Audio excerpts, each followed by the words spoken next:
Recorded Books presents an unabridged recording of Hiding in the Shadows by Kay Hooper, narrated by Elisa Bresnahan.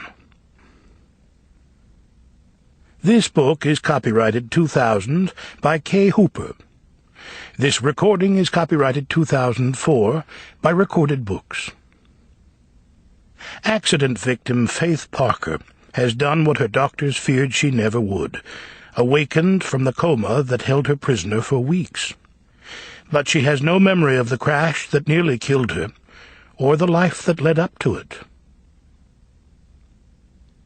And now, Hiding in the Shadows.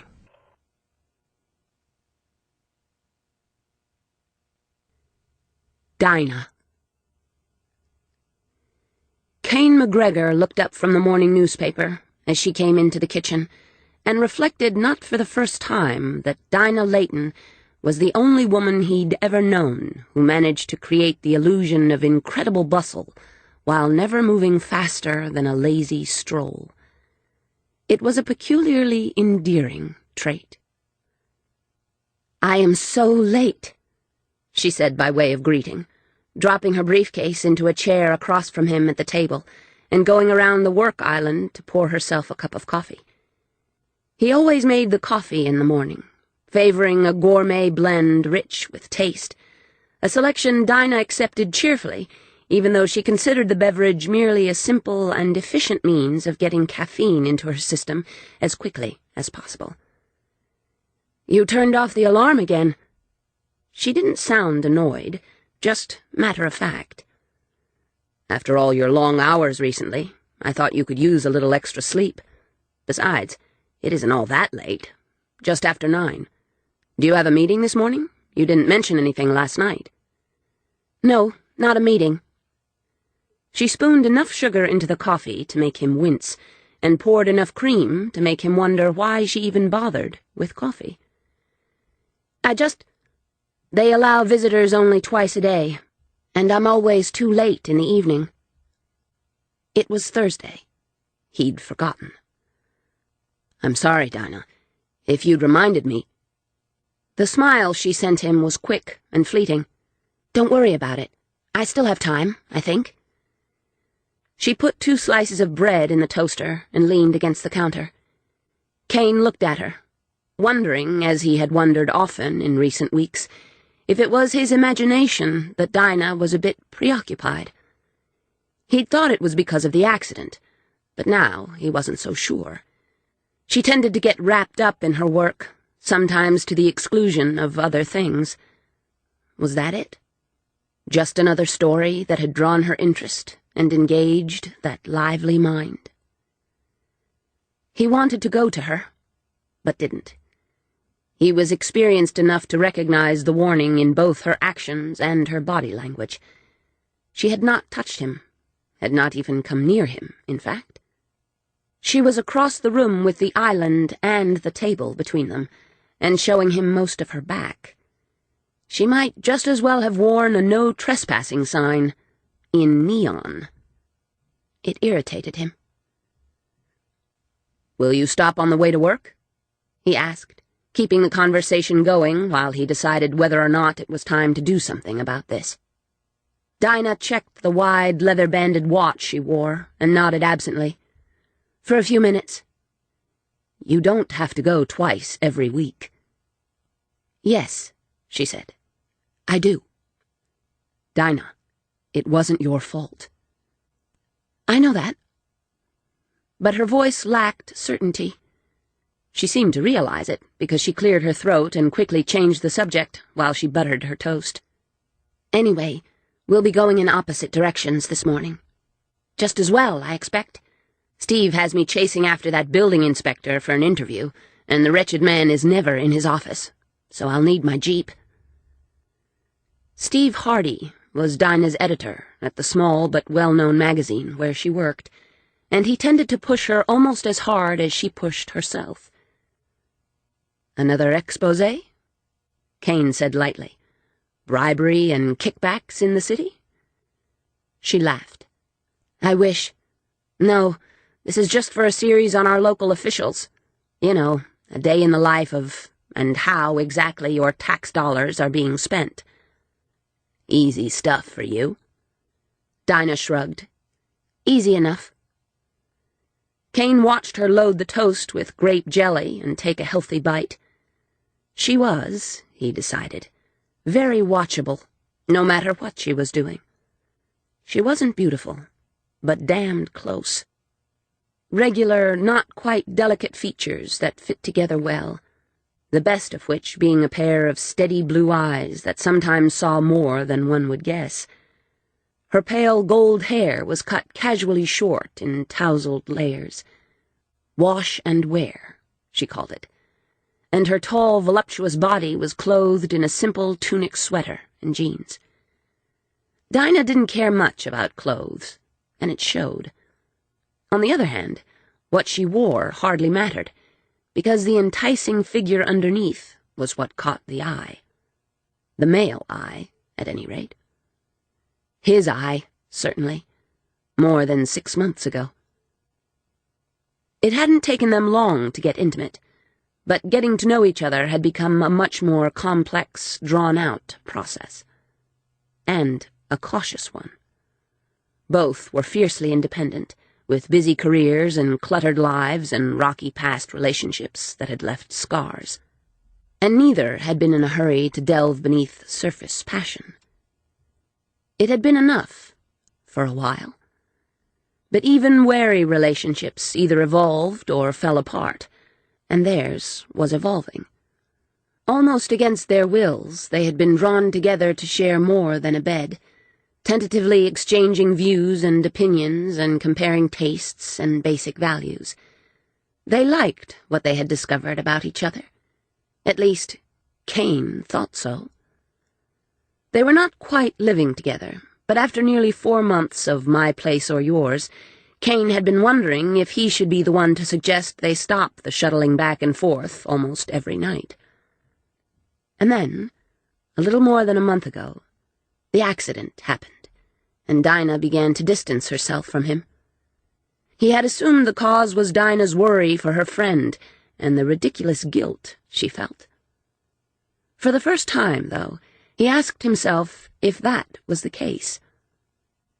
"I'll probably be late tonight," Dinah said, eating the second piece of toast. More research? It had been her excuse so often of late. Was it time for him to pick a fight and clear the air between them? "Just something I need to check out.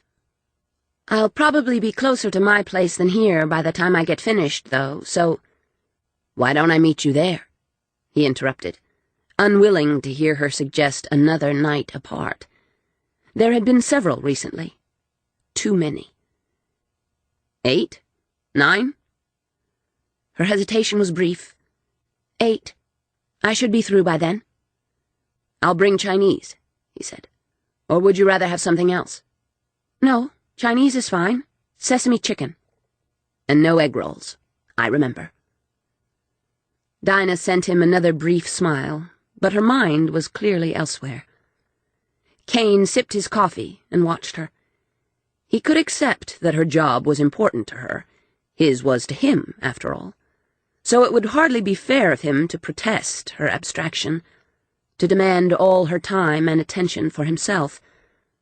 But was that really it? An easy story about the city officials of Atlanta was the sort of thing she could do with her eyes closed. But she had more than once juggled 2 stories at a time, one of them unknown even to her editor. It was her way of combining the routine work of a magazine writer with the more gritty and urgent instincts of an investigative journalist. "Dinah." Finishing her toast, she sent him a glance, brows lifting inquiringly. "Why don't we go away this weekend? Maybe drive out to the coast." He had a beach house, a peaceful retreat, that both of them found a welcome change from the hectic pace of the city. Her hesitation was almost imperceptible. "I wish I could, but I have an appointment on Saturday." "Can't reschedule?" "No, I'm afraid not." She smiled regretfully. There's an assistant DA I'm supposed to talk to, and she's got a big case coming up, so her schedule is full. It has to be Saturday. Kane thought she was lying to him. Well, it was just a thought. Maybe next weekend. He let the exasperation in his voice lie there in the silence between them. Her eyes flashed, but her voice remained calm when she said, "Relationships are hell, aren't they?"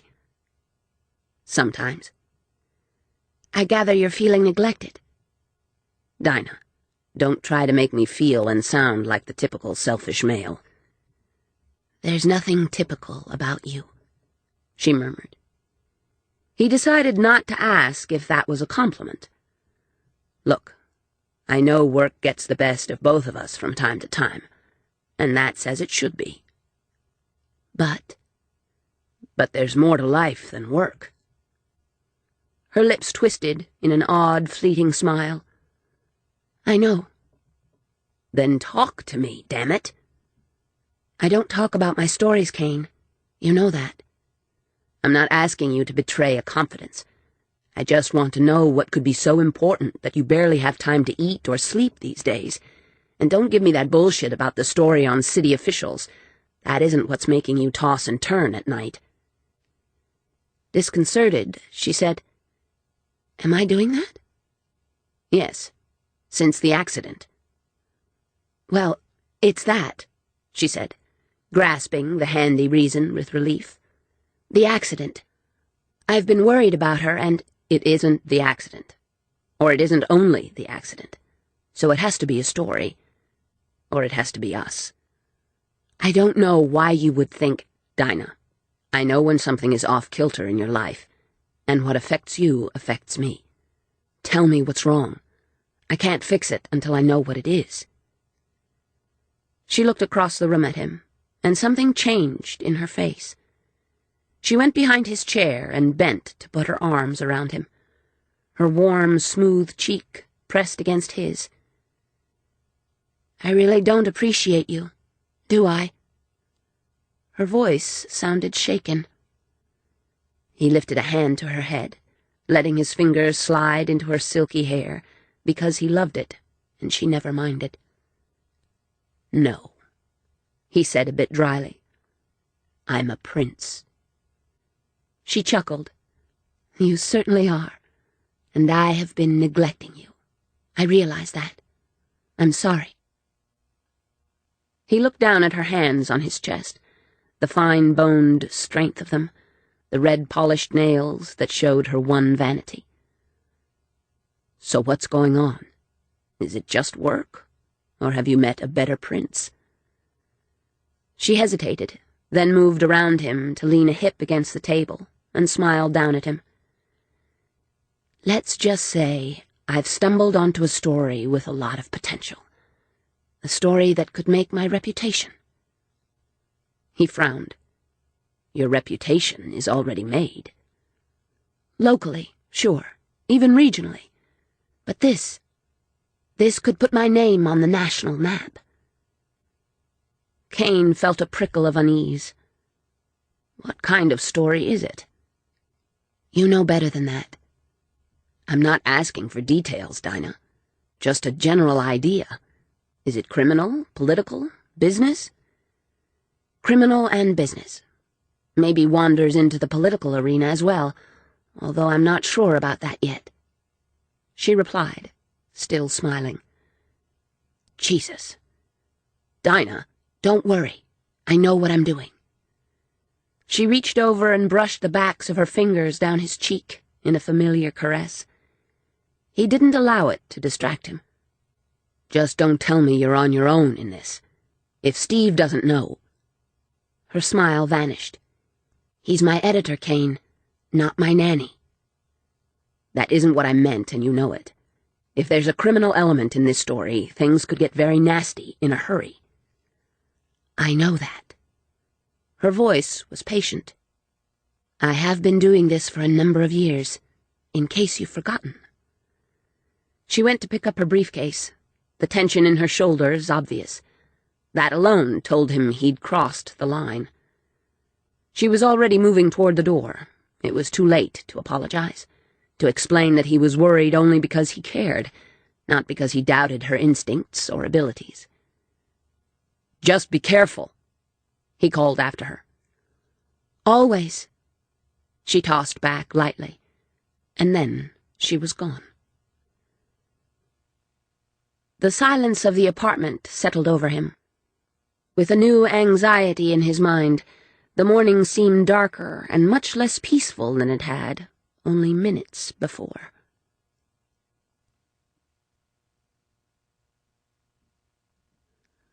Unlike Dinah, Kane seldom had to cope with downtown traffic, which, in Atlanta, could be truly horrendous. His company was on the outskirts of the city, a 5-story stone and glass structure of considerable beauty, set on 5 acres of sprawling grounds, just as lovely. It was an engineering and architectural firm founded by his father and his mother's brother, named McGregor and Payne. Kane hadn't felt the need to change the name, despite the fact that his uncle, Jonah Payne, had died a bachelor, leaving his share of the business to his nephew. Kane had been in charge since his father, John McGregor, had taken an early retirement more than 10 years before, happily setting off with his second wife to see the world, then choosing to settle in California when his traveling was done. Kane enjoyed the work, although lately he seemed to concentrate more on administrative details than on the engineering and architecture he loved. Which was probably why, after Dinah left that morning, he decided on the spur of the moment to visit the construction site where McGregor and Payne was building new offices for the mayor's support staff and other city officials. "Kane? What are you doing out here?" Max Sanders, the owner of the Mayfair Construction Company, approached Kane's car briskly. He was wearing a hard hat and carrying a rolled-up set of blueprints, neither one detracting from his superbly cut dark suit, though the liberal coating of dust didn't help. Behind him rose the steel skeleton of what would be an impressive building, which today was crawling with construction workers. Huge earth-moving machines working inside the foundation were kicking up waves of dust. "I could ask you the same thing," Kane said as he got out of his car. "Since when does the boss get his nice suit dirty if he doesn't have to?" "He has to," Max replied with a grimace. "Somebody misread your plans and fucked up at least 3 of the support beams. Something the foreman said to me yesterday bothered me, so I came out this morning. Good thing I did, too." "It can be corrected?" Max nodded. "Shouldn't lose more than a day or 2, and I've warned Jed he'd better be more careful from now on." Jed Norris was the construction foreman. How did he come to misread the plans? He's been in the business long enough to be an expert. "Well, that might be part of the problem. He thinks he knows how things should be, so he doesn't always consider somebody else's opinion." "Blueprints are opinions?" Max grimaced again. "What can I tell you? I had a talk with him, Kane. He's too close to retirement to want to fuck up his twilight years, so maybe that'll be enough. I'll keep an eye on things, though. Don't worry." Kane was concerned. The job was highly visible, and if anything went wrong, reputations could end up with mud all over them. But he wasn't about to tell another man how to do his job, and once construction began, his own responsibilities were purely advisory and explanatory. "I'll leave it up to you, then," he said. "If you find something wrong on the blueprints, give me a call. Otherwise, it seems you have everything under control, so I'll get out of your way." "You just don't want to get your nice suit dirty," Max retorted, his slightly wary expression vanishing, then saluted Kane with a roll of blueprints and headed back toward the site. Kane had just opened his car door when Max returned. "By the way, did Dinah find you yesterday?" Kane frowned. "Yesterday?" "Yeah. About, I don't know, 2 in the afternoon, maybe? I dropped by here for a look-see, and she came around about 15 minutes later. Said she thought you might have been out here instead of at the office. I showed her around, since she seemed curious. She didn't stay long, though. Did you two meet up later?" Kane nodded. "Yeah, thanks, we did." "Okay, great. See you, Kane. Bye." Kane didn't know why Dinah had come out there, though it wasn't the first time she had shown up at a construction site looking for him, and finding him once or twice. But she hadn't mentioned it last night. Then again, he hadn't mentioned dropping by her office the previous week, hoping to find her there. The detour cost Kane only half an hour. It was just after 10:30 when he got to his office. As usual, his secretary, Sharon Ross, presented him with a dozen messages, which meant he'd spend the remainder of the morning on the phone. "Shit," he said elegantly. Sharon grinned. "I can pretend you didn't come in today." Kane was tempted, but since he only enjoyed ditching work when there was a fun alternative, and today there wasn't, it didn't seem worth the bother. "No, I'm officially in today, Sharon." She nodded. "I didn't add it to the rest, but Dinah called about 2 minutes ago." Kane said shit again, but silently. He would have liked the opportunity to finish his discussion with Dinah. Being at odds with her screwed up his whole day. "Did she leave a message?" "Yeah. She said to tell you she just found out her cell phone battery was dead, so not to worry if you don't talk to her until tonight. She's going to be on the run and out of her office most of the day." "Okay. Thanks, Sharon." In his office, Kane pushed Dinah out of his mind and concentrated on work. 2 hours later, he was frowning down at an engineering schematic of a gravity-defying design when the door opened and Sydney Wilkes strolled in. She looked serene and cool, as always, which was not unusual on a nippy October afternoon, but earned her astonished stares in the heat of an Atlanta summer. Her business suit was immaculate, the beautifully tailored style and mustard color flattering her tan and pale blonde hair, and she walked with the easy confidence of a woman who is beautiful and knows it. Kane swiveled his chair away from the drafting table and looked at her with lifted brows. "Bored, Sid? Is that the only reason I ever visit my favorite brother? Because I'm bored?" Her voice was rich and lazy. "I'm your only brother. And yes, usually." But he smiled to remove any sting from the words. She smiled in return, the pale gray eyes they shared, amused and tolerant. "All right, so nothing much is going on today in the residential arm of McGregor and Payne, and I thought you might like somebody to buy you lunch. I ran into Dinah yesterday, and she said she'd be tied up all day, so—" An architect herself, Sydney had chosen to specialize in residential work, whereas Kane's preference was commercial. It was an easy and profitable partnership. There were only 3 years between them. At 32, Sydney was the younger. Her marriage had kept her working only part-time until her husband's accidental death more than 2 years previously. She was now fully involved in the family firm. As for her personal life, though there was certainly interest from just about every male she encountered, she had been unwilling, so far, to begin dating again. "Well," Kane said, "if you're buying—" Lunch was pleasant, and the remainder of the afternoon hectic. In fact, he wasn't able to leave the office until after 7:30. Determined not to be late, he rushed to pick up the Chinese food and get to Dinah's apartment. But even so, it was well after 8 when he got to her building. Dinah's Jeep wasn't in its parking space. Both relieved and irritated, Kane parked his car and went inside. The security guard knew him well enough just to wave a greeting. He let himself into Dinah's 3rd-floor apartment with his key, fumbled for the foyer light, and took the food to the kitchen. As usual, the place was very tidy. Not only was Dinah naturally neat, but she had a cleaning service come in once a week, and by the fresh scent of lemon in the air, Kane knew the apartment had been cleaned today. Maybe that was why it felt so empty. He went around the living room, lighting lamps, and turned on the television. He changed out of his suit into jeans and a sweatshirt, and waited. By 9 o'clock, he was hungry and angry.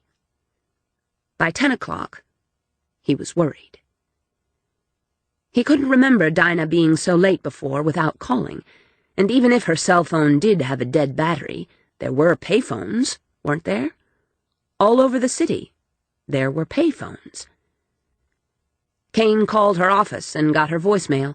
He left a brief message asking her to call him if she came in or checked in before coming home. She never carried a pager, so his options were limited. All he could do was wait. By 11, he was going often to the front window to look searchingly out at the busy streets. By midnight, he was pacing the floor. He only just stopped himself from calling her boss. He reminded himself that Dinah was a grown woman, no fool, and able to take care of herself. She would certainly be unhappy with him if he pushed the panic button when she was just tied up with something and had forgotten to phone. He told himself that several times. The streets outside got quieter and grew shiny in the streetlights because it had started to rain. It got later and later. And Dinah never came.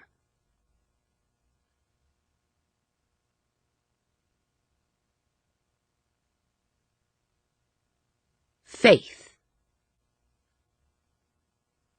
She opened her eyes abruptly, as though waking from a nightmare, conscious of her heart pounding and the sound of her quick, shallow breathing in the otherwise silent room. She couldn't remember the dream, but her shaking body and runaway pulse told her it had been a bad one. She closed her eyes and for several minutes concentrated only on calming down. Gradually, her heart slowed and her breathing steadied. Okay. That was better. Much better. She didn't like being scared. She opened her eyes and looked at the ceiling. Gradually, a niggling awareness of something being different made her turn her head slowly on the pillow so that she could look around the room. It wasn't her room. Her other senses began waking up then. She heard the muffled, distant sounds of activity just beyond the closed door. She smelled sickness and medicine, the distinct odors of people and machines and starch. She noted the Spartan quality of the room she was in, the hospital bed she was lying on, and the IV dripping into her arm. All of that told her she was in a hospital. Why? It took a surprising effort to raise her head and look down at herself. Her neck felt stiff, and a rush of nausea made her swallow hard. But she forced herself to look, to make sure all of her was there. Both arms, both legs, nothing in a cast. Her feet moved when she willed them to, not paralyzed then. Good. With an effort, she raised the arm not hooked to the IV until she could see her hand. It was unnervingly small. Not childlike, but fragile. The short nails were ragged and looked bitten, and the skin was milky pale. She turned it slowly and stared at the palms, the pads of her fingers. No calluses, but there was a slight roughness to her skin that told her she was accustomed to work. Afraid of what she might find, she touched her face with light, probing fingers. The bone seemed prominent, and the skin felt soft and smooth. There was no evidence of an injury until she reached her right temple.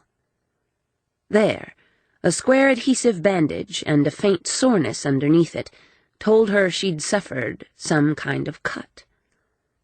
But not a bad one, she thought, and certainly not a big one. The bandage was small, 2 or 3 square inches. Beyond the bandage, she found her hair limp and oily, which told her it hadn't been washed recently. She pulled at a strand and was surprised that it was long enough for her to see. It was mostly straight, with only a hint of curl, and it was red. A dark, dull red. Now, why did that surprise her? For the first time, she let herself become aware of what had been crawling in her subconscious, a cold and growing fear she dared not name. She realized she was lying perfectly still now, her arms at her sides, hands clenched into fists, staring at the ceiling as if she would find the answers there. She was only slightly injured, so why was she there? Because she was ill? What was wrong with her? Why did her body feel so appallingly weak? And far, far worse, why couldn't she remember? Oh, my God. The nurse in the doorway came a few steps into the room, moving slowly, her eyes wide with surprise. Then professionalism took over, and she swallowed and said brightly, if a bit unsteadily, You're awake. We were beginning to wonder about you, Miss Parker. Parker. I'll get the doctor. She lay there waiting, not daring to think about the fact that she hadn't known her own name, and still didn't, beyond that unfamiliar surname. It seemed an eternity that she waited, while cold and wordless terrors clawed through her mind and churned in her stomach, before a doctor appeared. He was tall, on the thin side, with a sensitive mouth and very brilliant, very dark eyes. So, you're finally awake. His voice was deep and warm, his smile friendly. He grasped her wrist lightly as he stood by the bed, discreetly taking her pulse. Can you tell me your name? She wet her lips and said huskily, Parker. Her voice sounded rusty and unused, and her throat felt scratchy. He didn't look surprised. Likely the nurse had confessed that she had provided that information. What about your first name? She tried not to cry out in fear. No, I don't remember that. Do you remember what happened to you? No. How about telling me what year this is? She concentrated, fought down that icy, crawling panic. There was nothing in her mind but blankness, a dark emptiness that frightened her almost beyond words. No sense of identity or knowledge. Nothing. Nothing. I don't remember. Well, try not to worry about it, he said soothingly. A traumatic event frequently results in amnesia, but it's seldom permanent. Things will probably start to come back to you now that you're awake. Who are you? She asked, because it was the least troubling question she could think of. My name is Dr. Burnett. Nick Burnett. I've been your doctor since you were admitted. Your name is Faith Parker. Faith Parker. It didn't stir even the slightest sense of familiarity. Is it?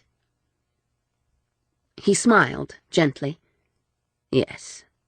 You're 28 years old, single, and in pretty good shape physically, though you could stand to gain a few pounds. He paused, then went on in a calm tone, completely without judgment. You were involved in a single-car accident, which the police blame on the fact that you'd had a few drinks on top of prescription muscle relaxants. The combination made you plow your car into an embankment. She might have been listening to a description of someone else, for all the memory it stirred. The doctor continued.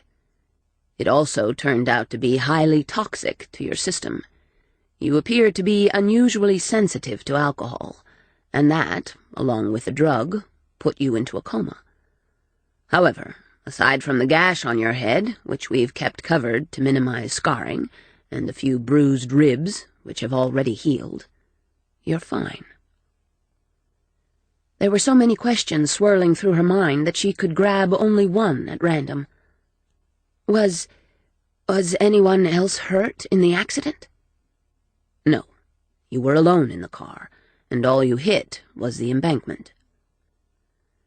Something he'd said a minute ago tugged at her.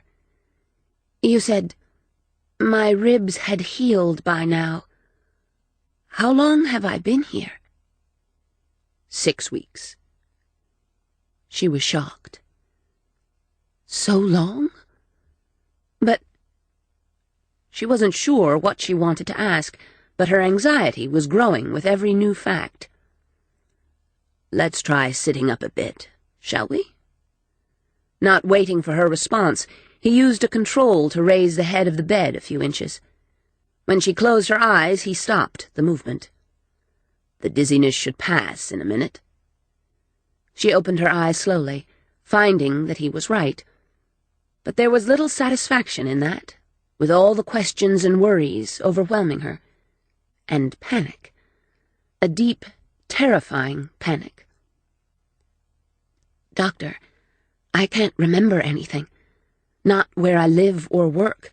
I don't know if I have insurance, and if I don't know how I'll pay for 6 weeks in a hospital. I don't even know what address to give the cab driver when I go home." "Listen to me, Faith." His voice was gentle.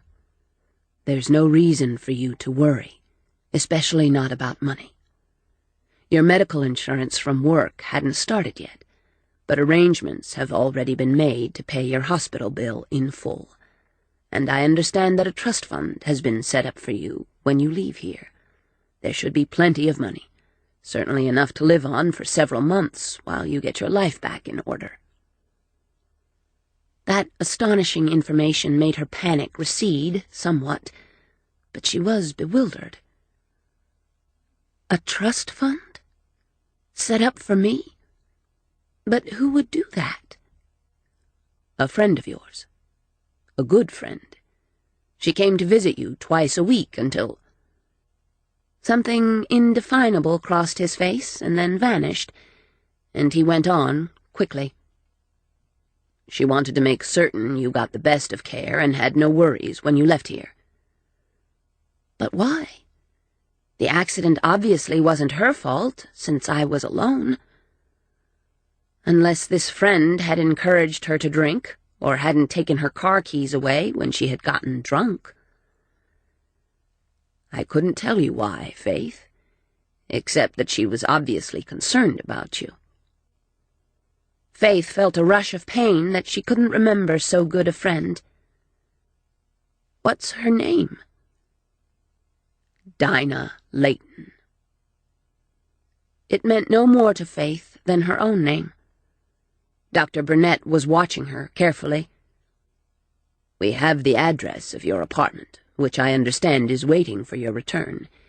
Miss Layton seemed less certain that you would want to go back to your job, which I believe is one of the reasons she made it possible for you to have the time to look around, perhaps even return to school or do something you've always wanted to do." She felt tears prickle and burn. Something I've always wanted to do. Except I can't remember anything I've always wanted to do, or anything I've done, or even what I look like. He grasped her hand and held it strongly. "It will come back to you, Faith. You may never remember the hours immediately preceding and following the accident, but most of the rest will return in time. Coma does funny things to the body and the mind." She sniffed and tried to concentrate, to hold on to facts and avoid thinking of missing memories. "What kinds of things?" Still holding her hand, he drew a visitor's chair to the bed and sat down. "To the body. What you'd expect after a traumatic accident and weeks of inactivity. Muscle weakness, unstable blood pressure, dizziness and digestive upset from lying prone and having no solid food. But all those difficulties should disappear once you've been up and about for a few days, eating regular meals and exercising. What about the mind? What other kinds of problems can be caused by coma? The possibilities lurking in her imagination were terrifying. What if she never regained her memory? What if she found herself unable to do the normal things people did every day? Simple things, like buttoning a shirt or reading a book. What if whatever skills and knowledge she'd needed in her work were gone forever, and she was left with no way to earn a living?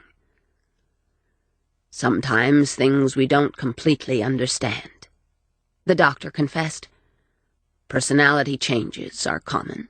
Habits and mannerisms are sometimes different. The emotions can be volatile or, conversely, bland. You may find yourself getting confused at times, even after your memory returns, and panic attacks are more likely than not. She swallowed. Great. Dr. Burnett smiled. On the other hand, you may suffer no after-effects whatsoever. You're perfectly lucid, and we've done our best to reduce muscle atrophy and other potential problems. Physical therapy should be minimal, I'd say. Once your memory returns, you may well find yourself as good as ever.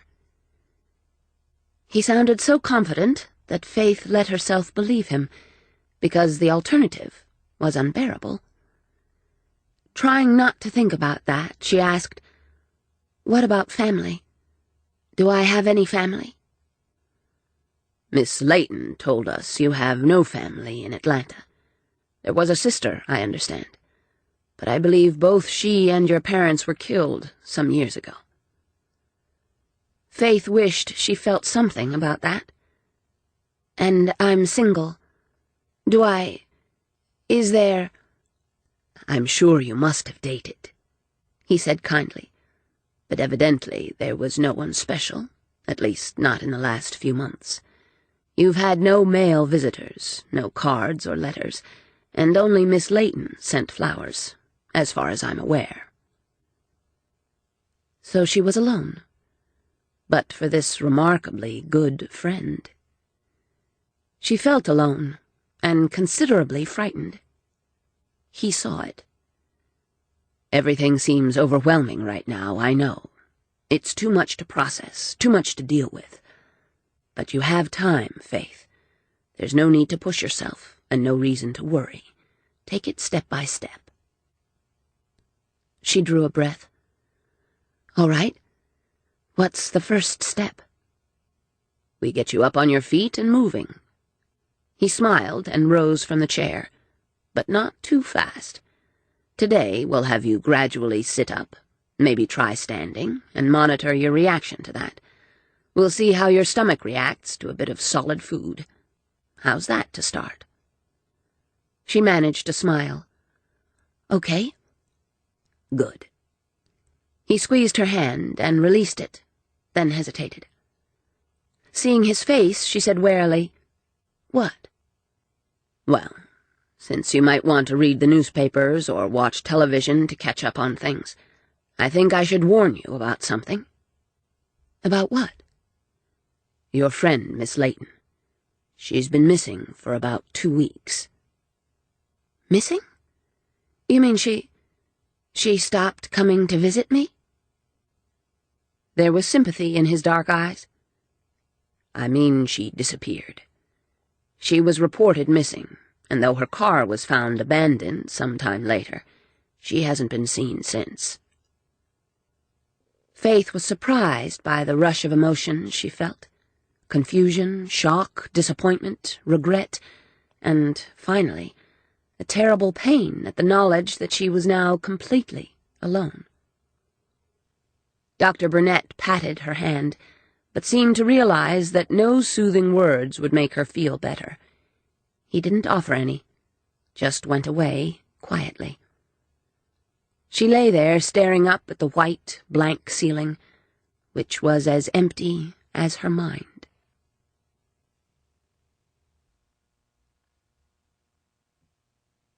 He laughed at her, the sound rich with amusement.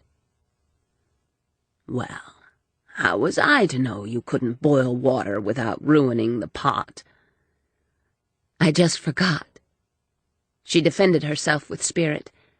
"I had more important things on my mind." He shook his head, fair hair gleaming like spun gold, and a wry expression on his handsome face. "To be honest, I'm glad there are a few things you don't do well. If you were perfect, I wouldn't know how to cope." She reached out a hand and touched his face, the backs of her fingers stroking downward in a quick caress. Her hands were strong and beautiful, well kept, the neat oval nails polished a vivid red. She felt the slight bristle of his evening beard, a scratchiness that was familiar and pleasant, even erotic. It made her breath catch at the back of her throat, and her voice emerged more husky than she had expected. "I may not be perfect, but I'm starving. And since I ruined dinner, I thought maybe we could go out."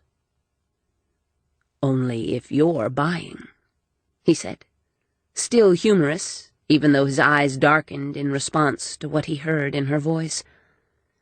"I refuse to buy dinner for a woman who ruined 3 pots and really stunk up my kitchen." "You needed new pots anyway," she said, and danced away, laughing when he lunged at her. But she didn't try too hard to escape, and when his hands were on her, strong and sure and exciting, she let herself melt against him, their bodies fit together as though they'd been designed to, and his mouth on hers was still a shock of wild, overwhelming pleasure, instantly seductive. But as always, the warning voice in her head told her not to yield completely, to hold back something of herself, because she knew how this would end. She knew it. And as always, she ignored the warning and reached eagerly for what he offered. A burst of heat raced through her, and her heart began to pound, and when his hands slid down her back to curve over her bottom and hold her even tighter against him. Faith woke with a start, shaken yet also exultant. There was a man in her life, or had been. She closed her eyes and tried to recapture the image of his face, pleased when it rose easily and vividly in her mind. That gleaming spun gold hair, a little longer than the current fashion, even a bit shaggy, and decidedly sexy. Gray eyes steady and intelligent, going silvery with laughter. Firm, humorous mouth, determined jaw, deep, strong voice. And the way he'd looked at her. Faith shivered and opened her eyes, realizing that her cheeks were hot and she was smiling helplessly, that the quiver deep inside her was something other than fear and panic. She swore she could smell the cologne he used, that pleasant scent mixed with the sharper, clean fragrance of soap. Then that sensory memory abandoned her, leaving only his face distinct in her mind. She held on to it, fiercely. Her room was quiet, but for the murmur of the television, tuned to CNN. She was almost sitting up, the head of the bed raised because she'd been looking through magazines before she'd suddenly fallen asleep. She still did that sometimes, even though it had been almost a week since she'd come out of the coma. Days of painful transition, of moving from a patient who was bedridden and totally dependent on the nursing staff to one slowly and cautiously reclaiming independence. Small movements had required a great effort at first, and walking even more so. Her muscles were weak and slow to obey her, though daily physical therapy was gradually changing that. Her blood pressure had stabilized, but her stomach still had trouble with solid foods. The removal of the feeding tube had been surprisingly painless and would leave only a tiny scar, but having the catheter taken out had not been pleasant. 3 days ago she had actually made it into the bathroom on her own, and had spent long minutes staring into the mirror at a face she didn't know. A thin, pale face, framed by mostly straight, dull red hair that fell just below her shoulders. Her green eyes were very clear and strong, but the remainder of her features struck her as less than memorable. Straight nose, generous mouth, determined chin.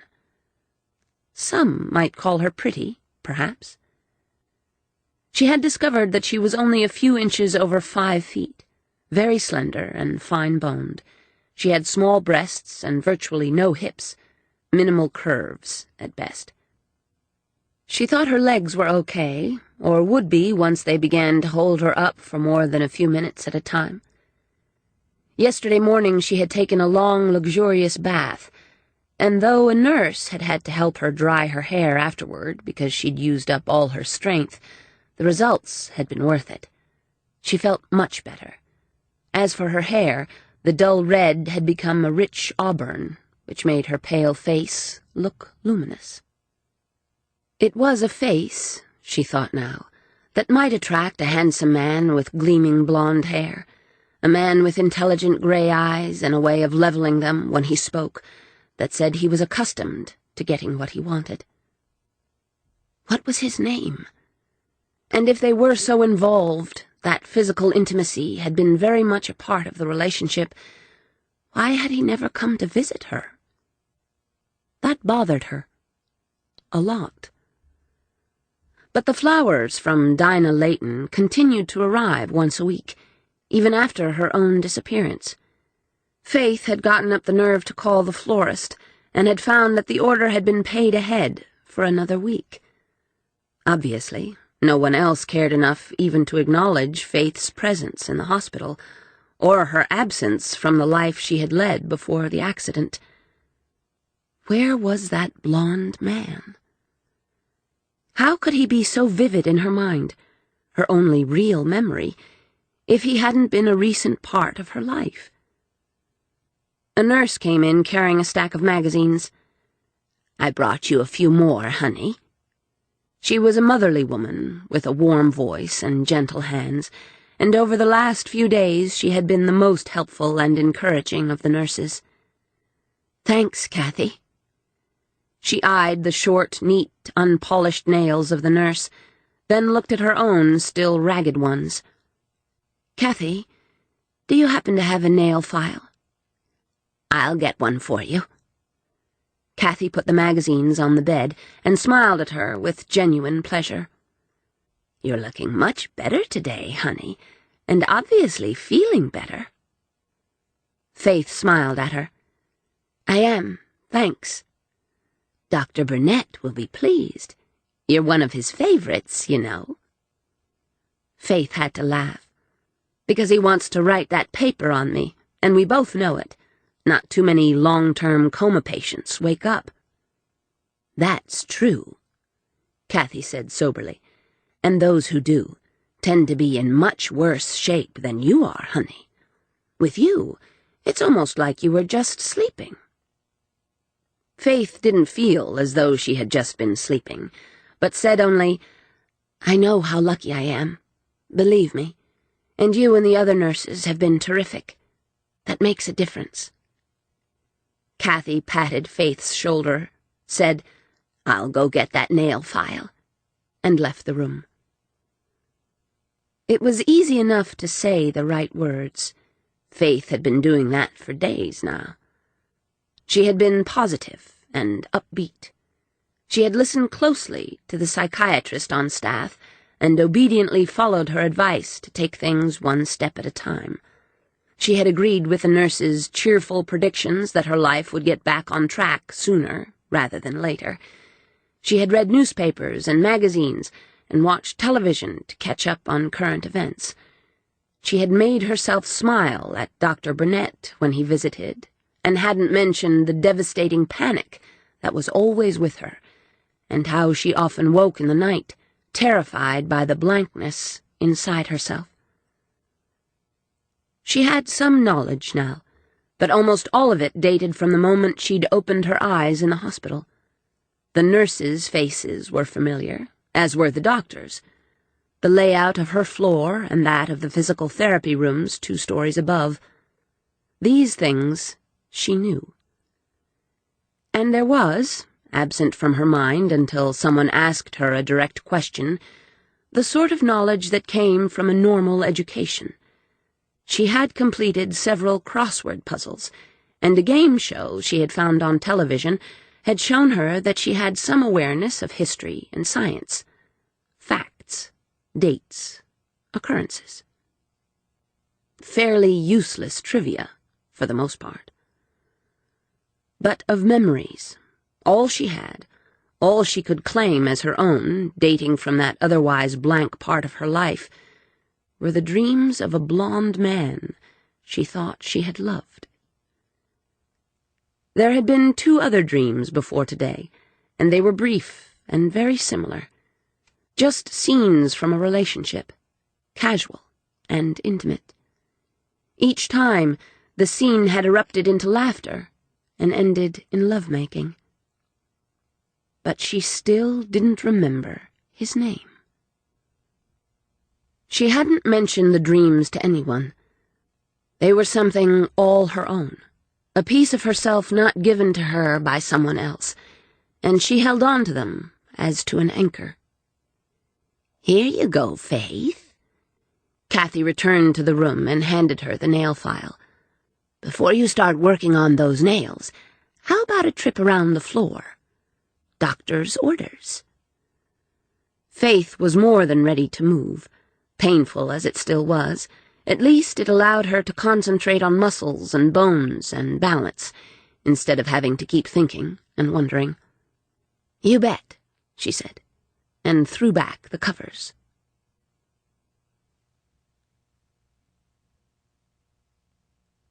On November 14th, 3 weeks after waking up from her coma, and 9 weeks after the accident, Faith went home. She was not fully recovered. She still got tired very easily. Her sleep was erratic and disturbed by dreams she remembered and nightmares she didn't. And her emotional state was, to say the least, fragile. Dr. Burnett drove her to her apartment, claiming it was on his way home, but fooling nobody. He had several times shown himself more than a little protective of Faith. Faith was more than happy to accept his escort. She was nervous and panicky, afraid the place where she lived would jar memories, terrified it wouldn't. She wore her own clothes, thanks to Dinah Layton's foresight in packing a bag for her and taking it to the hospital just a week after the accident. But though the slacks and sweater fit fairly well, she was uncomfortable in them. Perhaps it was because she had spent so much time in a nightgown. Her apartment was on the 6th floor of a nice but ordinary building in a suburb of Atlanta. No doorman or guard greeted them, but everything looked clean and in good repair, and the elevator worked smoothly. Dr. Burnett came in with her, carrying her small overnight bag, which he set down by the door. "Why don't we take a look around?" he suggested, watching her. "I don't want to leave you until you're comfortable here." Faith accepted the suggestion because she didn't want to be alone. The apartment was nice, ordinary. There was 1 bedroom. The queen-size brass bed had a floral, ruffled comforter set, with lots of pillows tossed against the shams. Curtains at the single window matched the comforter. There was a nightstand and a chair, both white wicker, and a white laminated dresser, with an oval wicker-framed mirror hanging above it. The color scheme was white and pink. Faith thought it an odd choice for a redhead, and rather girlish. The 1 bathroom was small and standard, with white tiles and plain fixtures. The rugs, towels, and curtains on the window and shower bore another floral pattern, this one with pink and purple predominating. The kitchen was also standard, white cabinets and a neutral countertop blending perfectly with the vinyl floor. There was a small breakfast table, again of white wicker and glass, with a cheap area rug underneath it. Little attempt had been made to personalize the space, as far as Faith could see. There were no placemats on the table, and except for a coffee maker, nothing cluttered the countertops. The living room struck her as having been recently decorated, and she had the feeling, certainly not a memory, that some picture in a magazine had been the inspiration. The intended style might have been shabby chic, with distressed wood, lots of texture in the materials, and antique-looking accessories. It didn't quite work, though she couldn't have explained why. "Nice place," Burnett said. She nodded, even as she wondered why the little apartment felt stifling to her. Was it the several locks on the door, an indication of someone who had shut the world out, or herself in? Faith didn't know, but it disturbed her. She shrugged out of her jacket and left it over a chair, then returned to the kitchen and checked the cabinets and the refrigerator. Sloane was as good as his word, she noted, seeing the stock of foods. The lawyer had come to see her several days ago, after being notified by Dr. Burnett that she was up to having visitors. He had explained the financial situation, including Dinah Layton's arrangements to pay the hospital bill and the trust fund she had set up for Faith's use. Her disappearance, he had explained without emotion, changed none of that. In addition, Faith's regular monthly bills had been paid, including recently incurred debts. She wasn't to worry. Everything had been taken care of. Then he had promised to have her apartment cleaned and stocked with food, ready for her return, all per Dinah's careful arrangements. Faith had been given a generous amount of cash, and her checking account, he told her, had been credited with even more. In addition to that, her rent had been paid for the next 6 months. It had been too overwhelming for Faith to think about then, and now she felt a prickle of uneasiness. All this from a friend? Why? "My advice," Burnett said cheerfully, "is to fix yourself something simple for dinner, or order in a pizza, and have an early night. Familiarize yourself with where everything is. Make yourself comfortable here." He smiled at her perceptively. "Stop thinking so much, Faith. Give yourself time." She knew he was right, and she was even able to say goodbye to him calmly, promising to return to the hospital as scheduled in a few days for a checkup and another session with the physical therapist. Then she was alone. She locked the door, turned on the television in the living room for company and background noise, and wandered again through the apartment. This time, she looked more closely. Her initial puzzlement took on a chill of unease. There was no history here, no photographs, either displayed or tucked away in drawers, and very little to indicate her interests. A few books, mostly recent bestsellers that ran the gamut of genres, and many of those apparently unread. She found plenty of clothes in the drawers and closet, and the bathroom held the usual supplies of soap and shampoo, moisturizers and bubble bath and disposable razors, and a small toiletry bag of makeup containing the basics, all new, or nearly so. A blow-dryer and a curling iron were stowed in the cabinet below the sink. What there was not was evidence that a woman had lived here for more than a few weeks or months.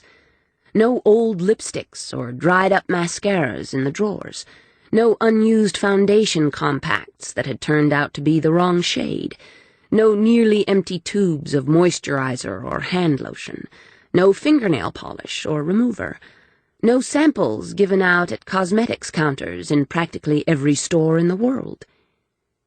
Either Faith Parker was the neatest woman alive, or she had spent very little time here. She went into the living room and sat down at the small desk, tucked away in a corner. The single drawer held only a few things. A small address book showing meager entries, names, addresses, and phone numbers that meant nothing to her. Her checkbook and a copy of her lease, both of which indicated that she had lived here for nearly 18 months before the accident. There were regular deposits made on Fridays, obviously her salary, which was enough to live on without living particularly well. Some months it appeared that ends had barely met. Checks had been written to the usual places, some of which matched entries in the address book. Grocery stores, department stores, hair salons, dentist, a couple of restaurants, a pharmacy, a women's clinic, a computer store. A computer store. Faith looked slowly around the room with a frown. According to the register, she had bought a laptop computer on a payment plan only a few weeks before the accident. It should be here. It wasn't. She'd had only a purse with her when she rammed her car into that embankment, they'd told her. So why wasn't the computer here? On the heels of that question, the phone on the desk rang suddenly, startling her. Faith had to take a deep, steadying breath before she could pick up the receiver. "Miss Parker, this is Edward Sloane."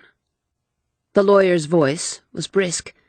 "Forgive me for disturbing you on your first day home, but I thought there was something you should know." "What is it, Mr. Sloane?" "The service I hired to clean your apartment this week found it in unusual disarray."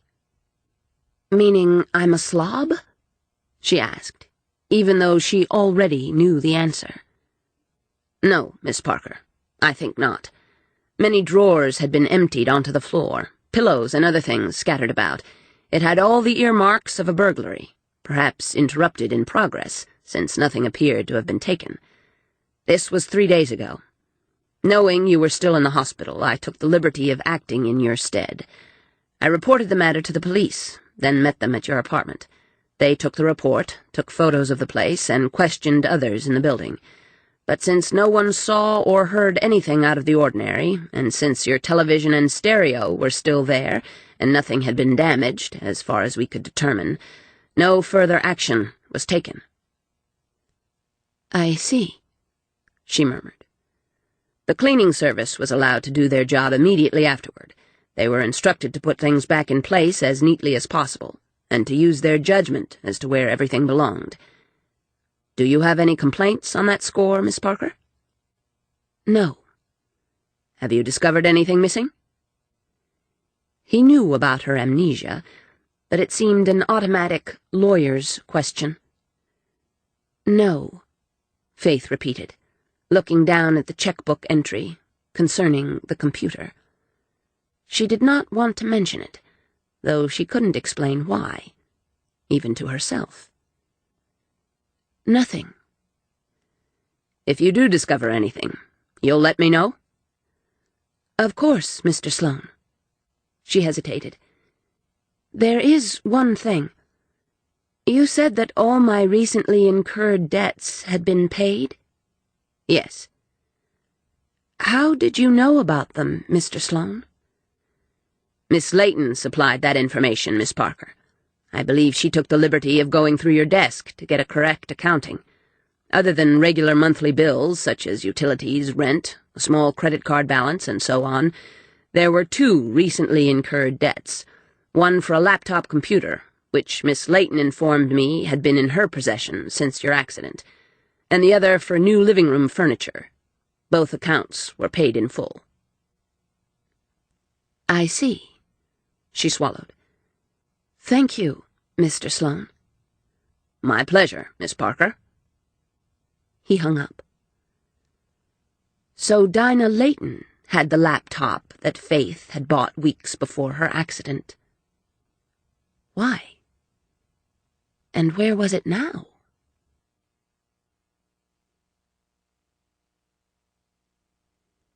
This ends Disc 1. Hiding in the Shadows, Disc 2. Her thoughts were whirling, confused. Then, to make matters much, much worse, she caught a glimpse of something on the television. She lunged for the remote and turned up the sound. Kane McGregor, one of those closest to the missing woman, expressed his trust in the efforts of the police to find her. The off-camera voice intoned solemnly. The blond man before the cameras looked tired, his face drawn and thin, his gray eyes haunted. Numerous microphones were thrust at him. A question Faith could barely hear was asked, and he replied in a deep voice that made a warm shiver course through her. No, I have not given up hope. The police are making every effort to find her, and I believe they will do so. In the meantime, if anyone watching has any information they believe could help locate Dinah— His calm voice quivered just a bit on the name. They should call the police and report it as soon as possible. Mr. McGregor, have you called in the FBI? One reporter shouted out. No. The matter is not within their jurisdiction. We have no evidence that Dinah has been kidnapped, he answered. Have you hired a private investigator? Kane McGregor smiled thinly. Of course I have. I'm doing everything in my power to find Dinah. Which is why you're offering $1 million to anyone providing evidence that will locate Miss Layton alive and well? Exactly. He drew a breath, the strain really beginning to show on his lean face. Now, if you people don't mind— One last question, Mr. McGregor. Were you engaged to Miss Layton? For an instant, it seemed Kane McGregor's face would crack open, and all his wild emotions would come spilling out. But it didn't happen, and only his voice, harsh with pain, revealed what he was feeling. Yes, we are engaged. Then he pushed his way through the reporters, followed closely by a tall, dark man with a scarred face, and both disappeared into a waiting car. Faith found herself sitting on the couch, her arms hugging a pillow to her breasts, dazed, no longer hearing the news broadcast. Kane McGregor was the man in her dreams, and he was Dinah's fiancé. She was having dreams about Dinah's fiancé? Intimate dreams? Pain, hot and cold like a knife made of ice, sliced through her. She heard herself breathing in shallow pants, felt her heart thudding, her body trembling. Had he been her lover first?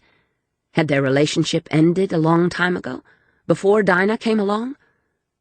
Or was Kane McGregor's haunted, grieving face hiding the knowledge that he'd been involved with her and Dinah at the same time? Then Faith went even colder. Dinah was missing. Faith had been in a serious accident. Did it mean something? Her apartment had been broken into after her accident, and though she couldn't know for certain if anything had been taken, the lack of personal papers and photographs was decidedly unnatural. Did it mean something? Anything? Why couldn't she remember? Oh, God, she whispered. What's happening?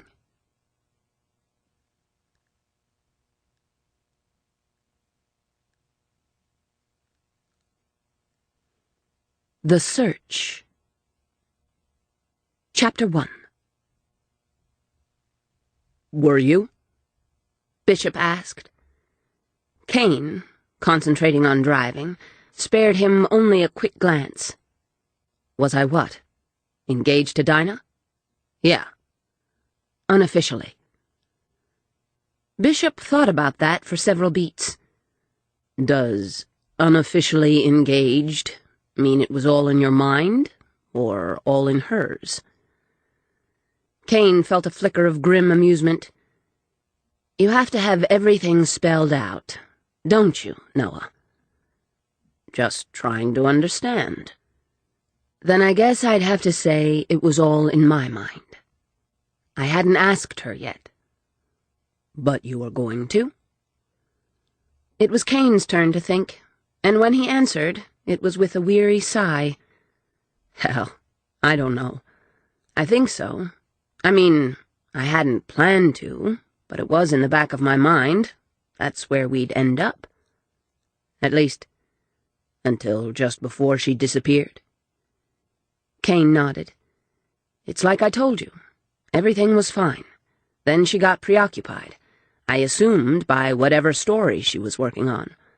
Then there was the accident her friend was in, and she seemed to get even more distant and distracted. And she never told you what she was working on? God damn it, Noah. You know Dinah. She's always been like a clam when it comes to a work in progress. With that amazing memory of hers, she never needs notes. And sure, a story absorbs her, sometimes makes her oblivious to most things. But this time it had gone on long enough to bother me, so I tried to get her to talk about it that last morning, to tell me what she was investigating. She told me practically nothing, and ended up mad at me to boot. Stop feeling guilty, Bishop said. You couldn't have known she'd disappear that day. Since guilt was only a small part of what Kane was feeling, he was able to shrug without comment. Bishop looked at him thoughtfully. And you're sure, absolutely sure, that wherever she went, it wasn't willingly? Absolutely positive. And even if I'm wrong about that, she would never stay away this long without letting me know where she is. If she could get to a phone, she'd call me. Bishop was silent for a couple of miles, then said, We're reasonably sure that nothing in her personal life would have driven somebody to snatch her. It wasn't a question, but Kane answered anyway. Nothing I can imagine. When her father died a few years ago, he was the last of her family. I told you that. Or at least, the last she knew of. He left her a huge portfolio of stocks and other investments, but she just turned the management of everything over to someone, and more or less ignored the money, as far as I could see. You said both you and the police talked to her financial consultant? Sure, early on. Easy enough for me, since he manages my money as well. He said Dinah's business affairs were perfectly in order, that she wasn't being blackmailed or pressured in any way, as far as he knew. No large, unexplained deposits or withdrawals to or from any of her accounts. Nothing. Not a single goddamn breadcrumb to follow. Still, Bishop said, maybe it'd be worthwhile to talk to him one more time. Money tends to be at the root of most bad things, one way or another. He might know something no one else could tell us, especially now that he's had plenty of time to think about it. By this point, Kane wasn't willing to discount anything, even going over familiar ground a second time. Dinah had been missing for more than a month, and so far the investigation had led nowhere. Noah Bishop, special agent for the FBI, had come into the picture only the day before, when he'd arrived in Atlanta. He had been out of the country, whether on bureau business or his own, Kane hadn't asked. He wasn't formally a part of the investigation, but both his badge and his manner meant that when he asked questions, even of cops jealous of their territory, he usually got answers. Kane and he had been good friends since college, when they'd competed in track and field events and had been roommates in their junior and senior years. Their career choices had taken them in different directions after graduation, but Noah always found a long weekend every few months to visit Atlanta. He had managed 3 of those visits after Kane had become involved with Dinah, so he had known her fairly well. And since she had been characteristically curious about the FBI and Noah's very specialized abilities and knowledge, and he had a high regard for investigative journalists with integrity and strong ethics, they had found much to talk about. So, he was almost as upset over her disappearance as Kane was, but only the whitening of the scar down his left cheek bore witness to that emotion. Otherwise, he appeared completely calm and in control, his voice steady and sometimes filled with a dry humor, his powerful body relaxed, pale, sentry eyes, watchful as always, but tranquil. Kane wasn't fooled. In response to Bishop's statement, he said, "Okay, we'll talk to Conrad Masterson. I'll call him tonight. In the meantime, there must be something else we can do. Between you, the cops, and your private investigator, I'd say everything that could be done has been." As if ticking off the facts on his fingers, Bishop said, "Her movements that last day have been traced as much as possible, and every potential lead followed. Everyone she's known to have talked to that last week has been questioned at least once. You've kept a fire burning under the police. Your PI has been dogging every step of the investigation and working his own contacts. You've spent days in Dinah's office going through 10 years' worth of files, and weeks running down information on anyone she might have pissed off in the course of doing a story. You've talked to her financial manager, her co-workers, and her boss. You've talked to neighbors in her apartment building. You've searched her apartment. Twice. You've offered $1 million reward for information." Kane braced himself. Quietly, reluctantly, Bishop said, "Unless something new comes to light." "Jesus, Kane. I'm sorry as hell, but the trail is looking awfully goddamn cold." Kane hadn't wanted to admit that to himself. Not today, when Bishop had kept him from lunging across the desk of a police lieutenant and choking the man. Not yesterday, when the last of Dinah's known enemies had proved to be in prison on the 5th year of a 10-year sentence. Not the day before that, or the days and weeks before that, when useless information had piled up and leads dwindled and hope dissolved. "I know," he said. "I know."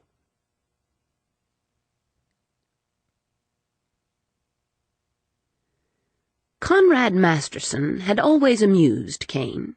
He was average in appearance, average height, average weight, an average bald spot atop his head. He didn't care how he dressed, which explained his badly cut suit, and wasn't impressed by impressive surroundings, which was why his small office was filled with aged furniture and worn rugs and smelled vaguely like a wet dog or two. He had no charm, tended to stutter when he got excited, always about a new stock or other investment opportunity, and had been known to arrive at the office wearing different-colored socks and unsure where he'd parked his car. But what he lacked in common sense and personal style, Conrad more than made up in financial brilliance. In the investment community, it was well known that he made money for all his clients, handled their business with scrupulous honesty, and was the absolute soul of discretion. Blinking behind his thick glasses, Conrad said miserably, "I want to help, Kane. You know I do. And if I thought there was anything at all in Dinah's financial dealings that might help find her, I would have said so to you or the police long before now." "But you won't show us her file?" It was Bishop who asked, his voice level. "I can't do that. As long as there's no proof otherwise, I have to assume she could walk in that door any minute. And given that, I have to keep her files confidential. I can't give you details. I just can't. And the judge agreed with me when the police tried to get a warrant, Kane. You know she did. Unless you or the police come up with information that indicates Dinah's disappearance was somehow connected to her financial dealings, my hands are tied. Legally tied, Kane noted. I have to protect my client's privacy. Kane drew a breath and tried to remain patient, knowing only too well that he would want his own affairs treated exactly the same way.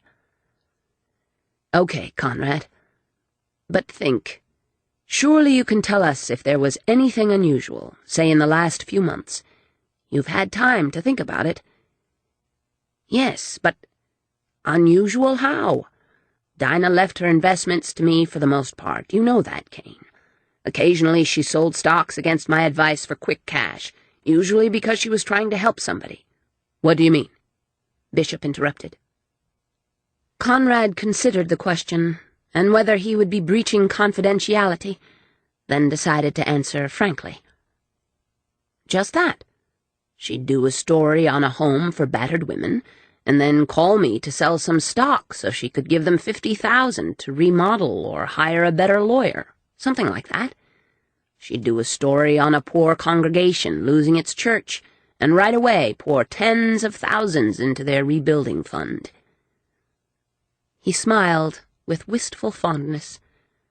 I could always tell.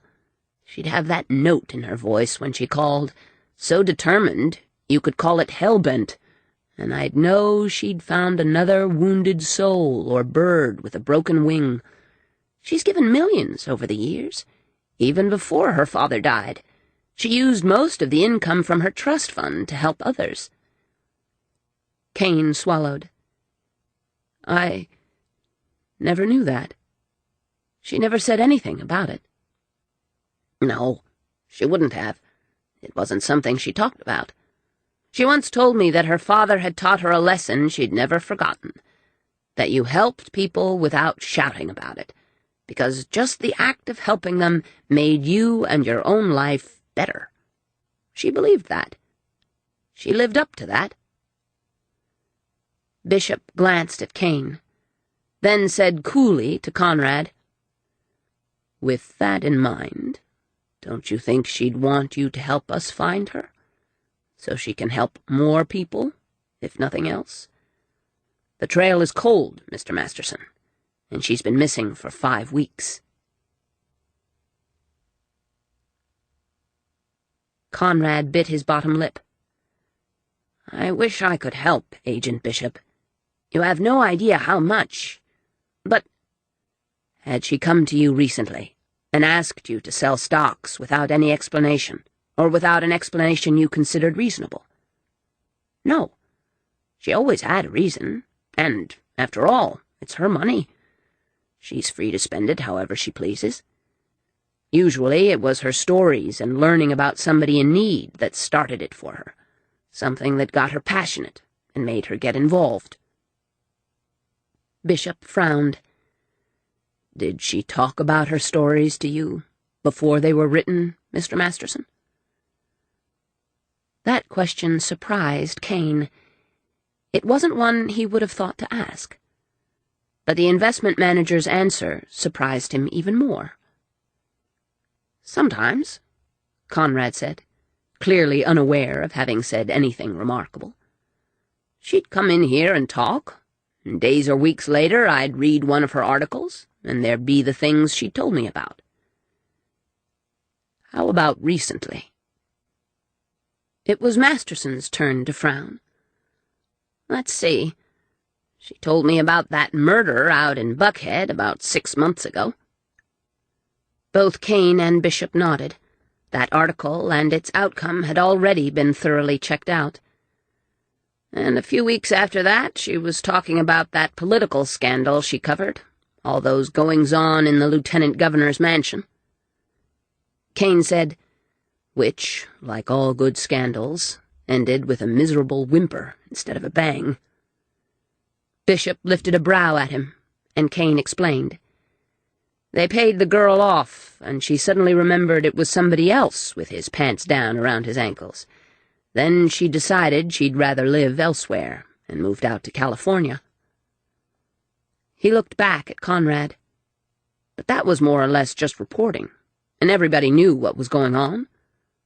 What else did she talk about? Conrad pursed his lips in thought for a moment. Then an arrested expression crossed his face. "What?" Kane demanded instantly. "Well, let's see. It must have been around the 1st of August or thereabouts when she came in looking really upset. Said she felt rotten, and the heat made it worse. It was terribly hot that day, just dreadful. I asked her what was up, and she said she'd just stumbled across what looked like a really big story. She said—" He closed his eyes, the better to concentrate. "She said heads were going to roll, no doubt about that. And what made it worse was that it appeared somebody she liked an awful lot might be involved. I said, involved in what? And she shook her head and said it was big, very big. Then she got a look on her face I'd never seen before, sort of cautious and very worried." He opened his eyes and peered at them. "She isn't, cautious, you know. Reckless, if anything. Always prone to rush in without thinking if somebody's in trouble." "I know," Kane said. Bishop looked at him, then at Masterson. "Sounds like it might be political. Did she tell you anything else?" He brooded. "No, not that day. And I didn't hear from her again for weeks. She called me about a month later, very subdued. Said she wanted me to free up $500,000. Bishop blinked. "And you didn't find that request unusual?" "It wasn't the largest amount she'd needed, if that's what you mean. But it was big enough that I asked her if she was sure she wanted to do that, since it'd mean selling a few things better kept a while longer. She just said somebody had gotten hurt because of her, and she had to take care of the matter." He shrugged. "I did as she asked, freed up the money, and wired it to her bank." Kane frowned. There was no deposit that size into her account in the last 6 months. Dinah's bank had been more cooperative than Conrad in releasing information to the police. Conrad hesitated, then said, "Well, it wasn't her regular bank. She used another one for this sort of thing, and a lawyer other than her usual one to arrange things, I believe." "Will you tell us which bank, so we can verify this?" Bishop asked. After a few moments, Conrad nodded. "I suppose I can do that." He jotted down the name and address of the bank on a piece of paper. Bishop took it. "What about this other lawyer, Conrad? Who was it?" Kane asked. "I'm afraid I don't know. She just mentioned once that it was sometimes handy to have 2 attorneys on retainer, one for public stuff and one private." "And you have no idea exactly what she intended to do with that $500,000? Conrad shook his head. "I never asked how she planned to help this friend of hers, and that was the last time I spoke to her." A few minutes later, driving away from Conrad's office, Bishop said, "You know, it occurs to me that $500,000 to help a friend is a bit excessive. Didn't you tell me this friend of Dinah's had been in a car accident and has been in a coma since?" "Yeah." Kane paused, then muttered, "Oh, shit. I should have gone by to see her. Dinah went twice a week, regular as clockwork." His guilt was obvious. "Isn't she in a coma?" "Yes. I looked in on her that first week, when I went to talk to the hospital staff about Dinah's visits. They couldn't tell me or the police much we didn't already know, and Faith Parker certainly couldn't help. I gather they aren't expecting her to come out of it." "Then," Bishop said, not uncaring, but matter-of-fact. She wouldn't know if you visited or not. I said something like that to Dinah once, Kane confessed, and she gave me the oddest look. She didn't say anything, but she didn't have to. I kept my mouth shut about it after that. Bishop looked at him. Dinah told Masterson this woman had been hurt because of her. Was that true? Kane shook his head. Only in that she was driving to meet Dinah when it happened. But she felt responsible, and nothing I could say made any difference. Said if it hadn't been for her, her friend would never have been driving that afternoon, and so would never have run her car into an embankment. She lost control of it? According to the police report, I asked about it as a matter of course after Dinah disappeared. The police couldn't see a connection, and I couldn't either. Just a common traffic accident, caused by carelessness. And she was a good friend? It certainly sounds that way, although I can't remember Dinah ever mentioning her before the accident. Not that it's all that unusual for her to have old friends I've never heard of, especially if they're work-related. And was Faith Parker work-related? Dinah was so upset about the accident, I didn't ask too many questions. All I know for sure is that Faith never appeared in any of Dinah's stories, at least not by name. God knew he was familiar with Dinah's backlog of work.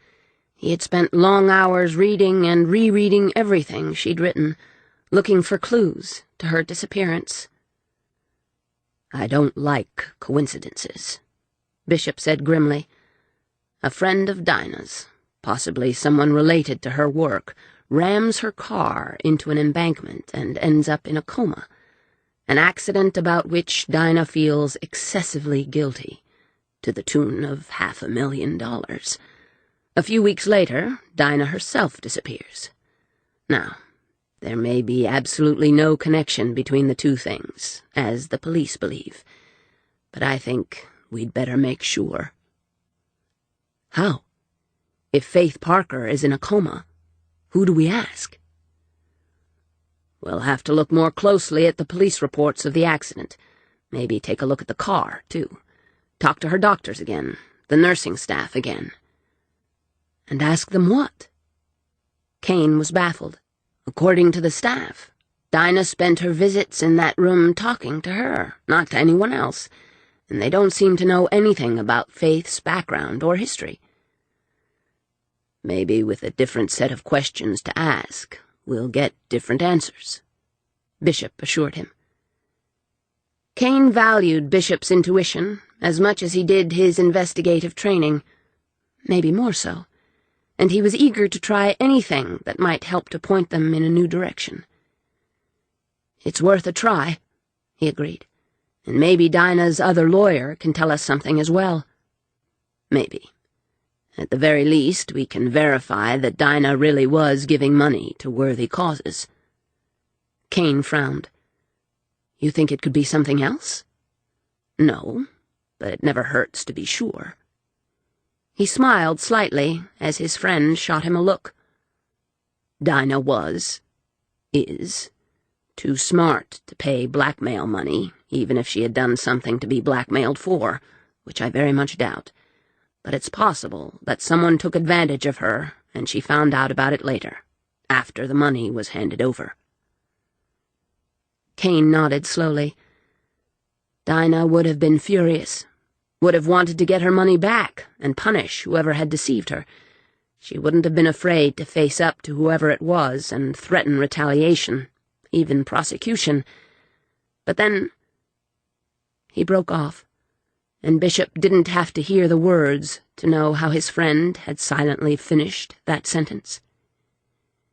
In that case, getting Dinah out of the way for some amount of time wouldn't help, unless she disappeared permanently. Bishop knew that Kane had been clinging to what was very likely an unrealistic hope, that if she had had an unknown enemy, That person had wanted Dinah out of the way only for a while, that she was being held hostage somewhere, undoubtedly furious and bored, but safe, that somehow the crisis would be resolved and Dinah would be released unharmed.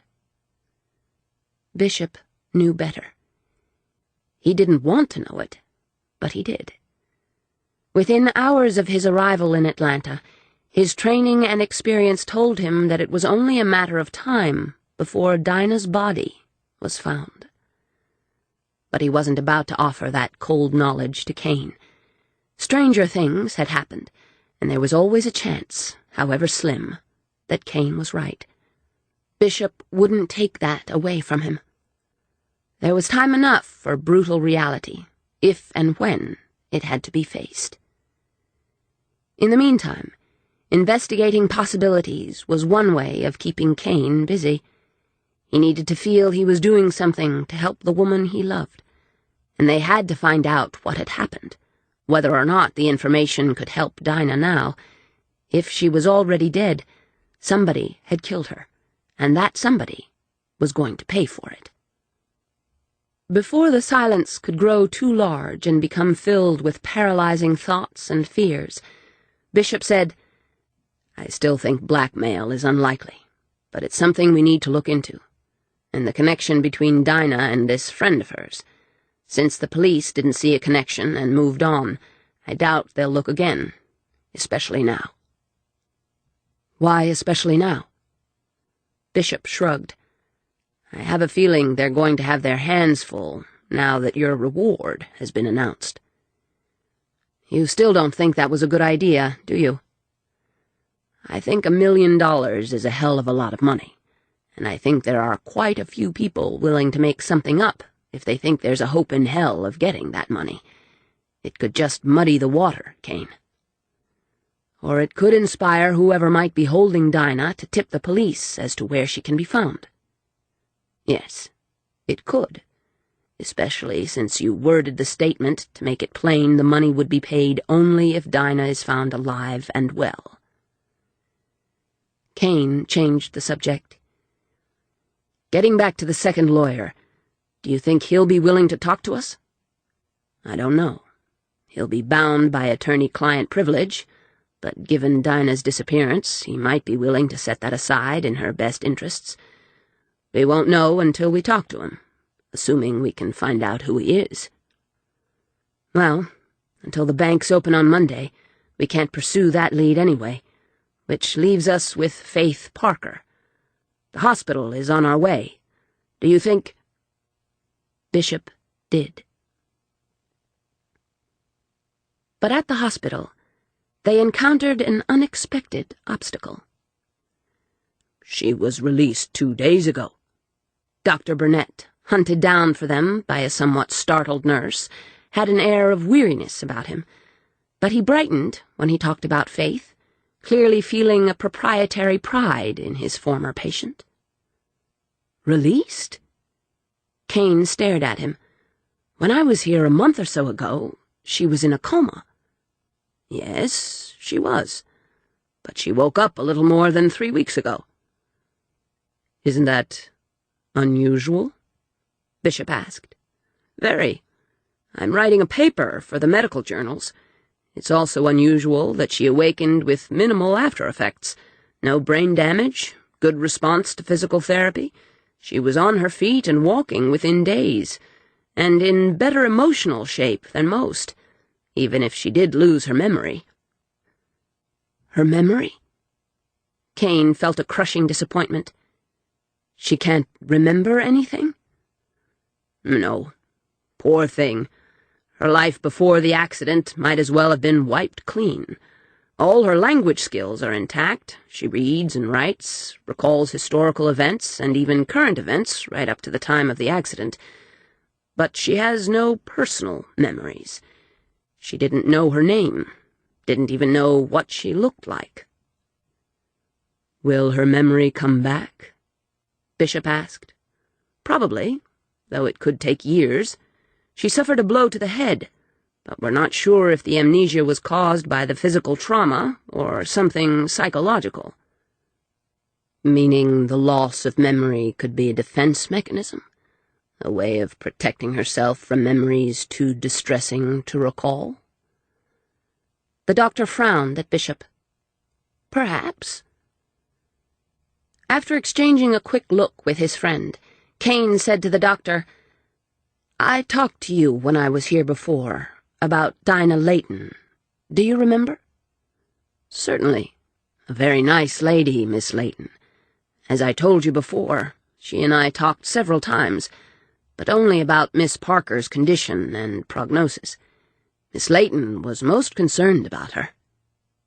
His face changed, and his brilliant eyes narrowed as they fixed on Kane.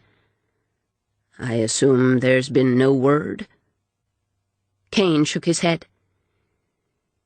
"Agent Bishop and I are gathering information on our own, trying to piece together what Dinah was doing in the weeks before her disappearance." By now, the spiel was automatic.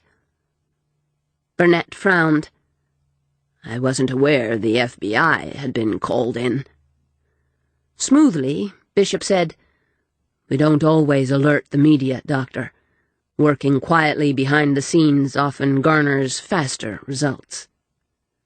"I see. Well then, I assume you'll want to talk to the nursing staff again about Miss Layton's visits."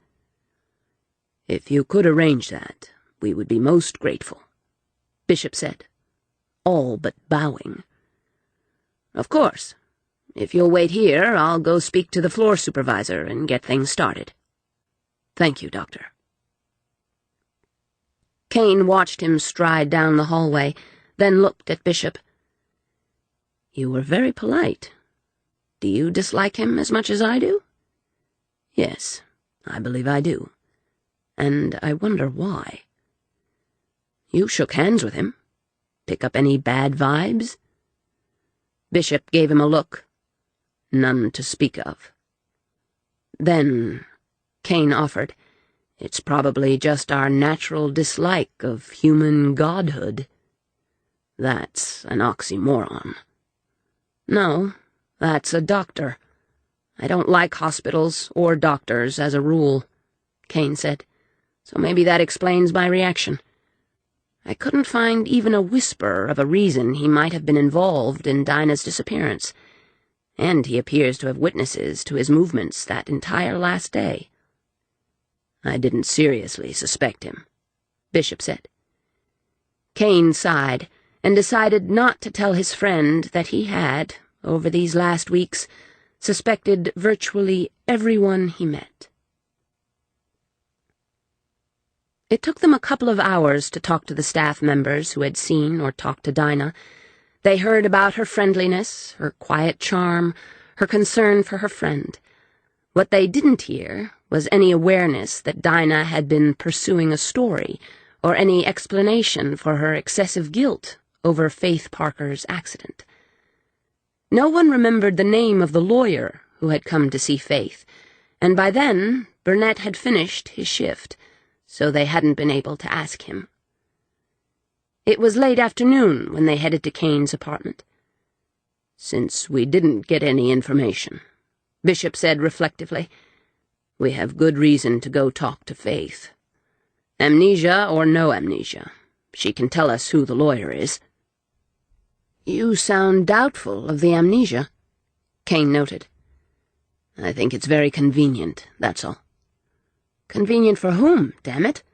Faith could have answered a lot of questions, but now, let's wait until we talk to her before we rule her out as a possible helpful source." "And we can talk to the rest of the hospital staff on Monday," Kane said, "and see if they have anything helpful to add. I just have an awful feeling we're going to hear more of the same, lovely opinions of Dinah that don't help us one bit."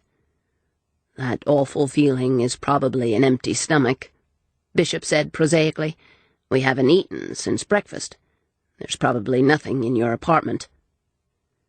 Kane recognized the attempt to take his mind off things and smiled. They settled on take-out Chinese food, and by 7 o'clock were in the process of putting away the leftovers. When the doorbell rang, Kane assumed It was a delivery boy from the grocery store he'd called. But when he went to the door, he found a woman he didn't recognize standing there. She was just a bit over 5 feet tall and too slender by at least a dozen pounds. But she was a knockout.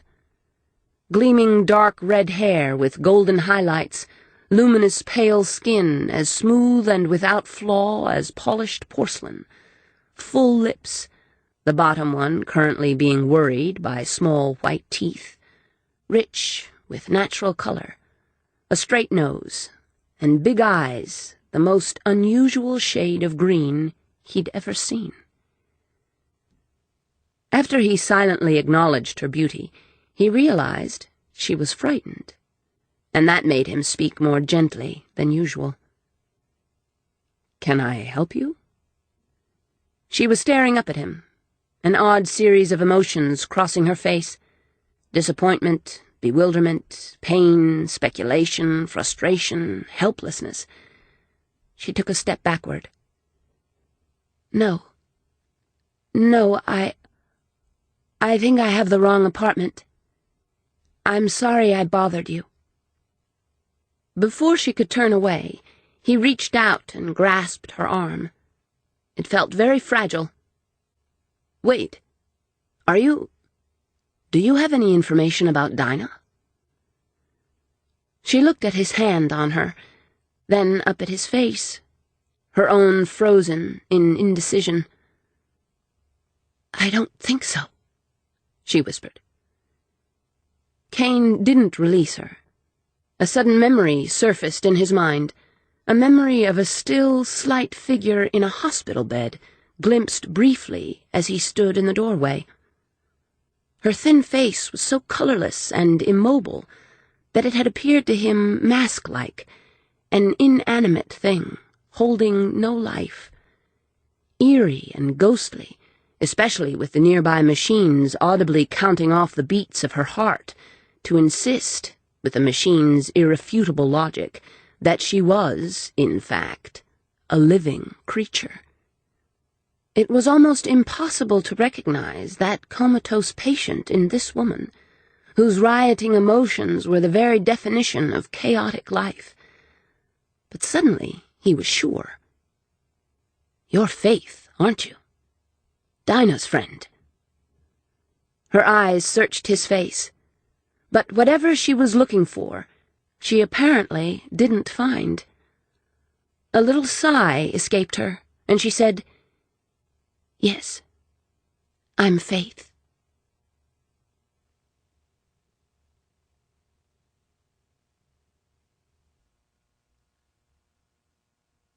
Chapter 2. He didn't know her. There hadn't been a flicker of recognition in those first seconds. They hadn't been lovers. And since they hadn't been lovers, her dreams couldn't be memories of a relationship. As Kane McGregor led her into his apartment, that realization swirled in Faith's mind, baffling, frightening. What could it possibly mean? He didn't know her, yet her response to him had been immediate and intense. She knew he could feel her shaking, and she was afraid the heat in her skin would also betray her.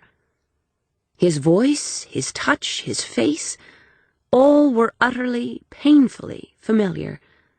A small pool of bright, clear certainty in the ocean of blackness all around her, and she feared it would kill her if she had to turn away from that, from him, and plunge alone into the dark unknown. But she would have to. There was only one explanation she could think of to account for the dreams, one thing that made a certain kind of sense to her, and if what she suspected was true, then those dreams, that connection she felt so vividly between her and Kane McGregor, were yet another thing someone else had given her, not hers at all. She had no sense of herself, and it was terrifying. He introduced Noah Bishop as his friend, and she vaguely recognized him as the man who had been with Kane on television.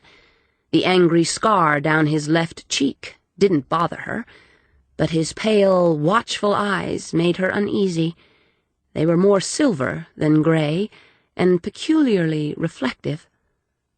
She had the disturbing notion that he could see all the way to her soul. "Some security building you've got here," Bishop said dryly to Kane. "It's just electronic security on the front door at night," Kane replied. "Easy enough to get into the building if one of the neighbors is buzzing in a visitor."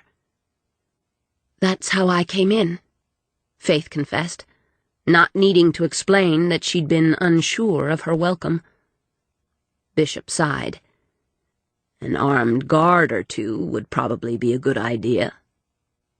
"I'll add that to my list of things to do," Kane said.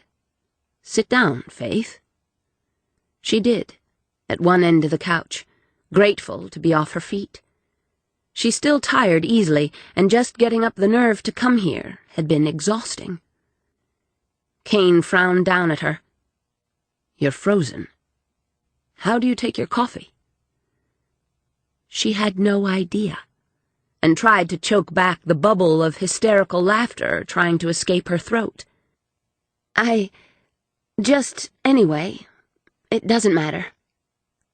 At least he'd misread her shaking and her flushed cheeks, assuming both to be due to the chilly evening. "I'll get it," Bishop said, and went around the corner into the kitchen. Kane joined her on the couch, no more than a foot away and half turning so he could watch her. "I'm glad you came, Faith," he added almost apologetically. "Do you mind my using your first name? It's the way Dinah spoke of you, and—" Faith shook her head. "No, I don't mind." "Maybe it'll start to sound familiar." "Good. Thank you. I'm Kane. As for my friend, most people call him Bishop." "Everybody but you," Bishop called from the kitchen, proving that either he had very good ears or the walls were thin. Kane smiled slightly, then repeated to Faith, "I am glad you came. We wanted to talk to you, even though Dr. Burnett said you couldn't remember anything." There was the faintest questioning lift to the statement. "Nothing of my life," she confessed. "Nothing personal. Not who I am or where I came from. I'm still not used to the name, the face I see in the mirror. It's disconcerting." "I'd think it would be scary as hell," he said bluntly. "That, too." Bishop returned to the room with coffee and handed her a cup. Their hands touched as she accepted it, and she was suddenly conscious of a moment of intense stillness. His eyes seemed to bore into hers, and she was acutely aware of his warm fingers touching hers. The connection was so powerful, it was as if he held her physically in an inescapable grip. Then, even as she became aware of it, the moment passed. His fingers drew away, and he straightened, his gaze calm and cool once more. Shaken, Faith sipped the coffee and tried to think only of the drink. He had fixed it with plenty of cream and sugar, and since it tasted pleasant, she assumed this was indeed how she took her coffee. "Thank you." He nodded and chose a chair across from the couch. Very conscious that he was watching her closely, she turned to Kane. "I was obviously Dinah's friend," she said to him. "I didn't know you." "We never met. I went to the hospital after Dinah disappeared to talk to the staff about her visits and saw you briefly, but that was all." She was afraid her hands would shake and betray her growing weariness and fear, so she set her cup on the coffee table and laced the fingers together in her lap. "Do you have any idea how long I'd known Dinah, or where we'd met? Anything like that?" He shook his head. "Dinah and I didn't meet until about 7 months ago. I know a lot about her, but certainly not everything. And if you were in any way connected with her work, I'd be even less likely to know about you." Bishop said quietly, "Were you connected with her work?" "From what I gathered from news reports, she's a journalist?" "Right." "Then I don't see how.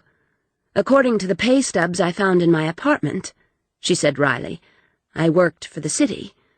I called and spoke to my supervisor. Apparently I was a small cog in a very big wheel. I did routine office work." "Which office?" Kane asked. "Building inspections and zoning," she grimaced, "about which I know nothing, or at least nothing I remember. My job involved typing and filing." She considered for a moment. "I think I know how to type." There was something forlorn in her voice, and Kane acted instinctively. He reached over and covered her tightly clasped hands with one of his own. "The doctor said your memory will eventually come back to you, Faith. You have to believe that." She looked down at his hand, her eyes wide, and Bishop, watching her, was reminded of a deer frozen in a car's headlights, paralyzed and unable to save itself from certain death. In a constricted voice, she said, "Something has been coming to me, but not my memories. I thought they were at first, but now I see they weren't mine at all." Kane released her hands and leaned back, frowning. "What do you mean?" "They started when I was still in the hospital. Just dreams, but maybe memories too, I thought. Dreams like little vignettes, brief scenes of someone's life." "Whose life?" Kane asked slowly. She drew a breath. "Yours. And Dinah's." Out of the coma. Christ. From everything he'd been able to find out, that was the last thing he'd expected, that she'd wake up. Ever. He paced for a few minutes, then went to the phone and called the familiar number. Barely waiting for the answer at the other end, he said, "Faith Parker is out of the hospital." "What?" "You heard me." There was a long silence, and then, "It doesn't have to change anything. Even if she remembers what happened before the accident, the drug would have scrambled everything, left her confused at the very least, and possibly psychotic. After so many weeks? Look, don't panic, all right? Damn it! I told you we shouldn't have stopped looking. I told you we needed to find it. I said, don't panic. The first thing we have to do is find out if she's even a threat. And if she is, then we'll take care of it."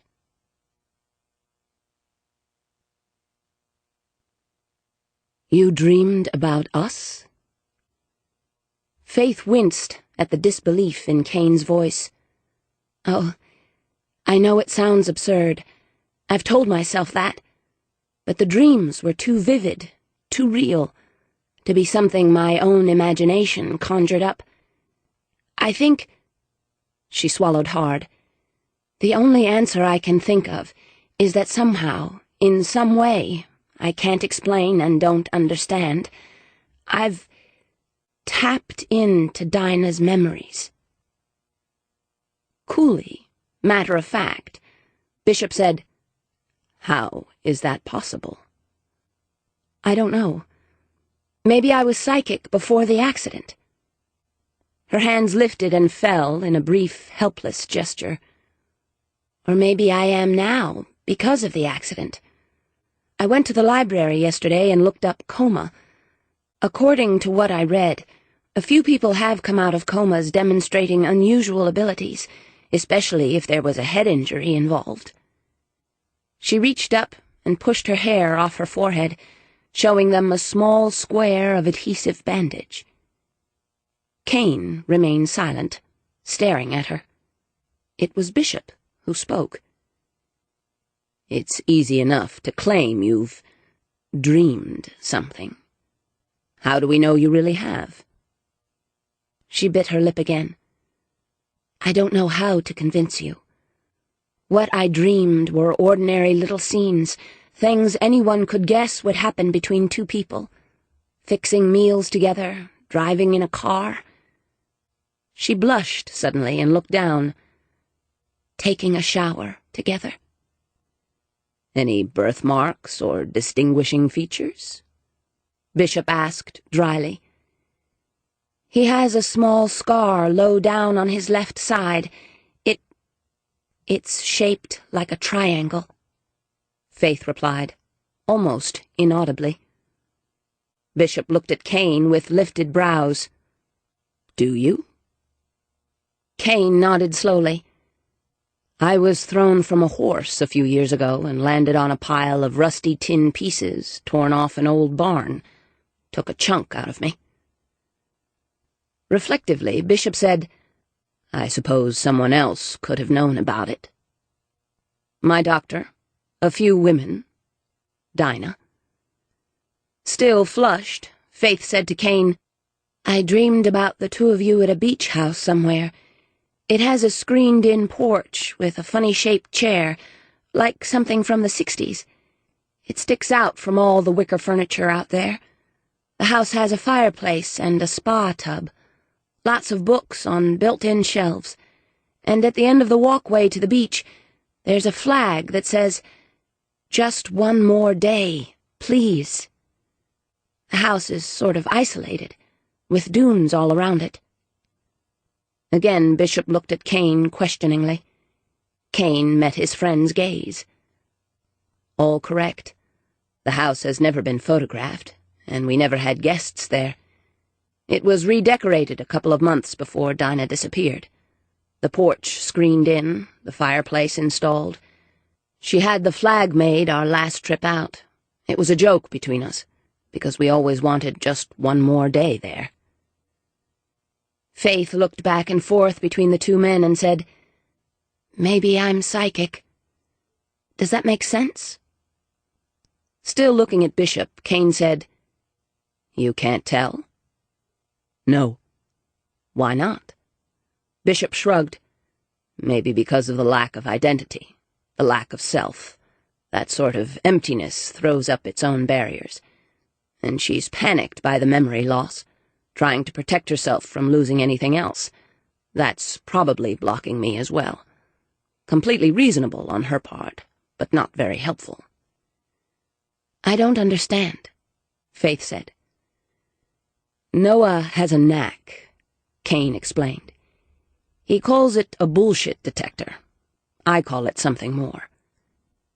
Before Faith could ask for more clarification, Kane addressed his friend again, and she forgot all about Bishop's knack.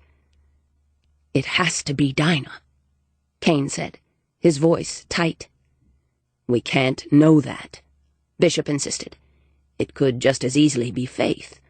People have come out of comas with new and inexplicable abilities." "Maybe, but we know Dinah is psychic." "We know." Bishop's voice was patient and careful, the tone of a man unwilling to assume anything or to raise false hopes. "But her abilities worked a different way, Kane. She wasn't a telepath, wasn't able to touch someone else's mind. She was precognitive, able to tune in to future events, to predict the turn of a card or the throw of dice, and it wasn't something she could control with any reliability. Maybe she could tell you the phone was about to ring, even who was calling, but she couldn't project memories into someone else's mind. Even the strongest psychic would find that virtually impossible. If she were desperate enough, she might be able to, if it mattered, if it meant the difference between life and death. She'd find a way, Noah. Dinah would find a way. It isn't that simple. Psychic ability has its own kind of rules, Kane, and a seer doesn't become a telepath. Not one psychic in 1,000 has dual abilities. Listening in fascination, Faith began to understand just what Bishop's bullshit detector was. Kane said, "So tell me where Faith's memories are coming from. Either Dinah is sending them, or Faith is somehow tapping into them. No matter which way you look at it, it means Dinah's alive, Noah. Alive." His voice was exultant. At that moment, Faith realized that deep down inside himself, Kane had believed Dinah was dead, and hated himself for giving up hope. There was a brief silence, and then, with obvious reluctance, Bishop said, "Dinah visited Faith in the hospital a dozen times, sat by her bed, read to her, talked to her for hours.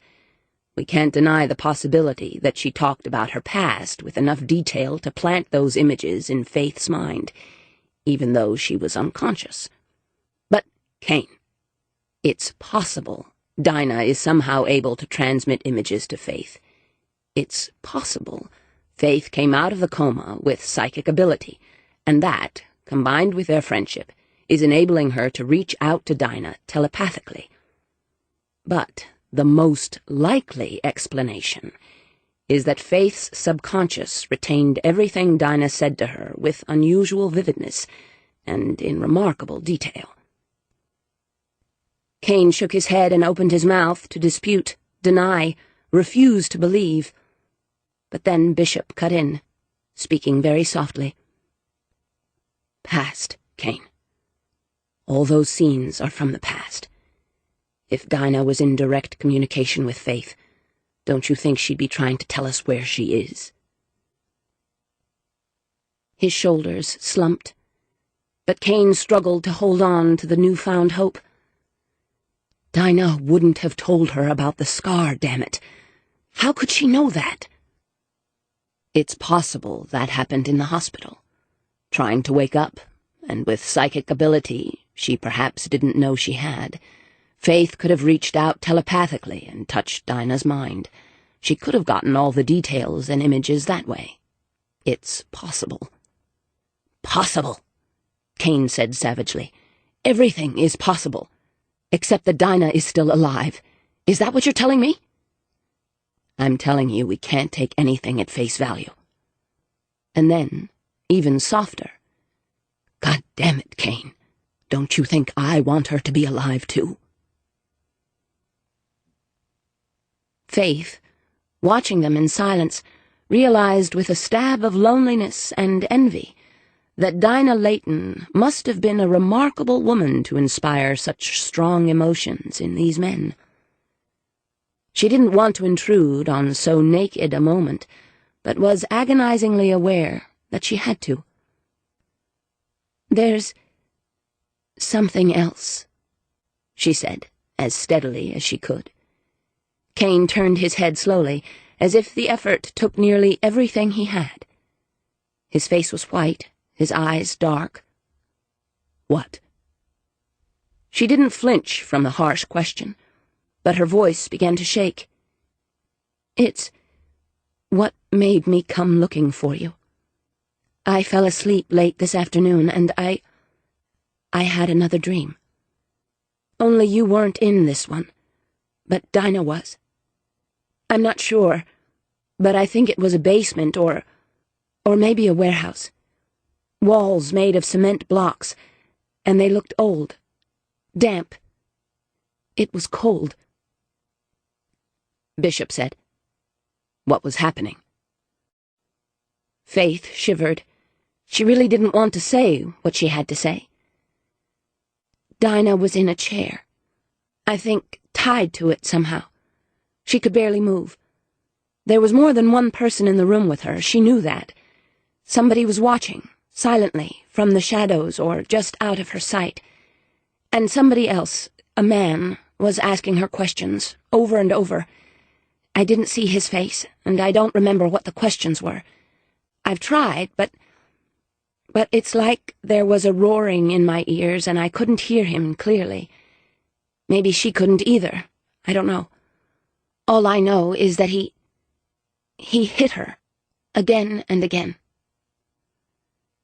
As though her hand were on him, she could feel Kane tense, all his muscles knotting in a blind, instinctive response, and her voice shook even harder as she finished. Then everything went black, and I woke up. Bishop drew a breath. You're saying she is, or was, being tortured? I think so. No, I'm sure. It was too real, too horribly vivid to be anything but the truth. They want her to tell them something, and whatever it is, she won't tell them. Faith swallowed hard. And it's gone on a long time. The questions, the punishment. I could feel how exhausted she was, and her pain. She's hurting so terribly. Kane was staring at her with the expression of a man dealt a mortal blow, and she found it easier at that moment to meet Bishop's clearer, if slightly less human, gaze. That entire scene, he said, could have come from some movie or book. Faith shook her head. It didn't. You don't understand. I wasn't observing. I was there. I was Dinah, was inside her body, her mind and spirit. I felt her pain and her fear and her determination. She lifted her chin and met Bishop's eyes. There's something I'm absolutely sure of. Dinah won't tell them what they want to know because she's protecting somebody, or believes she is. It's more important to her than her own life. And this is happening now? Her certainty wavered. I'm not sure. There was no way to tell. A basement, maybe a warehouse. But you have no idea where? No. I didn't see anything but that room, and if Dinah knew where she was, it wasn't something she was thinking about or feeling. She paused, then said desperately, I want to help her. You have to believe me about that. I have to try to help Dinah. Why? Bishop's voice was flat.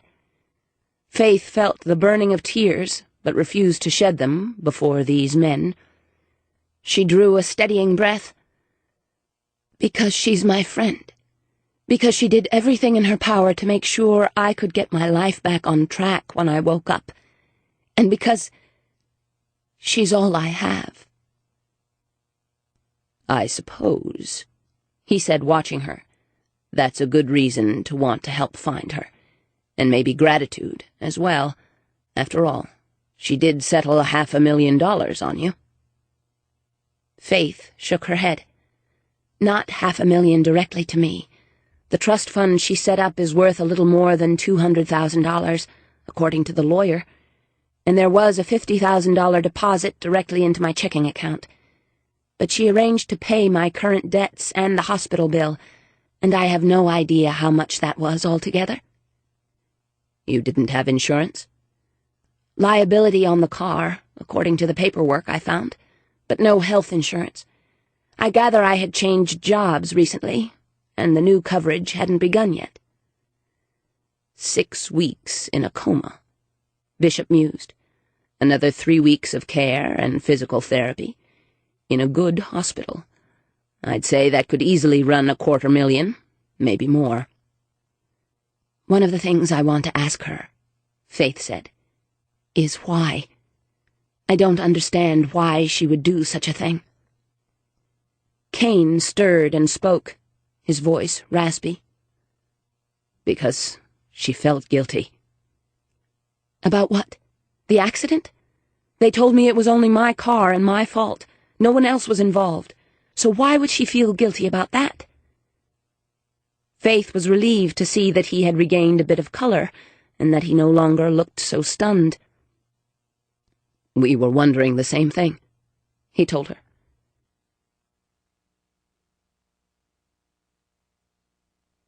This ends Disc 2. Hiding in the Shadows, Disc 3. Bishop said, What caused the accident? Me, apparently. She tried and failed to smile. The doctor said it was a few drinks on top of a prescription muscle relaxant. He said the combination was toxic and that I don't handle alcohol very well. Why were you prescribed muscle relaxants? Kane asked, making a visible effort to be methodical. I don't remember. Obviously. He frowned. You didn't have the prescription bottle with you? Her purse had been with her other things at the hospital. It had contained the usual items: a billfold, a checkbook, a small, unused, spiral-ringed notebook, a couple of pens, and a compact and lipstick. No prescription bottle of any kind, and there wasn't one in the apartment. Slowly, she said, "Maybe the police took it as evidence." Kane was still frowning. Alcohol. That isn't right. Dinah said you were on your way to meet her for drinks after work. But you never made it, and you'd come straight from work. That's what she said. So, Bishop said, unless you make it a habit to keep a bottle at work in a desk drawer. She blinked. I doubt it. There's no alcohol of any kind in my apartment. Kane saw her swallow convulsively, and when her eyes fixed on his face, there was fear in them. What? He demanded. Somebody broke into my apartment. She spoke very carefully now. The funny thing is, nothing was stolen. Not that I have any way of knowing for sure, but the police said the usual things weren't taken. The place was turned upside down, though. Drawers emptied, things tossed about. It sounds like a search, Bishop said. When did this happen? Kane asked. I'm not sure. I mean, it was discovered early in the week when the lawyer arranged to have a cleaning service come in and get the apartment ready for me. When could it have happened? Bishop asked. Was anyone else in your apartment between the time of your accident and when the cleaning service discovered the break-in? Faith thought about it, reaching up to rub her forehead, as though fretful. I don't think so. Except Dinah. Dinah was there? Her lawyer mentioned it. He said she had gone through my desk at home to find out what bills I had so they could be paid. That must have been just after the accident. She was about to mention the missing laptop, but Kane was speaking, and her wavering concentration lost the thought. So we have a span of weeks. Kane looked at Bishop. Great. Bishop's mind was on something else. The apartment was searched after Dinah went there to go through your desk. His pale gaze was intent on her face. And just a few weeks later, Dinah disappeared. Faith tried to make her mind focus on what he meant. Are you saying that Dinah might have disappeared because someone thought she found something at my place? Something she wasn't supposed to find? Maybe. He turned to Kane. Maybe we've gone about this the wrong way. Maybe there was no direct threat to Dinah. No story someone wanted stopped before she could write it. Maybe it isn't her past we should be looking into. But mine, Faith said shakily. Kane realized suddenly that she was exhausted. It showed in her eyes, darkened with strain, and in the shadows beneath them. She was trying to sit up straight, but her shoulders kept slumping, and her skin was ashen. He was sure that if her hands hadn't been clenched together in her lap, they would have been shaking uncontrollably. You need to get some rest, he said. Apologetic, she said, I haven't quite got my strength back yet. It hits me all at once, and then I just need to sleep. I'm sorry. For God's sake, don't be sorry. You've been through hell, and it's understandable. Besides, you've told us things we didn't know before, and you may be able to help us find Dinah. Bishop looked at him, but said nothing. I want to, she said again, then sighed. A shadow of fear crossed her face. If you could call a cab for me." Kane's hesitation was brief. "Look, I don't think it's a good idea for you to go back to your apartment. At least not tonight. Until we figure out what's going on, until we're sure that what happened to you and what happened to Dinah are unconnected. It's better you stay with us." Color crept into her face. "I can't stay here." "Of course you can." He kept his voice matter-of-fact. "There are 2 bedrooms. Noah's in one. You take mine. I'll bunk down in here." He grimaced. "These days, I'm usually in here most of the night anyway. Might as well get a pillow and blanket and make it official." She bit her lip in indecision, and Kane thought about how terrified she must be, so alone that even the face in her mirror was unfamiliar to her. Gently, he said, "We'll take it one day at a time, okay? Tonight, you need to sleep, and I think you'll feel safer here than at your apartment.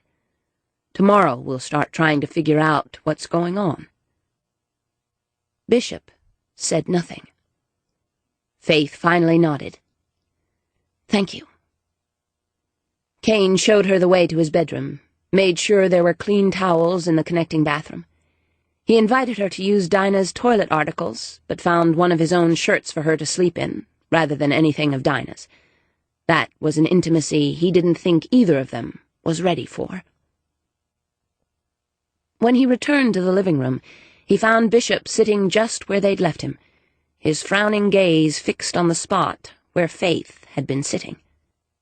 Silently, Kane fixed drinks for them both, then reclaimed his place on the couch. "Do you believe her?" he asked abruptly. "I don't know. She could have told us what we wanted to hear." "I didn't want to hear that Dinah's being hurt." Kane's voice was very steady. "No, but we might have expected something of the sort, if we're honest about it, and it made for a dramatic telling, didn't it? Virtually guaranteed to create an emotional reaction." "The details about the beach house. There's no way she could have found those out, except from Dinah." Kane wasn't ready to give up. "Or from you." Kane frowned, then realized what his friend meant. "You mean she could have gotten them out of my mind as we were sitting here?" "If she's psychic, maybe. Just because she was able to block me doesn't necessarily mean she can't use her abilities at the same time." "Another psychic rule?" Kane asked wryly. "Something like that." "Okay. I have to admit that's possible. But there has to be a connection between Faith and Dinah, and what happened to both of them. Maybe the threat was against Faith. Maybe she was into something dangerous, and Dinah just stumbled into the situation. But Dinah clearly felt responsible for Faith's accident, Noah. She felt guilty enough about it to spend a hell of a lot of money trying to fix things for Faith." Playing devil's advocate, Bishop said, "But she apparently has a history of giving money to people in trouble. So how do we know her guilt was excessive? Maybe Faith merely represented one more wounded soul she was trying to help. Maybe.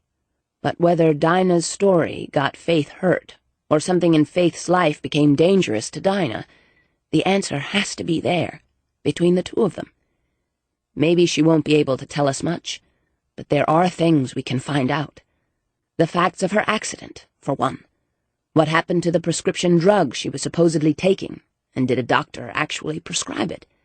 How did she have a couple of drinks in her just minutes after leaving her job and going to meet Dinah?" Kane's face was hard with determination.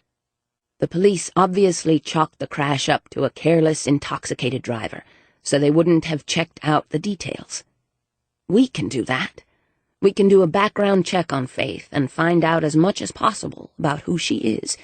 We can find out if Faith and Dinah were actually friends, if anyone saw them together or knew about the friendship. We can find out what Faith's job involved, and whether it might have provided Dinah with information she was looking for, a story that might have gotten them both hurt. We can look for facts, Noah. After a moment, Bishop said, "So you're convinced both Faith and Dinah were gotten out of the way because of a story Dinah was working on?" "It's possible, isn't it?" "Yes, it's possible." "Then we have a lead," Kane said, his voice sharp with anticipation.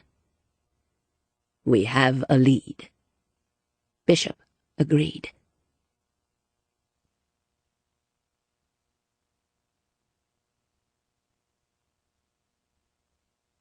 Chapter 3.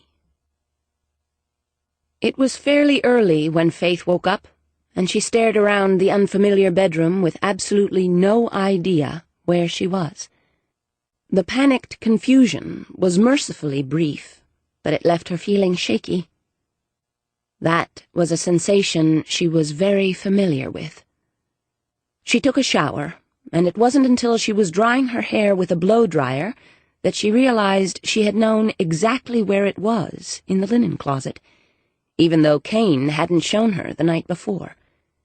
Then, when she became conscious of her actions, the brush in her right hand suddenly felt clumsy and wrong, and she had to transfer it to her left. "Left-handed," she murmured. "I'm left-handed." She had been using her left hand consistently since waking up in the hospital, so why had she used her right that morning? It was probably one of the strange little glitches wrought by her coma, and she forced it from her mind. She got dressed, then made up the bed and neatened the room, leaving everything as she had found it. Finally, unable to postpone the moment any longer, she left the bedroom. Kane was up. He was freshly shaved, his hair damp and his casual clothing unwrinkled. He was moving restlessly around the living room, and she doubted he had slept much, if at all. He paused near a lovely baby grand piano as soon as she appeared in the doorway, his awareness of her instant, and his gaze sharp. "Good morning." His voice, a little abrupt, was softened by a quick smile. "The coffee's hot, and everything's out on the counter. Fruit, bread, cereal. Help yourself." "Thanks." Faith went into the kitchen and busied herself. She was too aware of him for her peace of mind, especially when he came to the other side of the work island to pick up his coffee cup. "I hope you slept well," he offered conventionally. Faith hesitated, then dropped a slice of bread into the toaster and said lightly, "I've slept a lot since coming out of the coma, but I've yet to sleep well. The doctors say it's natural and nothing to worry about." "Bad dreams?" "No, not that. Just feelings. It's hard to let myself go, to trust sleep. I'm afraid I won't wake up, or that when I do, weeks or months will have passed.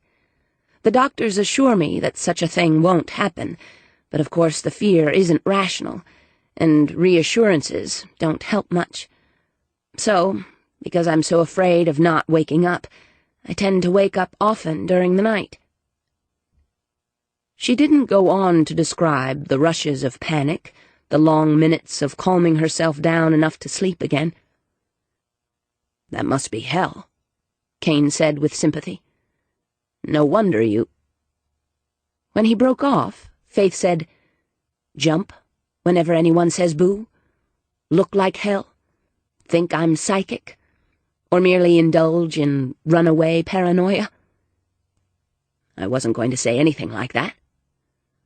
But instead of explaining, he changed the subject. "Noah and I have been talking, and we think the best thing is for you to stay here at least a few days. We need time to try to find some answers, and until we do that, we won't know if you might be in as much danger as Dinah. So we'll take you to your apartment today, and you can pack a bag." "I can't just take over your bedroom. I can't force myself into your life. I can't do that.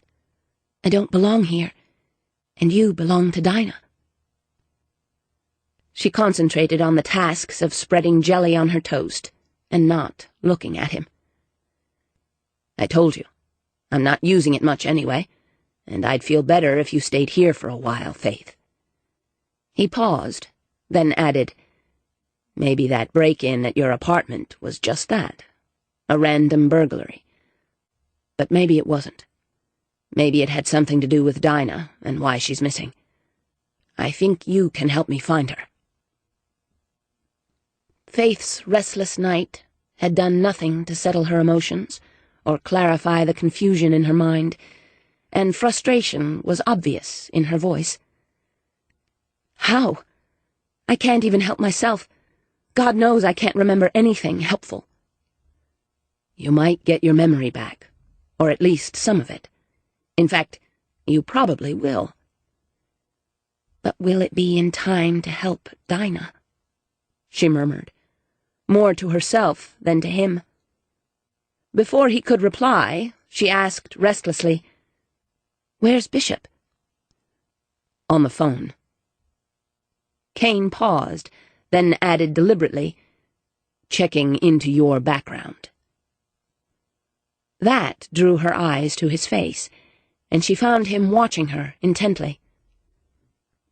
"Oh, I guess he can do that, can't he?" It wasn't a question. Kane's eyes narrowed suddenly. "Why do you say that?" "He's with the FBI, isn't he?" There was a moment of silence. Then Kane said, "Neither of us mentioned that." "You didn't?" Faith was startled, but quickly realized what the answer must be. "I suppose Dinah told me." She shook her head. "It happens like that, right out of the blue. I just know things I can't explain knowing.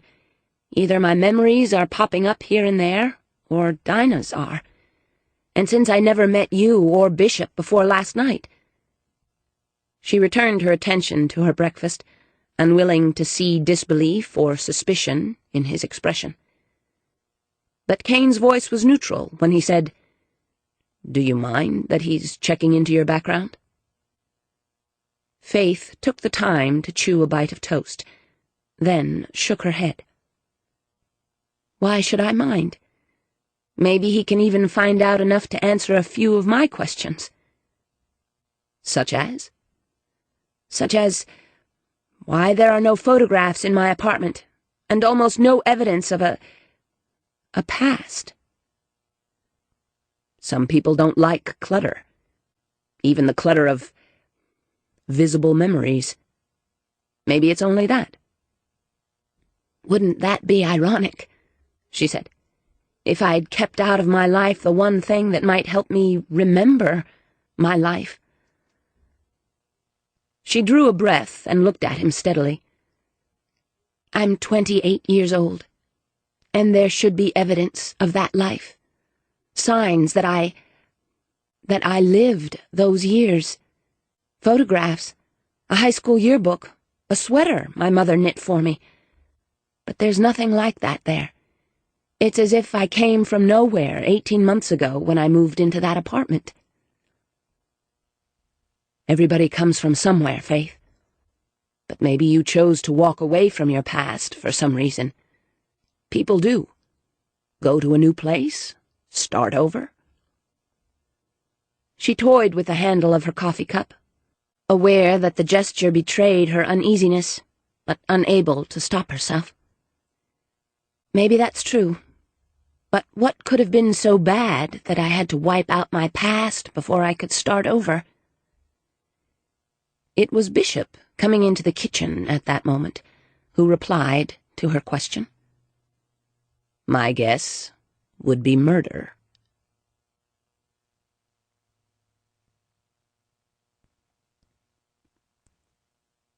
"Amnesia?" "According to her file, yeah." He scowled at a passerby, sending him on his way without stopping to wait for the phone. Then he continued his conversation. "I got a look at the shrink's report. Seems her whole life is a blank, not just the days or weeks before she rammed her car into that embankment." Is it temporary or permanent? Beats the hell out of me. And them, apparently. The gist of it is that nobody knows whether she'll ever regain her memory. She could get it all back, some of it, or none of it. And there's no telling how long it might take. She could wake up tomorrow, remembering every detail. Or it could take years. That's what they say. He waited out several minutes of silence, then said, I don't like it. No, neither do I. So? So where is she now? He swore. I don't know. There was a pause, and then, I told you to check out her apartment last night. I did. She wasn't there. And I got pissed.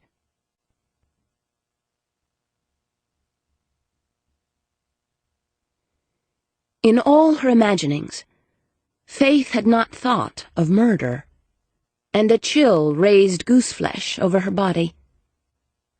What? She groped desperately in the darkness of her mind, but there was absolutely nothing, no memory, no knowledge at all. Nothing but the terrifying possibility that she had done something horrible. Bishop continued to speak as if reciting items on a list. A little over 2 years ago, you were living in Seattle with your mother and younger sister. Your sister was still in high school. Your mother worked in a library, and you worked as a receptionist at a construction company during the day and waited tables at night. He paused. I don't have all the details, and I won't until I go up to Quantico and get access to the records. But the facts are simple. What facts? She asked unsteadily. There might have been a softening of Bishop's steely gaze, but it was difficult to tell. I'm sorry. Your mother and sister were murdered, and the house was burned to the ground. Faith felt shock, but it was distant, impersonal, little more than dismay. She couldn't conjure even a fleeting image of this mother or sister, and the grief that should still have been strong in her was totally absent. It was Kane who asked quietly, who was responsible? The case is still open. That's all I can tell you. Bishop looked at his friend. And the file is restricted. Maybe because it's an ongoing bureau investigation. Something like that. Could Faith be a protected witness? Not likely. If that were the case, I would have been warned off the moment I tried to access her file. She cleared her throat. Was I a suspect? According to the Seattle PD, which I called after running into that restricted file, you had an alibi. You were waiting tables in a busy restaurant in full view of dozens of people when the murders were committed and the house burned. But the police refused to tell me anything else. It seems their file is off-limits as well. Kane looked at Faith. So 2 years ago, the people closest to you were murdered. No arrests, no convictions. A few months later, you came to Atlanta and started over. Faith tried to think, which would explain the lack of some things in my apartment. Photographs, old clothing. If the house I lived in burned to the ground, I could have lost everything. Kane frowned at Bishop. My imagination is probably working overtime trying to figure out how 2 unsolved murders in Seattle could connect to a traffic accident and a disappearance here in Atlanta 2 years later. But here's Faith. One very real connection. Until we have the details, Bishop said, there's no way to know if there's any other connection. And we get the details only if you go to Quantico. We have a chance of getting them if I go to Quantico. My clearance might not be high enough, depending on why the file was restricted. Weren't you going to have to go back tomorrow anyway? Something about this new unit of yours? I don't have much choice, I'm afraid. and I don't know when I'll be able to get back." He paused. "If I thought there was anything I could do here that you couldn't do just as well or better, you wouldn't leave. I know that." Bishop went to pour himself some coffee, and Faith was glad their attention had shifted away from her. She needed time to try to cope with the shock of knowing her family had been murdered. "I'm not too crazy about leaving here just now," Bishop said. "With no solid evidence surfacing, the search for Dinah was going along pretty much according to standard operating procedure, with very little progress and no real surprises." He looked at Faith. "And then you came out of a coma and walked out of that hospital." Kane frowned again. "Meaning?" "Meaning the balance has been upset. The status quo disturbed. If anybody is paying attention, now would be the time I'd expect them to make a move." Faith was puzzled. "You mean whoever has Dinah would have to change their plans because of me?" "If you figure into this at all, yes. Think about it. If you are or were a threat to someone, that coma kept you safely out of the picture. The fact that you're up and about again has to give them pause. Even if they find out that your memory is gone, chances are they won't feel secure enough to just ignore you. Not for long, at any rate." "My apartment was probably searched," Faith said slowly. "Maybe they found out whatever it is they were looking for." Then a sudden memory made her look at Kane. "Does Dinah have a laptop?" "Yes. Her briefcase was missing when her Jeep was found abandoned near her office, though, and she always carries the laptop in it." Faith hesitated. "According to what she told the lawyer, she also had my laptop. Did you ever see it?" Kane didn't have to think long. "No. I mean, I never pay particular attention when she uses it, so I suppose it could have been yours, but I never saw two of them, and we didn't find one in her apartment when we went through the place after she disappeared. No discs, either." Bishop said to Faith, "I don't suppose you have any idea of what was on yours?" "No. All I know is that I hadn't had it long before the accident." "Another dead end." Kane sighed. "Last night I thought we had a lead, but now it looks even more murky than before." "I don't believe in coincidence," Bishop said. "Somewhere in all this there's a single thread, one fact or occurrence that ties everything together and makes sense of all of it." "Even the murders of my mother and sister?" Faith asked. "That might have been the beginning of it," he answered. "Everything that's happened since could date back to two people being murdered in Seattle 2 years ago. Or they might turn out to be, pardon the expression, incidental to everything else, important in this instance only because they were the catalyst that brought you to Atlanta." Faith was beginning to get a headache. She wondered how a mind so empty of anything useful could feel so crowded with questions and facts. "First things first," Kane said, watching her. "We need to get you to your apartment so you can pack a bag." Bishop opened his mouth to say something, then apparently thought better of it and said instead, "It's Sunday, so there won't be much traffic."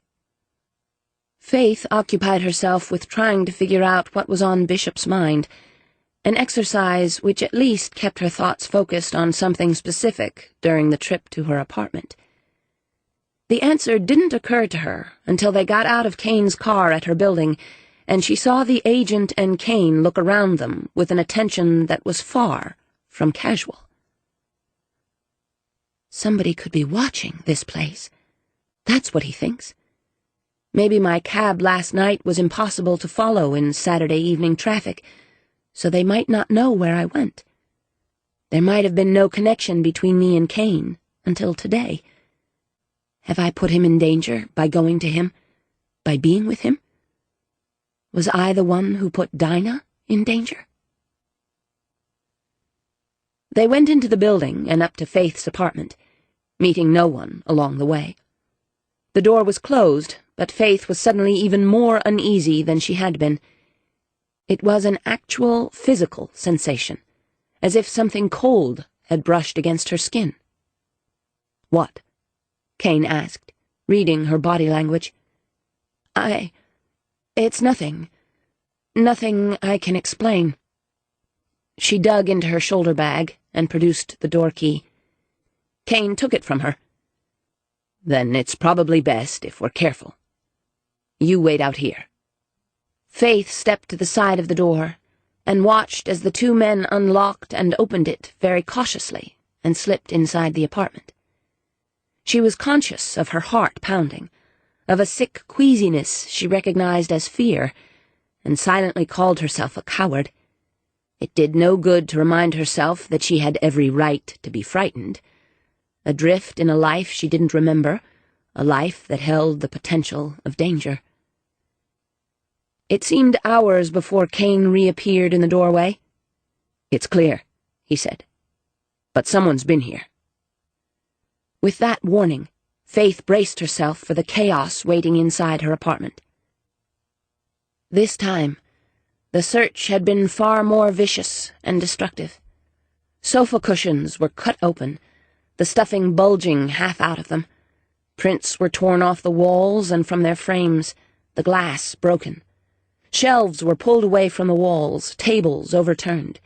In the kitchen, the cabinet doors were open, the counters and sink littered with boxes and cans, and both the refrigerator and the freezer had been searched. In the bedroom, her clothing lay heaped on the floor, along with the bedding. The mattress had been slashed open. Faith stood looking at the mess, her skin crawling with the sensation of having been violated. "I should call the police," she said. Kane and Bishop exchanged glances. Then Kane said, "I have a friend in the department. Let me call him. I think we'll be better off if we can avoid a media circus." When Faith looked at him, he added, "So far, there's no public connection between you and me, or even you and Dinah. I say we keep it that way as long as possible." Faith agreed, even as she asked herself if she was deferring to Kane because he was right, or because it was easier to let him make the decisions. "I don't even know that about myself. Not even that."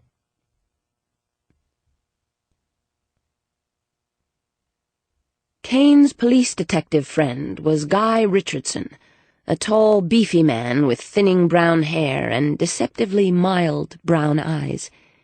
He arrived with a disinterested police photographer who took pictures of the apartment, spoke briefly and quietly to Kane, filling him in on the lack of progress in the search for Dinah, perhaps, and then looked around the place thoroughly before asking Faith if she knew for sure if anything had been taken. Faith had already thought about that and was able to offer an answer. "As far as I can tell, nothing that was here when I left yesterday evening is missing."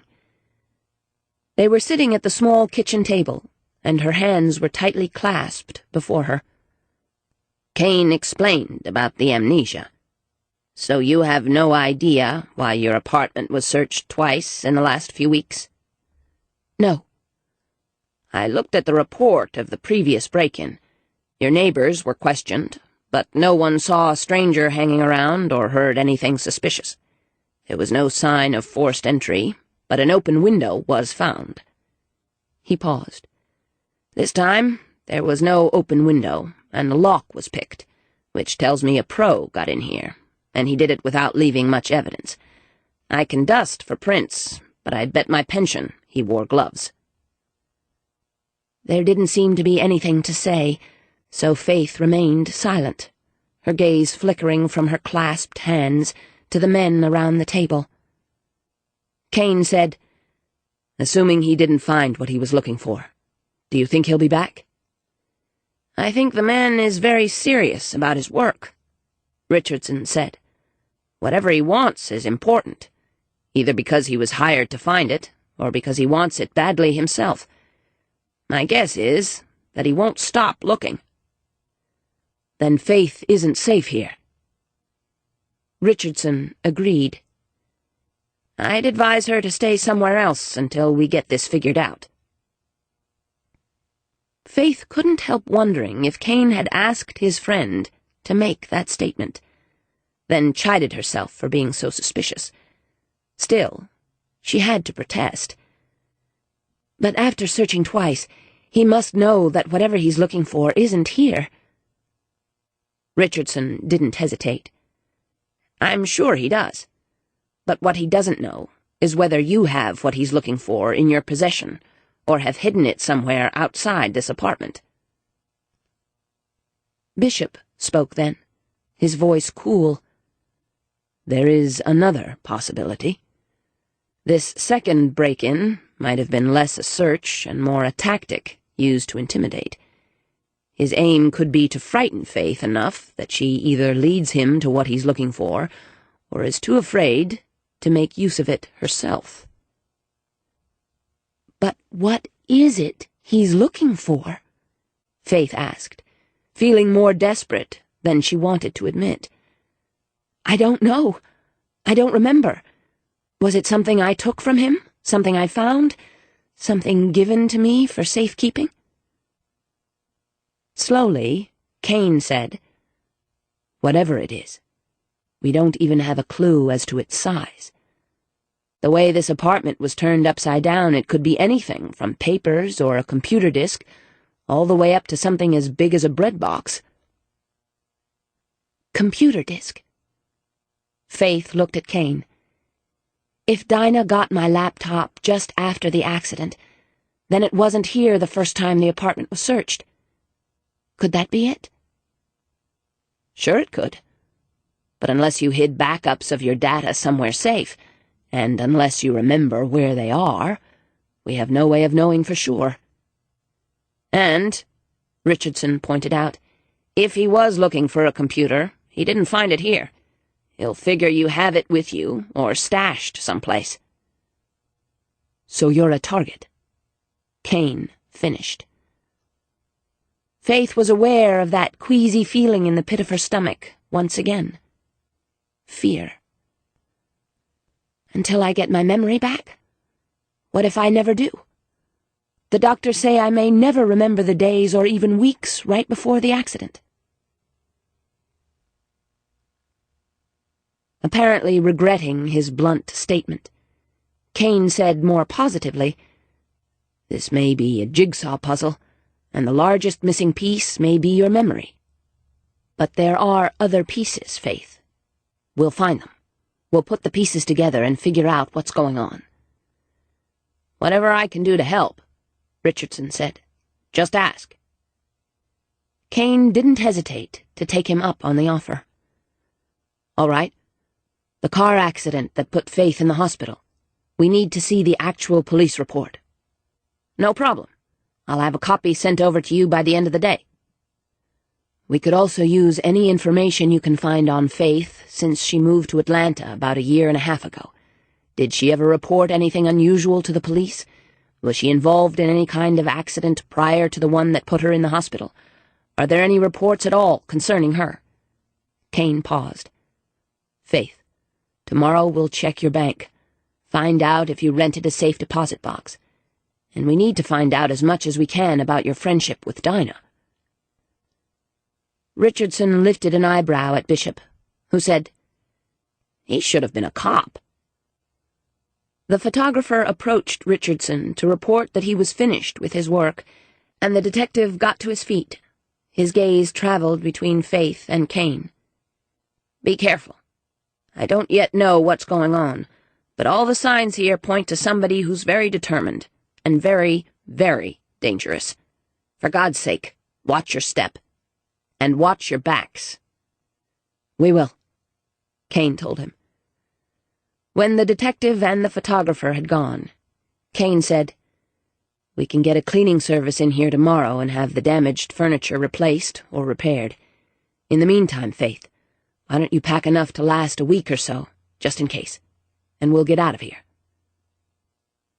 She went off without a word to do as he suggested, and when they were alone, Bishop said, "She could have trashed this place yesterday before she came looking for you. It's possible." "She could have. I don't believe she did. Do you?" Bishop's reply was somewhere between a shrug and a shake of his head. Not open distrust of Faith, but certainly ambivalence. "You do realize that it won't take a public connection between you and Faith to draw the wrong sort of attention if somebody happens to be watching this place." "I realize that. I also realize somebody could have followed her to my place last night, so the connection between us might already be made." Kane shrugged. "My building's a hell of a lot more secure than this one, even with a part-time doorman. And I'll be there. Any way you look at it, she'll be safer with me." "I wasn't thinking only of her. Kane, have you considered the possibility that Faith might be responsible, directly or indirectly, for Dinah's disappearance? That she might have brought trouble with her from Seattle? Trouble that Dinah got caught up in?" "After hearing about the murder of her family, of course I've considered it." Kane leaned back in his chair with a sigh. "So what should I do differently? She can't remember, Noah. Her past is a blank. Did you see her face when you told her about the murders? Shock, yes. But you might as well have been telling her about two people she'd never met before. She's the most lost soul I've ever known, completely helpless to protect herself from whatever trouble might have followed her here. Whether she remembers anything to help me or not, I can't turn my back on her." "I didn't say you should. But Richardson was right to warn you to be careful." "And I intend to be." "Sure you do. If that lost soul in the next room leads you right into the lion's den, you'll be careful as hell." Kane was silent for a moment, then said, "She can help me find Dinah. I know she can. I can't see further than that, Noah." "I know," Bishop said.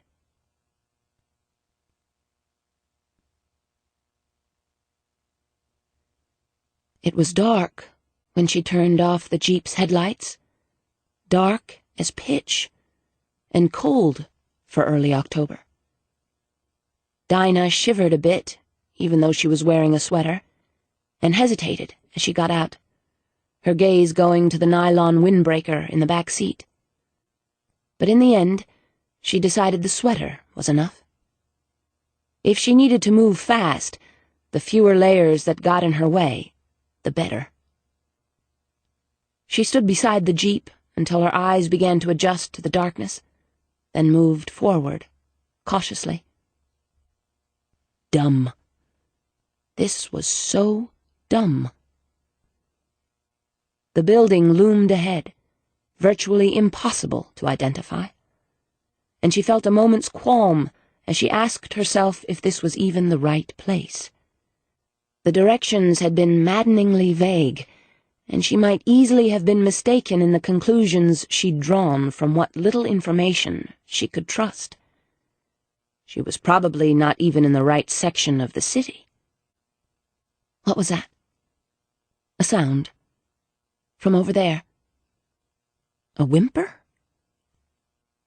Dinah crept forward, her heart thudding in excitement, trying very hard to keep her breathing soft and even, not to betray her presence. Straining to listen. No other sound now, if there had been one. Her overwrought imagination, probably. God knew she had reason to imagine monsters. Dinah stopped moving, standing still to better see and hear whatever lay around her. She had good senses, usually, and there was also that little bit of something extra Bishop called a spider sense. It was a sharpened awareness of her surroundings, as though her 5 senses were somehow magnified by danger, or the possibility of it. Her eyes having adjusted quickly to the darkness, She was now able to make out more details of the building. Windows were high and dark, offering no clue as to what lay behind them. There didn't seem to be a door of any kind. Somewhere was a loose shutter or piece of tin on the roof. She heard it rattling faintly in the breeze, and she smelled wood, lumber, something else as well. Dinah stood utterly still, her chin raised, sniffing the night air that was teasing her with an odor she knew she should recognize, but which lurked just beyond reach. Primal. Animal. The hair on the nape of her neck was stirring. She needed to leave. She needed to leave right now. When it came at her, there was no warning, no sound. Just a dark shape hurtling from its darker surroundings, and then the blow that knocked her off her feet. And then the hot, tearing pain.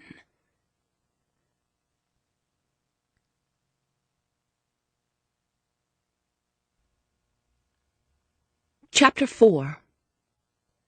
Faith jerked awake to find herself sitting up in bed, her arms raised as if to protect her throat and face. Her heart was pounding, her breathing ragged, and her skin clammy, as though she had just raced in from the damp, chilly night. It took several minutes for her to reassure herself that she was not out in the dark, lying on the cold ground with an animal tearing brutally at her flesh, that she was inside and safe, that she was not Dinah. She was in Kane's bedroom, which was still filled with afternoon light, as it had been when she had retreated there after lunch, when the sudden need to sleep had overwhelmed her. The clock on the nightstand told her a little more than an hour had passed, but when she slid from the bed, she felt slow and clumsy and stiff, as though she had slept heavily for hours. She was also unnerved. She could still feel those teeth tearing at her. Shaking off the nightmare memory as best she could, Faith decided she didn't want to be alone a minute longer. When she reached the living room, she paused in the doorway, unnoticed by the two men. Kane was on the couch, Bishop in the chair on the other side of the coffee table, and both were leaning forward as they studied the papers spread out before them. "No sign another car was involved," Bishop said. "In fact, there were several witnesses, and all confirmed she was driving erratically before losing control and plowing into that embankment." They were reading the police reports of her accident, Faith realized. "No mention of a prescription bottle," Kane said, frowning, "and no mention that anyone checked afterward to confirm that a doctor prescribed muscle relaxants. Just the notation that EMS reported alcohol on her breath, then the emergency room doctor's report and the test results." He paused. "Christ, her blood alcohol level was 3 times the legal limit." "How could that be?"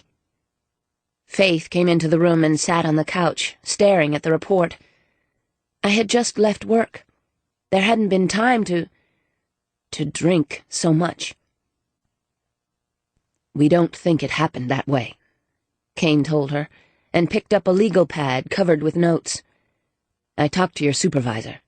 Listen to this. At 5:35 that day, she reports that you handed in some paperwork you'd stayed a bit over to complete. The two of you talked for, she says, about 5 minutes. Then you got your purse and left. That building has underground parking for employees, with a gate that requires a key card. The gate receipt for your car was time-stamped at 5:50. He paused again. At 6:30, you plowed your car into an embankment, 6 miles from your office building. Faith thought about that for a moment, frowning. Maybe it's not so unusual to take 40 minutes to drive 6 miles in rush-hour traffic, but it would take a good chunk of that time to drink enough to screw up your reflexes and boost your blood alcohol level to 3 times the legal limit. and you would have had to be throwing back 100-proof scotch straight out of the bottle while you were driving. Then, if it wasn't possible— Bishop said, "Possible, maybe. Likely? No. First of all, there was no bar along the route you must have taken, and we can assume you didn't drink in your car because there wasn't a bottle found in it." "I could have thrown it out along the way," Faith offered, playing devil's advocate. "You could have, but since you were on your way to meet Dinah for drinks, why on earth would you have drunk so much before?" Kane said, "And then there's the famous prescription for muscle relaxants, which, from all evidence, doesn't seem to exist. There was no bottle in your apartment or your desk at work, and none was found in your purse or anywhere in the car. We used the entries in your checkbook you brought from your apartment and called the pharmacy you normally go to. The only prescription they filled for you during the 6 weeks preceding the accident was the regular one for birth control pills." Birth control pills. Was there a man in my life after all? Or was I merely prepared for the possibility? "Faith?" She looked at Kane and forced her mind to focus on more important matters. "I can check with my regular doctor at that clinic tomorrow, just to make sure, but it does sound like those muscle relaxants weren't mine. So how could I have gotten them into my system?" "The obvious answer," Kane said, "is that someone slipped them to you without your awareness." "While they were getting me drunk in about half an hour?" Faith shook her head. "That's the part I just don't get. To drink so much at all doesn't feel right to me. To drink that much in so short a time— "Unless someone's lying and you had nothing at all to drink," Kane suggested. "Maybe it was a setup from the get-go. I'm willing to bet there are drugs that mimic a combination of alcohol and some kind of prescription med, resulting in death. Or coma. Maybe someone drugged you, gave it a few minutes to take effect, then splashed a little alcohol in your mouth and on your clothes and put you behind the wheel, knowing damn well you couldn't drive a block without wrecking the car. In downtown Atlanta traffic, chances were good you'd be killed or seriously injured. And when you survived the crash, how hard could it have been in a busy emergency room for someone to get at the paperwork and make sure it tells the right story?" "Are we talking about one person here? One enemy?" Faith asked. "Somebody who influenced everything from the wreck and my hospital records to Dinah's disappearance? Maybe even what happened in Seattle?" Bishop said, "There may be one person behind everything, always assuming it's all connected. But there'd have to be more than one person involved." "Aren't you the man who told me once that true conspiracies are almost as rare as hen's teeth?" Kane asked. "Yeah. But note that I said almost. They do happen. And if Dinah was telling you the truth when she said she was working on a story involving business, politics, and something criminal, then I'd say that's probably what we have here." "How could a story like that have any connection to me?" Faith asked.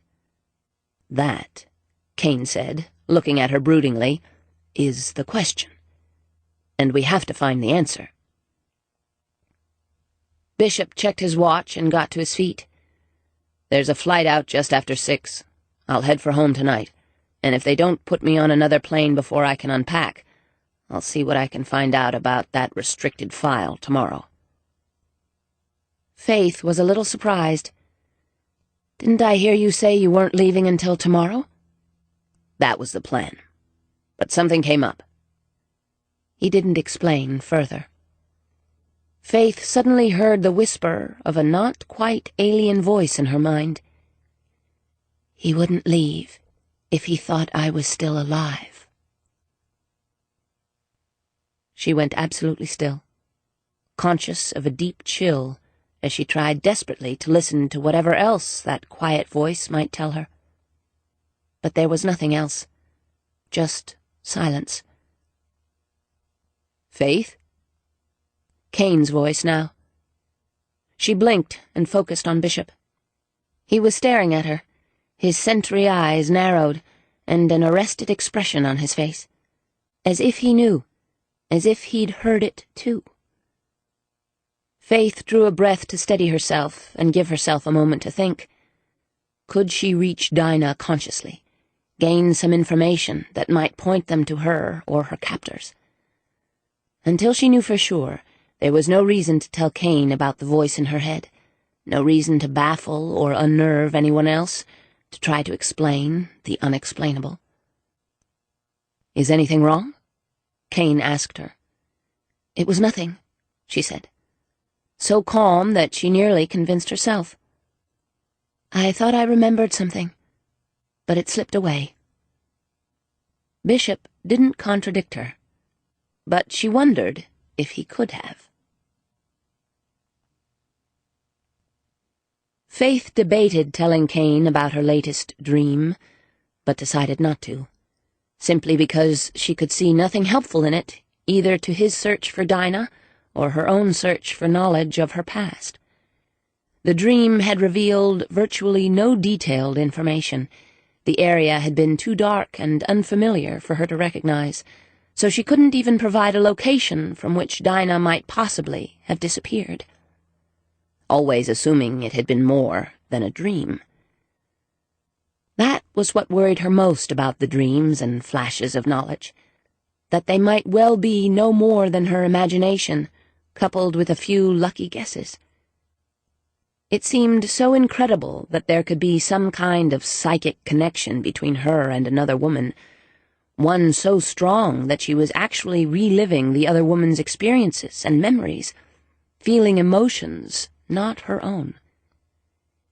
Hearing a voice in her head that belonged to someone else. How could she believe such a thing? And yet she did.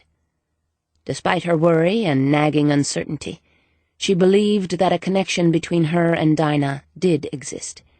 She didn't know how or why that bond had formed, but she believed it was very real. If she could only figure out a way to use it to find Dinah. But she seemed as unable to control that as she was to find memories of her own in the blankness of her mind. The helplessness was maddening, and sitting around doing nothing wasn't helping. She could use her brain, though, couldn't she? When Kane returned from seeing Bishop off in a cab to the airport, Faith was sitting on the couch with a legal pad and the small address book she had brought from her apartment. Before Kane could ask what she was doing, she picked up the phone and placed a call to the women's clinic. It took several minutes of talking her way patiently past a couple of staff members, and then her personal doctor's answering service, but she finally reached her doctor. She made an office appointment for the following day. Kane said when she hung up, "So she'll see you tomorrow?" Faith nodded. "And have all my records ready, so she can fill me in on my life. The medical part of it, at least." She wasn't surprised about the accident, although she didn't say how she'd heard about it. Kane nodded and gathered up all the notes and the police report they had been going over earlier. He saw her turn another few pages of the address book and frown down at an entry. "Find something?" She shook her head half-consciously. "I'm not sure. In the in case of emergency section, there's an address and a phone number, but nothing to identify who or what it is." "Local number?" "There's no area code." She met his gaze, then picked up the phone. "One way to find out." It rang 3 times before a brisk female voice on the other end announced, "Haven House?" The name meant nothing to her, but given where she found the number, Faith thought surely someone there would recognize her name. So, tentatively, she said, "This is Faith Parker." There was a moment of silence. Then the woman exclaimed in surprise, "Faith? The last we heard, you were still in a coma." Faith didn't state the obvious. Instead, she said, I just came home this past week. And you're okay? I mean, Faith barely hesitated. I'm fine physically, but I seem to be having some memory problems. Forgive me, but I don't remember who you are. This is Karen. The answer came readily enough, but wariness had crept into that brisk tone. Faith jotted the name down on her legal pad. So we know each other? Of course. You probably spent more time here than in your own apartment, up until the last few months. We always kept a bed ready for you, in case you wanted to stay. Puzzled, Faith said, I'm afraid I don't understand. Just what is Haven House? She was thinking that perhaps it was a bed and breakfast, something like that. The truth came as a definite surprise. It's a shelter, Karen replied, even more wary now. A shelter for abused women. Faith added that information to her notes automatically, and it was only as she watched her pen moving across the page that she realized she was writing with her right hand. She transferred the pen to her left hand, confused both by her actions and by what she was hearing. A shelter. Did I work there? As a volunteer? You helped out when and how you could, same as the rest of us. Karen's voice hardened slightly. Look, if you really are Faith, and what you've told me is the truth, I'm sorry, but I can't tell you anything else over the phone. We have to be careful here. Too many of us are in hiding. I understand. Faith wished that she did. Is it all right if I come over there? I have the address. She recited it, just to make sure what was in her book was correct. Our doors are always open to women, Karen said. But in case you've forgotten the rules, no men, no exceptions. I'll remember. Thank you, Karen. Don't mention it. Faith cradled the receiver slowly. What kind of shelter? Kane asked immediately. For abused women. And they know me there. Faith felt peculiar just saying the words. But she wouldn't tell you anything else over the phone? No. Understandable, I suppose. I need to go over there and talk to them. Now, today. I don't know if there's a connection to Dinah, but she did a story on a woman's shelter, Kane remembered suddenly. And Conrad, her financial manager, said she donated money. He paused. If she donated her time as well, or went there at all, she never mentioned it. I don't think she would have. Judging by what Karen said to me, being secretive about the shelter was encouraged. She looked down at the entry in her address book. I didn't even name it in my book.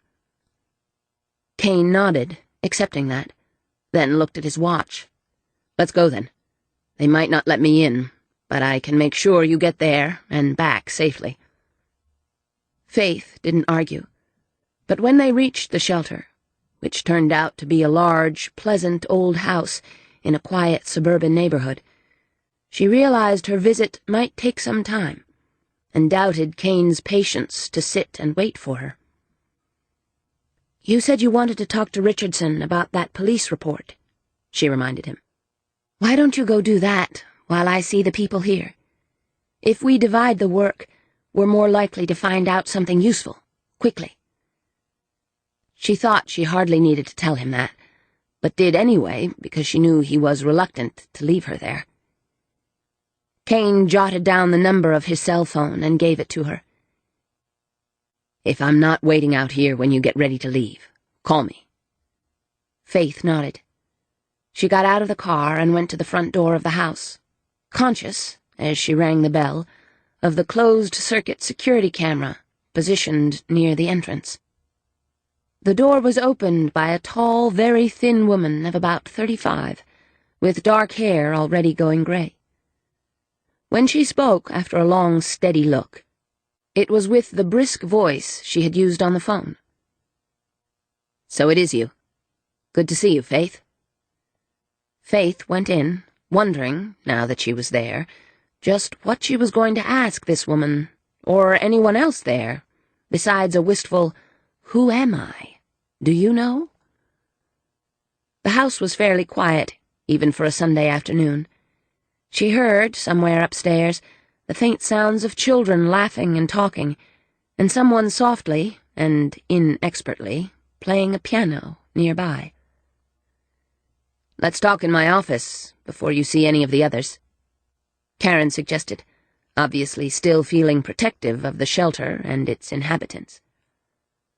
Faith was agreeable, and moments later found herself sitting in a small, cluttered, windowless office that had probably once been little more than a closet. The gracious old home showed plenty of signs of recent renovation, but it was clear the money had been spent where it would do the most good, the comfort of the director obviously far down on the list. "I've been thinking about it," Faith said as Karen went around the desk and sat behind it. "And if you need someone to verify what I claim about the memory loss, I'm sure my doctor will explain everything." Karen's sharp brown eyes softened. "That won't be necessary. I believe you. Besides, I've known you more than a year, Faith, and one thing I'm sure of is that you'd never do anything to harm this shelter or the women and children who depend on it." "How did I get involved here?" Faith wasn't sure she wanted the answer, but knew she had to ask. "The same as the rest of us." Karen's smile was faint and brief. "In your case, an ex-husband." Faith swallowed, aware of a chill, but no memories. Still, no memories. "Do you know his name? What happened between us?" Karen shook her head. "Those are the kinds of questions we don't ask around here. And you never offered to talk about it, beyond saying you'd divorced him and that he worked somewhere out on the West Coast." "Did I come here because I was afraid of him?" "I think you came here initially because your doctor believed you needed to know there was some place in Atlanta where you'd be safe. That's common among abuse victims, the need to have a safe place. Also, I think, because you'd been at a shelter where you used to live, and it helps to spend time with people who understand what you've been through." Faith wished she understood, or felt what she thought she should feel. But she didn't remember being frightened or hurt by anyone, much less a husband. Though that would explain several small scars she had found on her body, she realized. Trying to concentrate, she said, "So you don't know much about my past?" "We try to live in the present here. You may have talked more to the others, but this is considered a temporary shelter, and we have a fairly high turnover rate. I'm afraid there aren't many still here who'd know you. Andrea and Katie, maybe Eve. I can't think of anyone else." "I suppose you wouldn't consider giving me the names and current addresses of any of the women I might have confided in months ago?" "Against the rules. I'm sorry, Faith." "No, I understand." She sighed. "If I could talk to the women who did know me, I'd be very grateful. But I also wanted to ask you about Dinah Layton." Karen's thin face tightened. "God, that's just awful. Her disappearing like that. When it first happened, we all wondered about that guy she was involved with. But then we would, wouldn't we? Not exactly an unbiased group here."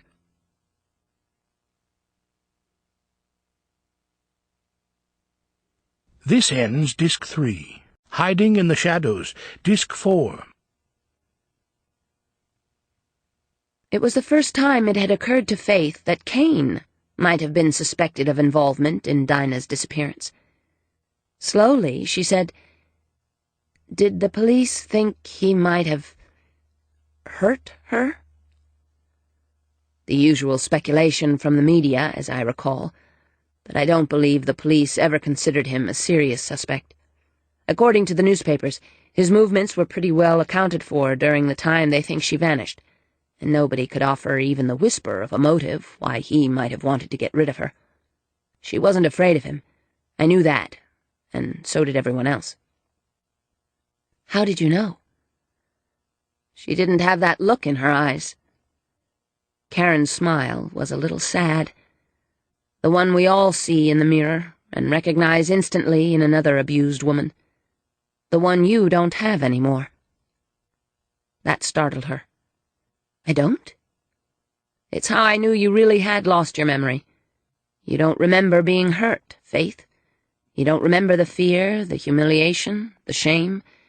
You don't remember cowering, the way we've all cowered, while a man used his strength and his rage as weapons.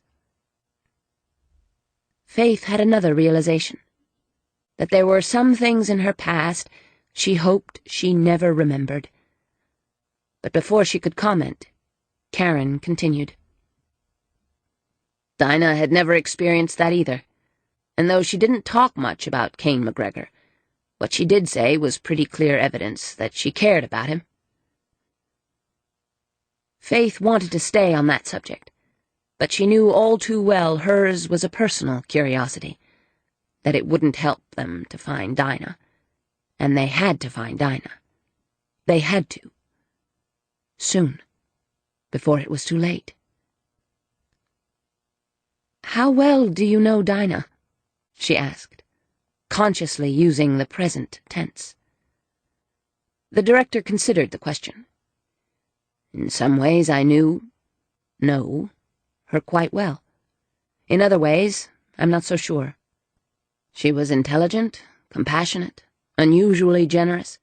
She was easy to confide in and kept other people's secrets as well as she kept her own. But I couldn't tell you anything about her past, or about what she did or where she went when she wasn't here. Karen paused. She came here to do a story on the shelter months ago, and after her job was done, she kept coming, volunteering her time, donating money. She met you here. Faith stiffened. She did? Yeah. And it was very unusual, the way you took to each other right off. An instant bond. I remember that first day. You sat on the front steps and talked for hours. I asked you about it later, and you said that for the first time in your life you were beginning to believe in reincarnation, because Dinah must have been very close to you at some point in your existence, and yet you two had never met before. You said she was the only person you could ever remember trusting instantly and totally. Faith thought about that for a moment. Did I claim to be psychic in any way? Karen's eyebrows shot up. You never did to me. You were always very down-to-earth, even laughed at yourself for considering that reincarnation might be possible. What about Dinah? Never heard anything like that from her, either. Which, Faith thought, meant nothing. Dinah had clearly kept the sections of her life separate, as far as she was able. What Faith was still unsure of was which section of Dinah's life she had belonged in. The humanitarian section, where a shelter held abused women whom Dinah had clearly felt sympathy for, or the work section, where there had been a story that might have endangered them both. Did she spend much time here right before she disappeared? She asked finally. No, we hadn't seen her in weeks. In fact, we hadn't seen her until just after your accident, when she came to tell us what had happened. We wanted to send flowers or visit, but she discouraged us from doing either. She did? Karen nodded. Said you were in a coma, and the doctor thought more visitors wouldn't be advisable, that she'd keep us informed. She came by a few times, and then we never saw her again. Things got hectic here, the way they usually do, and time passed. and Faith had been forgotten. She understood that, even though it caused her a pang, and managed a smile. "I see. I'm sorry, Faith. You and I weren't close, but I should have been a better friend. Don't worry about it. One good thing about having no memory is that the slings and arrows hardly hurt at all. Karen, may I see those women who might have talked to me?" "Katie's the only one here today, I'm afraid. That's her trying to play the piano. Her mother, Andrea, made the mistake of letting her ex get too close a couple of days ago, and now she's in the hospital. As for Eve, she's out of town visiting relatives. Should be back any day now, though." Faith was getting used to disappointment. She listened for a moment to the distant, inexpert piano notes. "I gather Katie is a child. How old?" 7, though she seems older. Karen's sad smile returned. "They all grow up too fast in this house. But you can talk to her. She always liked you, as I recall." "How about Dinah? Did Katie like her?" "Very much." The little girl was alone in what appeared to be a communal music and games room. She wore white pants and a Barbie t-shirt, and her long blonde hair was held back from her face with pink plastic clips. She was more than a little doll-like herself. She was also extremely grave, accepting, without a blink, Karen's explanation that Faith had been sick and doesn't remember things as well as she wants to. Faith felt momentarily deserted when Karen left her with the little girl, then sat down on the bench beside her and said, "Hey, kiddo, what are you playing?" Katie frowned, wide blue eyes gazing at Faith for a long, silent time, before she looked back down at the keys and tapped middle C twice. "I can't play much. Chopsticks, but I don't like that. Some of Beautiful Dreamer. You haven't been here to teach me anything new." The last was said with a careful absence of accusation. "I'm sorry about that, Katie." Without thinking about it, Faith put her fingers on the keys and began playing a few notes. "Would you like to learn this? It's called Moonlight Sonata. Isn't it pretty?" Music. Something else she hadn't remembered knowing until now. Katie cocked her head, listening critically. "It sounds sad." Faith stopped playing. "So it does. I'd forgotten that too, I guess. We'll just have to find something else I can teach you. I'll bring some music with me next time, okay?" "You said you would." Again, the little girl's voice was neutral, the non-committal tone of someone who had learned early that the wrong words, the wrong inflection, could incite violence. Faith didn't like the way that made her feel, but all she said was, "I won't forget, Katie." Katie looked at her. "Where's Dinah?" Faith hardly knew how to answer. Keeping it simple, she replied, "I don't know, Katie." "Why don't you ask her?" Katie asked reasonably. "If I don't know where she is, I can't really do that, can I?" "Just close your eyes and ask her," the child said, a touch of impatience in her voice now. "You used to. It was a game you two played. You'd close your eyes and say, 'Dinah, call me,' and the phone would ring." "It would?" Faith said numbly. "Sure. Don't you remember that?" "No," Faith said. "I don't remember that."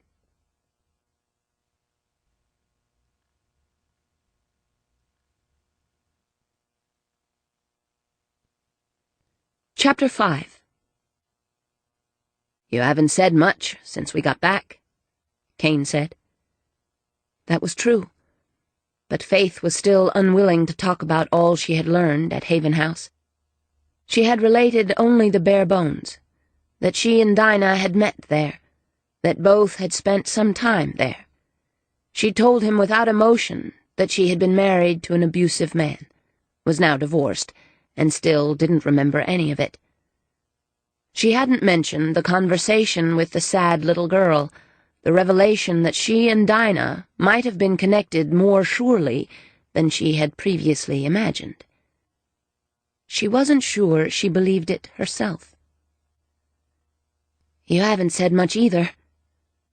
Restlessly, she moved around the living room, ending up at the piano in the corner near the French doors, which opened onto a balcony. It was dark outside. Late. Too late to do anything more, to go anywhere or ask questions, or get an inch closer to finding Dinah. And if Faith was maddened by that, she could only guess how Kane must be feeling. Then again, he'd been going through this for weeks, and by now must have learned the futility of driving himself to exhaustion, must have forced himself to accept that sleep and food were necessary, that moments of inactivity had to be endured, no matter how desperately he needed to be out searching for Dinah. "Neither of us had much luck this afternoon," he said. "Guy couldn't tell me any more about your accident, and nobody at the shelter could tell you anything useful." She sat down at the piano bench and absently picked out a tune with one hand, idly watching her red-polished nails move over the keys. "I hate this," she murmured, "not being able to do anything." Both hands began playing now. The quiet music kept her from hearing the ticking of the clock on the nearby wall, but it did nothing to muffle the ticking she was conscious of inside herself. The minutes and hours were slipping past so quickly, so quickly. After a moment, Kane crossed the room to lean against the side of the piano. "You play well." Made aware of what she was doing, Faith suddenly felt awkward and uncertain. Her fingers tangled, struck a series of sour notes, and went still. She laced them together in her lap. "I didn't even know I played at all until today. Does Dinah?" "No." He smiled faintly. "She claims to have a tin ear, says music is just a lot of noise to her.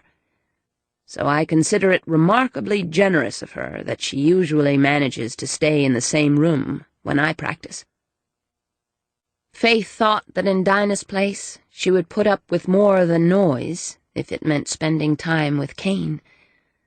But she wasn't the one in love with him, she reminded herself. That was Dinah. Dinah's memories of intimacy she remembered. Dinah's emotions she felt. Not her own. Of course, not her own. Trying to think about something else, she recalled the afternoon's vivid dream.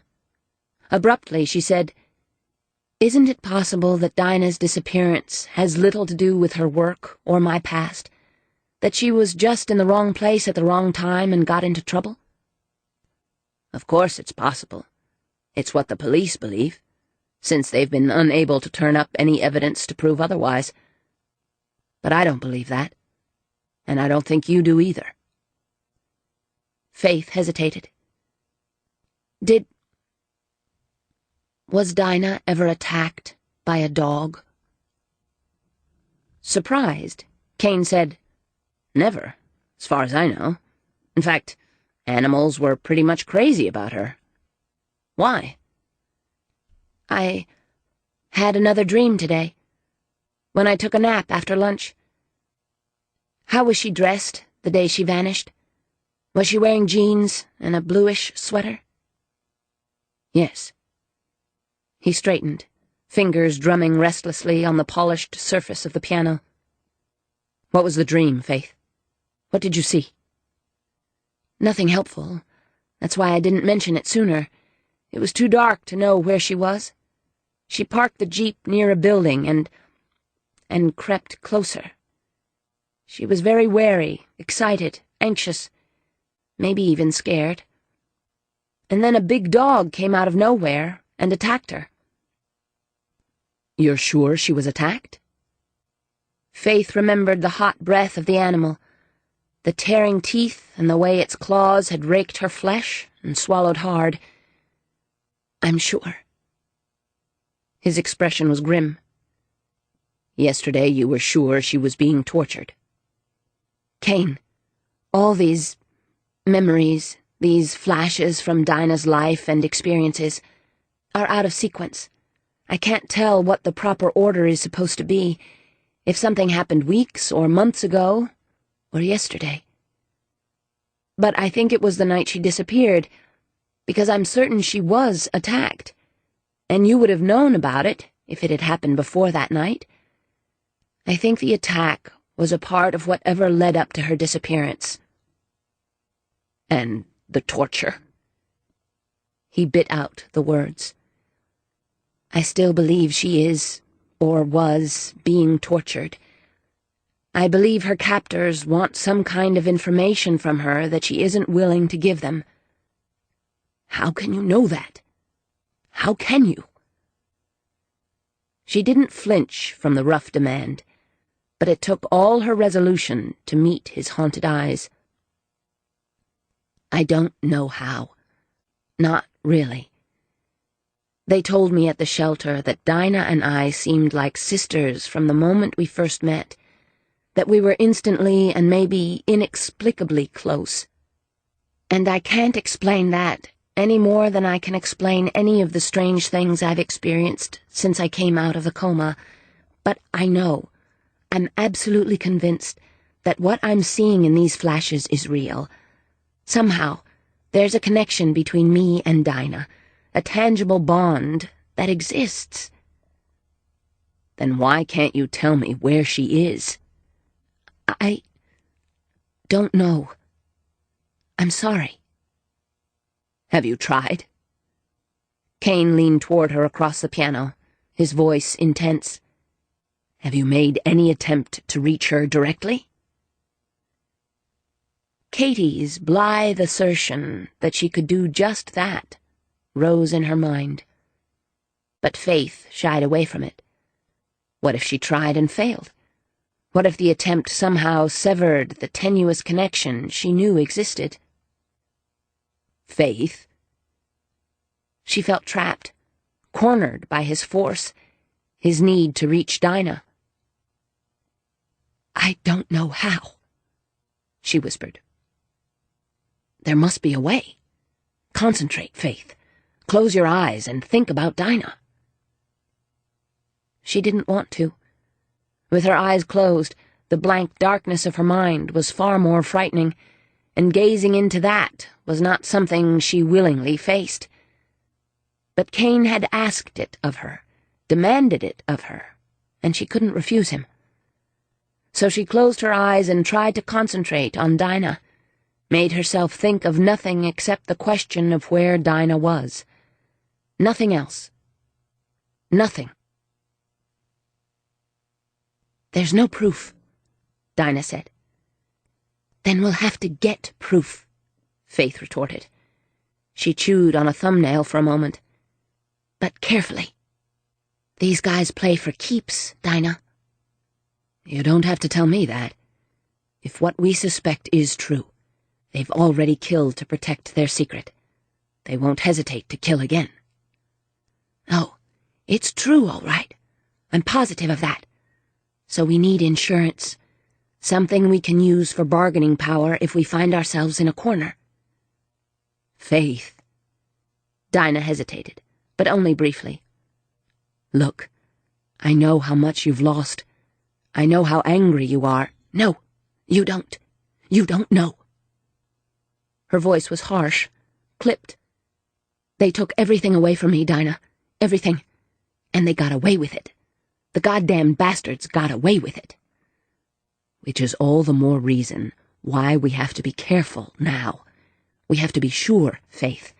We have to get proof, and it has to stand up in court. Otherwise, you'll never get your justice. Justice? Faith looked at her with an odd little smile, Yes, of course. Justice. Faith. The scene shifted dizzily, and she found herself back in that dark, damp room, her wrists bound to the arms of the chair.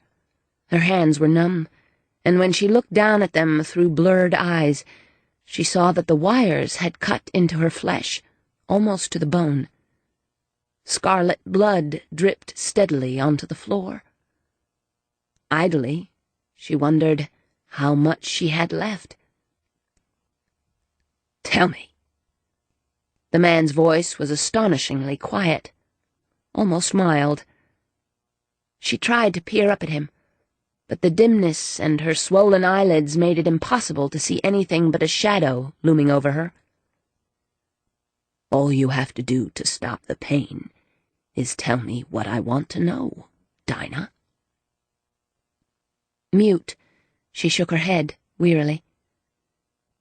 The closed fist swung at her, the blow so brutal it rocked her head back with almost enough force to break her neck. One more like that, she thought dizzily, and he'll never get his damned answer. An oath out of the darkness was evidence that the unseen watcher agreed with her. "Careful," he growled. "She can't tell me what I want to know if she's dead." She wanted to point out that it was just a matter of time, that her life was dripping out onto the cold concrete floor, but couldn't allow herself to speak, because if she opened her mouth, she would scream. She couldn't scream, wouldn't scream. "Just answer the question, Dinah. Just tell us where to find it, and we'll let you go." If she'd been able to summon the energy, she would have laughed. Let her go? She was never going to leave this cold, damp room, not on her own 2 feet. She would never see the sunlight again, never see Kane again. Didn't they realize that she knew that? Another blow, possibly less brutal, but at the moment she was no judge of degree. The pain was constant, radiating throughout her body in hot waves. What they had already done to her was killing her. These sadistic blows were merely finishing the job. "This isn't working." The man doing the actual beating said unemotionally to the watcher. "I told you it wouldn't." "Then start breaking her fingers." "She won't feel it. Her hands are numb." "Then start breaking something she will feel." The shadow loomed over her, reaching, and Dinah tried desperately to think of something else. Anything else. Kane. Oh, God, Kane.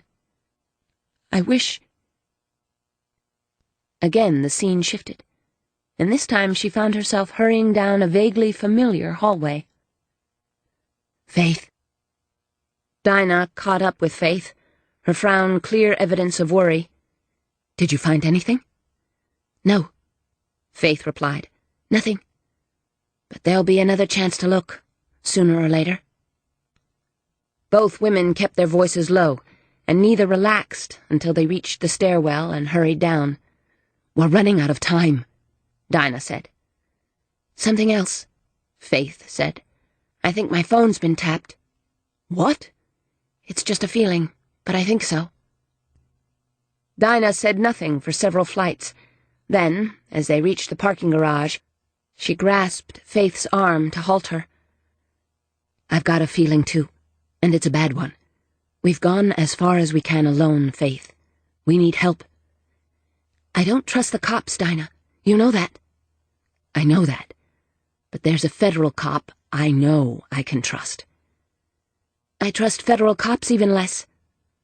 "But you trust me, and I trust him," Dinah said.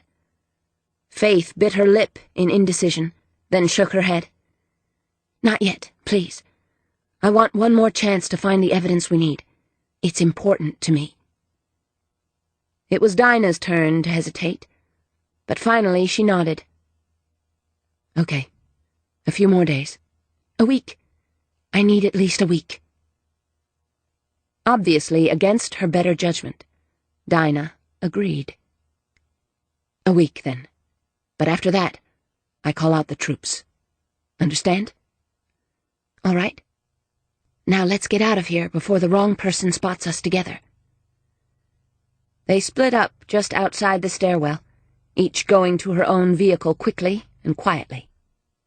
Faith started her car and watched Dinah's Jeep pull out of its parking place.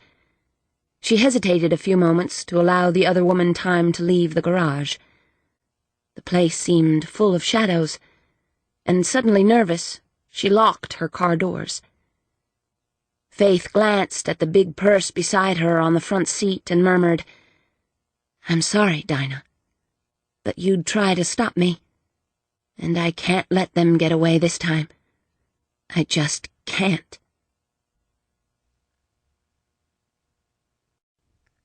Faith opened her eyes with a start, bewildered to find herself on a couch. She was half-propped on a pillow and covered with a blanket, and had the confused sense that far too much time had gone by. "Faith?" Kane sat down on the edge of the couch near her hips and reached to touch her face, his own strained and pale. "Jesus, don't ever do that to me again." "Do what? What happened?" "You were out cold," he said. "I asked you to concentrate on trying to reach Dinah, and the next thing I knew you were toppling off the piano bench, limp as a dish rag and completely unresponsive. If it hadn't been for a strong pulse and the fact that you were breathing with no trouble, I would have called EMS." "How long was I out?" "More than an hour. It's nearly midnight." Kane drew a breath and leaned back, his hand falling away from her face. "Noah's told me stories about this. Some of the genuine psychics he's encountered go into a trance-like state in which all the vital signs slow down, as if the body needs to draw on its resources, tap into whatever energy is available to use those extra senses. That's what seemed to be happening with you, so I didn't interfere. How do you feel?" Faith took stock of her physical condition and realized she felt all right, just a little tired. Her emotional state, however, was another matter entirely. Going into that trance-like state had been like falling into a deep black hole, and the terror of completely losing her grasp on the here and now was not something she would willingly repeat. "I'm okay," she said, "but please don't ever ask me to do that again." Kane nodded, but his eyes were eager. "Did it work? Did you reach Dinah?" Faith shied away from telling him further details about Dinah being tortured. There was no reason for him to hear that. No reason at all. Instead, she concentrated on the other two scenes. "Faith?" She shook her head. "I didn't reach Dinah the way you mean, the way you wanted me to. There were just more flashes, more scenes from the past, but more helpful this time, I think." "Helpful how? What did you see?" She told him as much as she could remember about the two memories, which seemed to prove that she and Dinah had indeed been working together on some kind of investigation. She tried to recall all the details, but so much was frustratingly vague, and she was unhappily aware that there were now even more questions, including the nagging one about what it was she had hidden from Dinah, and how she had been able to hide anything at all if she and Dinah had been able to communicate as easily as Katie claimed. "She's just a little girl, and probably got it only half right." Faith went still for a moment, wondering if that thought was hers or someone else's. She didn't know. Couldn't tell. "So it must be connected somehow with my past, with what happened in Seattle," she said finally, forcing her mind back. That must be why I was so determined that they wouldn't get away with it again. We were looking for evidence, and I had found something small enough to hide in my purse, and I didn't tell Dinah about it, at least not then. And you have no idea what that evidence was? Faith shook her head. It was almost as if I were watching a movie, just looking on and listening in while we talked. I don't know what she was thinking, what I was thinking. All I know is that I had found something, and for some reason I didn't want her to know I'd found it. At least not until I could... Could what? She groped for the elusive knowledge, and finally sighed in defeat. I don't know. I just don't know.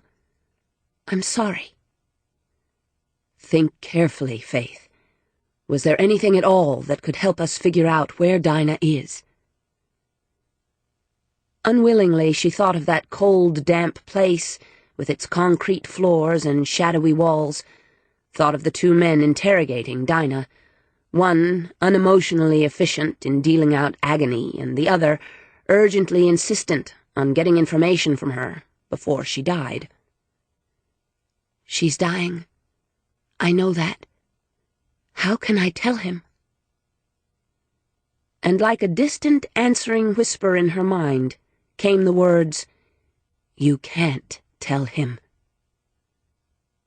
Faith? Steadily, she said, I don't think so. There was something vaguely familiar about the hallway of that building where I was looking for evidence, but I have no idea what or where it is. In fact, I have no real sense of where either of those two memories took place. Do you think you'd recognize either place if you saw it again? That hallway, yes. The other, I don't know. But the hallway, that building, seems more important. If I was looking for evidence there, and if I found something, then it has to help us find Dinah, doesn't it? I wish I knew. We can look for it. Begin with places that seem likely. The building where I worked, others in the area. It's a start, isn't it? Yes, of course it is. She gazed at his face, feeling a strong pang of loneliness. He was entirely focused on Dinah, thinking of nothing except possible ways of finding her. It reminded Faith yet again of how unconnected she was to anything or anyone. I wish I could be more help, she said. I'm sorry. Kane looked at her. You are helping, Faith. You've given me more pieces of the puzzle than I've been able to find in all the weeks since Dinah disappeared. But we still don't know what the puzzle is supposed to look like. We'll figure it out, Kane said.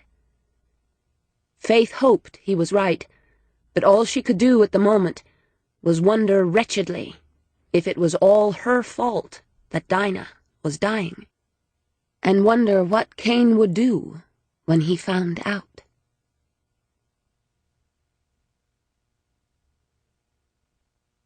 There's really nothing more I can tell you, Miss Parker.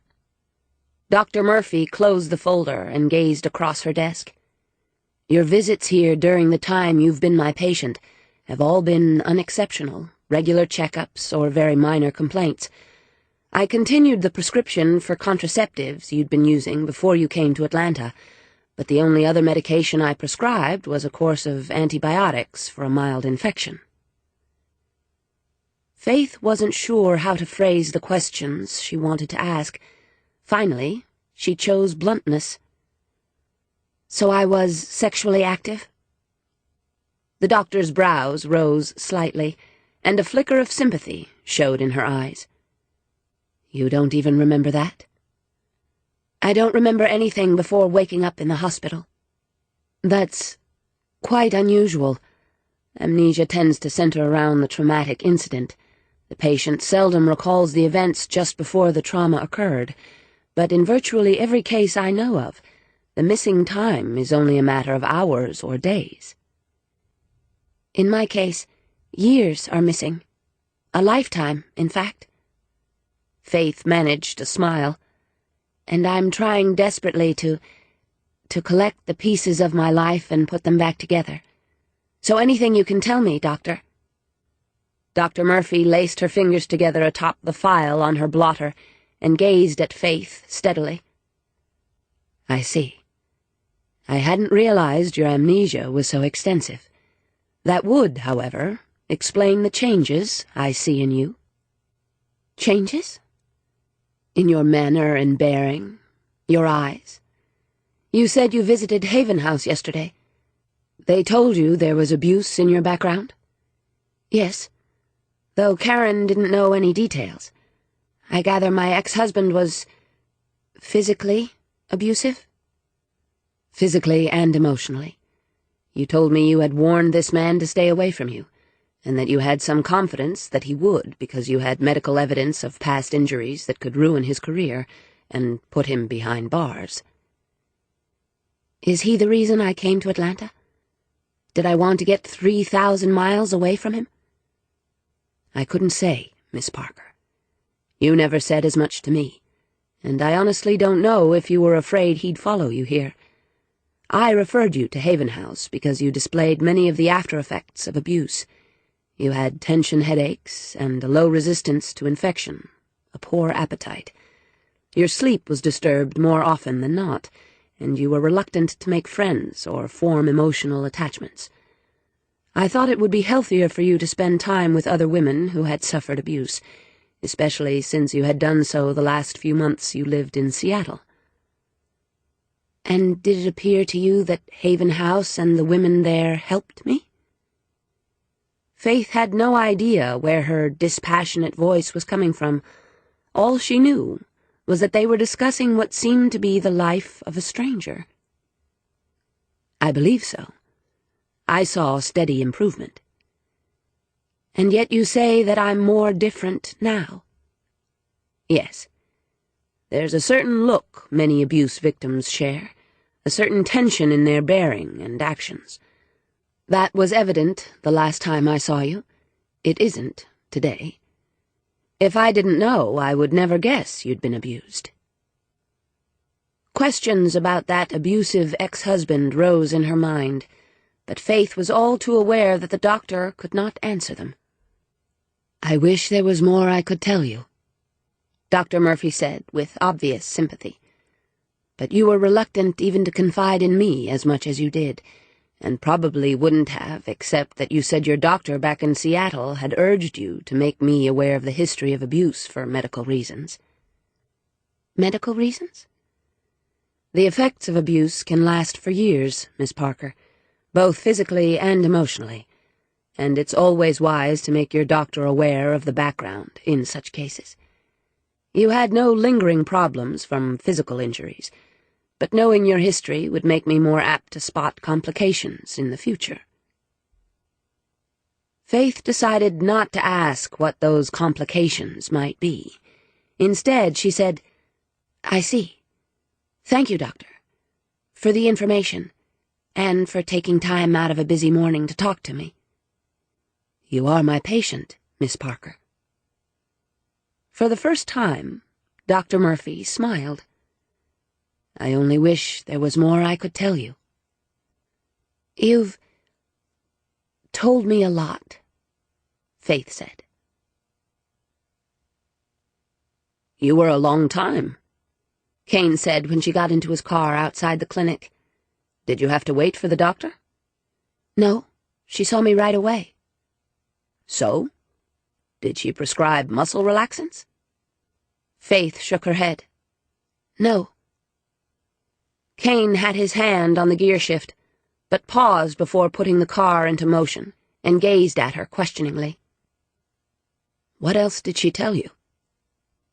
Impossible to keep the information to herself, no matter how much she wanted to. For all Faith knew, that violent ex-husband might lie behind all the violent things that had happened. So she told Kane, staring through the windshield all the while because she couldn't meet his eyes. That gives us another possibility, I suppose, she finished, her voice very steady. "It doesn't seem to fit with what I've been remembering, but it's conceivable that he's somehow involved. But the doctor didn't know his name, and I can't remember it. Easy enough to find out, I suppose." "Faith." Kane put a hand on her shoulder and turned her until she looked at him. "I'm sorry." She wondered if the return of her memory would mean she'd be unable to bear a man's hands on her. It seemed an alien possibility at the moment. "There's no reason to be sorry. Not about this. I don't remember him hurting me. I've told you that. I don't remember anything about him." She thought she sounded indifferent, and she even managed to smile. But apparently, something betrayed the misery she felt, because Kane's fingers tightened on her shoulder. "I'm sorry there's been so much pain in your life. If I could do anything to make it better?" This time, her smile felt more natural. "You can't. But my amnesia might turn out to be a blessing when all's said and done. I don't remember the pain or the grief. Honestly, it's like it all happened to somebody else. But at least the facts are coming together. With a little luck, if I finally do remember, at least I'll be prepared." Kane nodded. "Still, it's a hell of a way to find out about yourself and your past."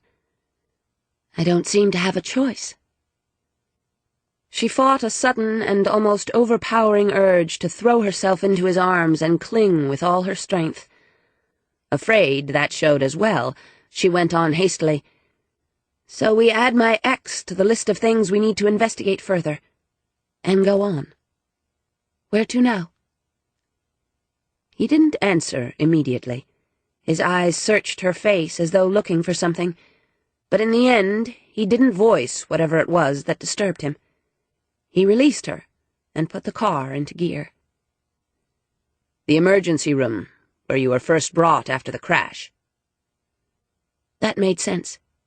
He was still looking for something to connect her accident with what had happened to Dinah weeks afterward. "You said Dinah visited me the day she disappeared?" "She did. And since the police traced her movements of that day very carefully, we know she spent little more than half an hour with you in the morning." "And then?" "She went to her office and was in and out several times until early afternoon, doing routine things, according to her editor. Sometime between noon and 1 p.m. she left her office, and hasn't been seen since. Except by her captors, of course." Faith didn't want to think about Dinah's captors, about what was taking place in that cellar. She was agonizingly aware of the minutes ticking away, of Dinah's life energy fading away. There's so little time left. Her realization? Or Dinah's? She forced herself to think. Between noon and 1. But it was night when that dog attacked her. I'm sure of it. So if what I saw actually took place, and took place that day, where was Dinah during the hours before dark? So far, nobody's come forward to admit having been with her. She walked out of her office building and might as well have been swallowed up by a black hole. Faith thought of that hallway in her dream, and of the shadowy, lonely parking garage. Had that been Dinah's office building? "Can we go by Dinah's office later?" "Of course." He shot her a quick glance. "But why?" "Hallways. I'm looking for one I can recognize from my dream. It probably wasn't in Dinah's office building. Why would I have been creeping around a place she had to have been far more familiar with? But it's something else to check, just to be sure. We also need to go to the building where you worked. Talk to your supervisor again. Co-workers." "Yes." Kane patted the inner pocket of his jacket, where he carried his cell phone, a restless gesture he had repeated several times that morning. With a little luck, Noah will call later today to tell us what he found out about that restricted file.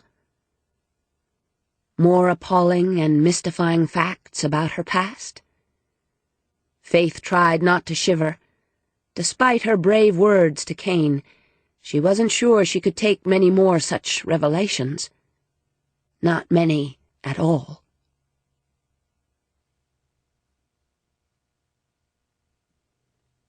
Faith pretty much stayed out of the way in the busy emergency room, while Kane pursued the answers he wanted.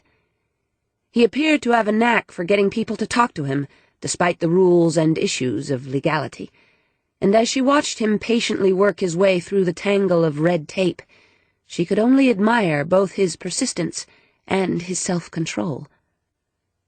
It had to be hell for him, this endless, tedious piecing together of one tiny fact or bit of information after another, and yet he had been at it now for weeks. The strain of the search showed in his face and haunted his eyes, but despite the exhaustion he had to feel, he showed no sign of willingness to slow down or give up. He was utterly determined to find his Dinah. I can't tell him she's dying. He wouldn't believe her anyway. That's what she told herself. Wouldn't believe such a horrible truth unless or until the proof was undeniable. Like a body.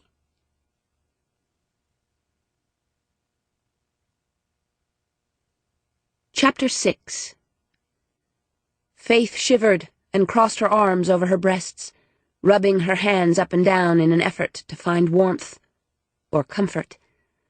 But there was little of either in the cold desolation of her thoughts.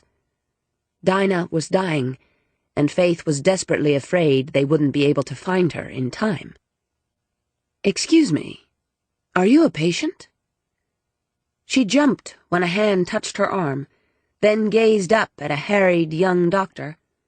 No, I'm not." He frowned at her, mild blue eyes puzzled behind the lenses of his glasses. "You look familiar." Faith got a grip on herself. "A few weeks ago, I was a patient here. They brought me in after a traffic accident." "That probably explains it then. I never forget a face." He smiled at her. "Well, you look fine now. Was there some reason why you—" "Faith." Kane was suddenly there, and she was a little surprised when he put an arm around her and drew her toward him, and away from the young doctor, in a gesture that was curiously protective. "I see you found Dr. Blake." Faith blinked at the name tag on the doctor's green scrubs. "I guess so," she murmured, feeling oddly out of sync. Kane said, "Doctor, if you wouldn't mind answering a few questions about the day Miss Parker was brought in here." Sound seemed to be fading in and out. She'd hear a few words of what Kane or Dr. Blake said, then the words would fade, and she could hear only a distant rushing sound, like water? Maybe. Like water from a fall, or gushing out of a pipe under great pressure. It was the strangest experience. Not frightening, but unsettling. She looked around her, seeing people talking, seeing noises she should have heard, and yet didn't. Like the crash of several boxes falling from a shelf, and the despairing wail of a woman bent over the still body of an injured child. All she could hear was the rushing water. It went on and on, filling her ears, all her other senses, her mind. She looked at Kane, watching his lips move, saw Dr. Blake respond, his face serious and a bit perplexed. She realized she was barely aware of Kane's physical nearness. She stood in the shelter of his arm, yet felt as if she were somewhere else, where water rushed and the musty smell of cold earth surrounded her, where she felt a smothering sense of claustrophobia, the panic of being trapped and helpless. She was alone, and she didn't know which was worse, the awful musty smell and cold, or the devastating knowledge that she couldn't, that she'd never... Faith groped for knowledge just out of her reach and found only blackness. She could hear the water, smell the moldy earth all around her, but the emotions had faded once more into silence. Part of her wanted to close her eyes and concentrate, but remembering the abrupt unconsciousness of another such attempt stopped her. That wasn't all that stopped her. She was afraid, and she knew it. Afraid of what she might see if she closed her eyes and really looked at that place she could hear and smell. Afraid of what awaited her there. It was fear of the unknown, of a nightmare, of the darkness that lay just beyond what the mind understood. She didn't want to look, didn't want to go there, didn't want to feel those horrible emotions or to see Faith. Like a soap bubble popping, the sounds of rushing water were gone, and as she looked up into Kane's concerned eyes, what she heard was the normal activity of a busy emergency room. Yes? Her voice sounded absent-minded, even to her. Are you all right? Fine. I'm fine. Kane frowned at her. Are you sure? She wondered when the doctor had left them. Quite sure. But I'm afraid I wasn't listening. Did Dr. Blake tell us anything helpful? He looked around and said, Let's get out of here. He put her in his car and drove them a few blocks to a restaurant that wasn't crowded. They were given a booth near a window where the waitress quickly brought them coffee and left them alone. Still distracted, Faith said, What did Dr. Blake say about the accident? The way he remembers it. Preliminary tests showed some ambiguous results. Maybe there were alcohol and muscle relaxants in your system, and maybe not. All he knew for sure was that your vital signs were strong and your injuries fairly minor, and that something had put you into a coma. He didn't think it was the head injury and suspected something more toxic than alcohol and medication in your system, so he ordered further tests. He went off duty shortly afterward. When he came back the next day, he was told you'd been transferred upstairs. He assumed that happened because you were stable, and that your regular doctor had taken over your case.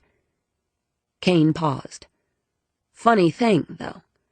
The paperwork that's supposed to be kept there in the ER seems to be missing. Could it have been sent upstairs with me?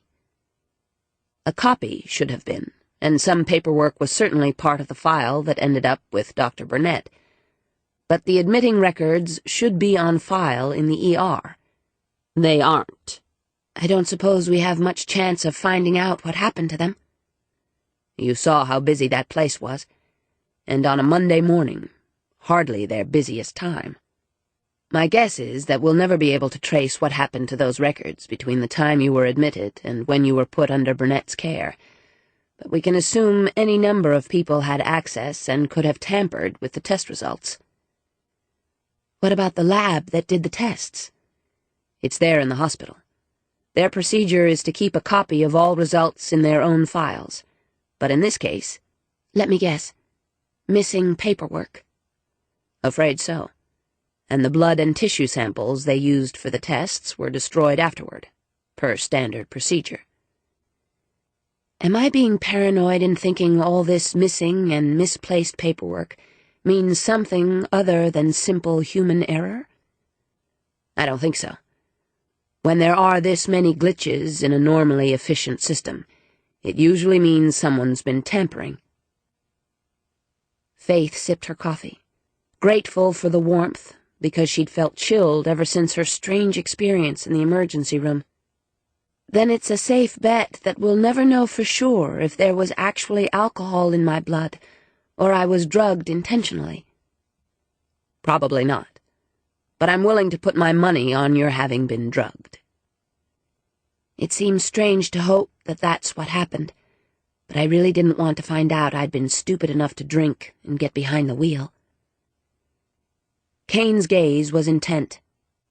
No, I doubt you were so reckless. She wondered what he was basing that doubt on, but didn't ask. Instead, she said, "If I was drugged, the question is, who did it? I guess the why is obvious. They wanted me out of action." "Yeah. Grabbed you in the parking garage, would be my guess. It was a bit after hours, the area likely to be deserted, so it's a good possibility." "So why didn't I just go for a phone and call the police once they let me go? Why did I attempt to drive?" "You may have already been disoriented from the drug, not thinking clearly.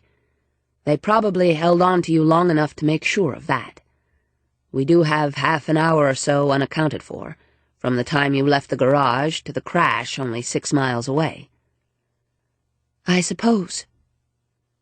But Faith remembered the flash in which she had reminded Dinah that they couldn't trust the police. Had she, even in a drugged and panicked state, felt that the only thing she could do was get to Dinah as soon as possible? "It might have been better if you had.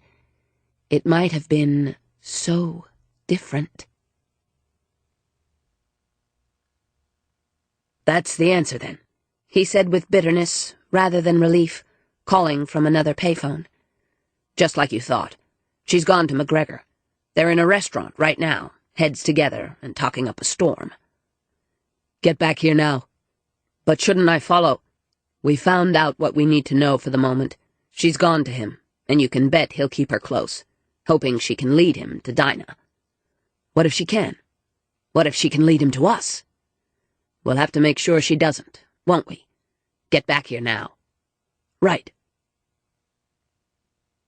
"Faith?" She looked at him, shook her head. Whose voice? Not quite alien in her head. It could have been her own, her subconscious, the healed part of her mind trying to nudge the part still unable or unwilling to remember. Or it could have been Dinah's. "What is it?" "Nothing." She tried to think clearly, still not sure of that voice in her head. "So somebody wanted me out of the way and arranged an accident. I end up in a coma, presumably no longer a threat. But then something happened. Something must have changed. Dinah became a threat to them somehow. Maybe they hadn't even connected her to me until she visited me in the hospital.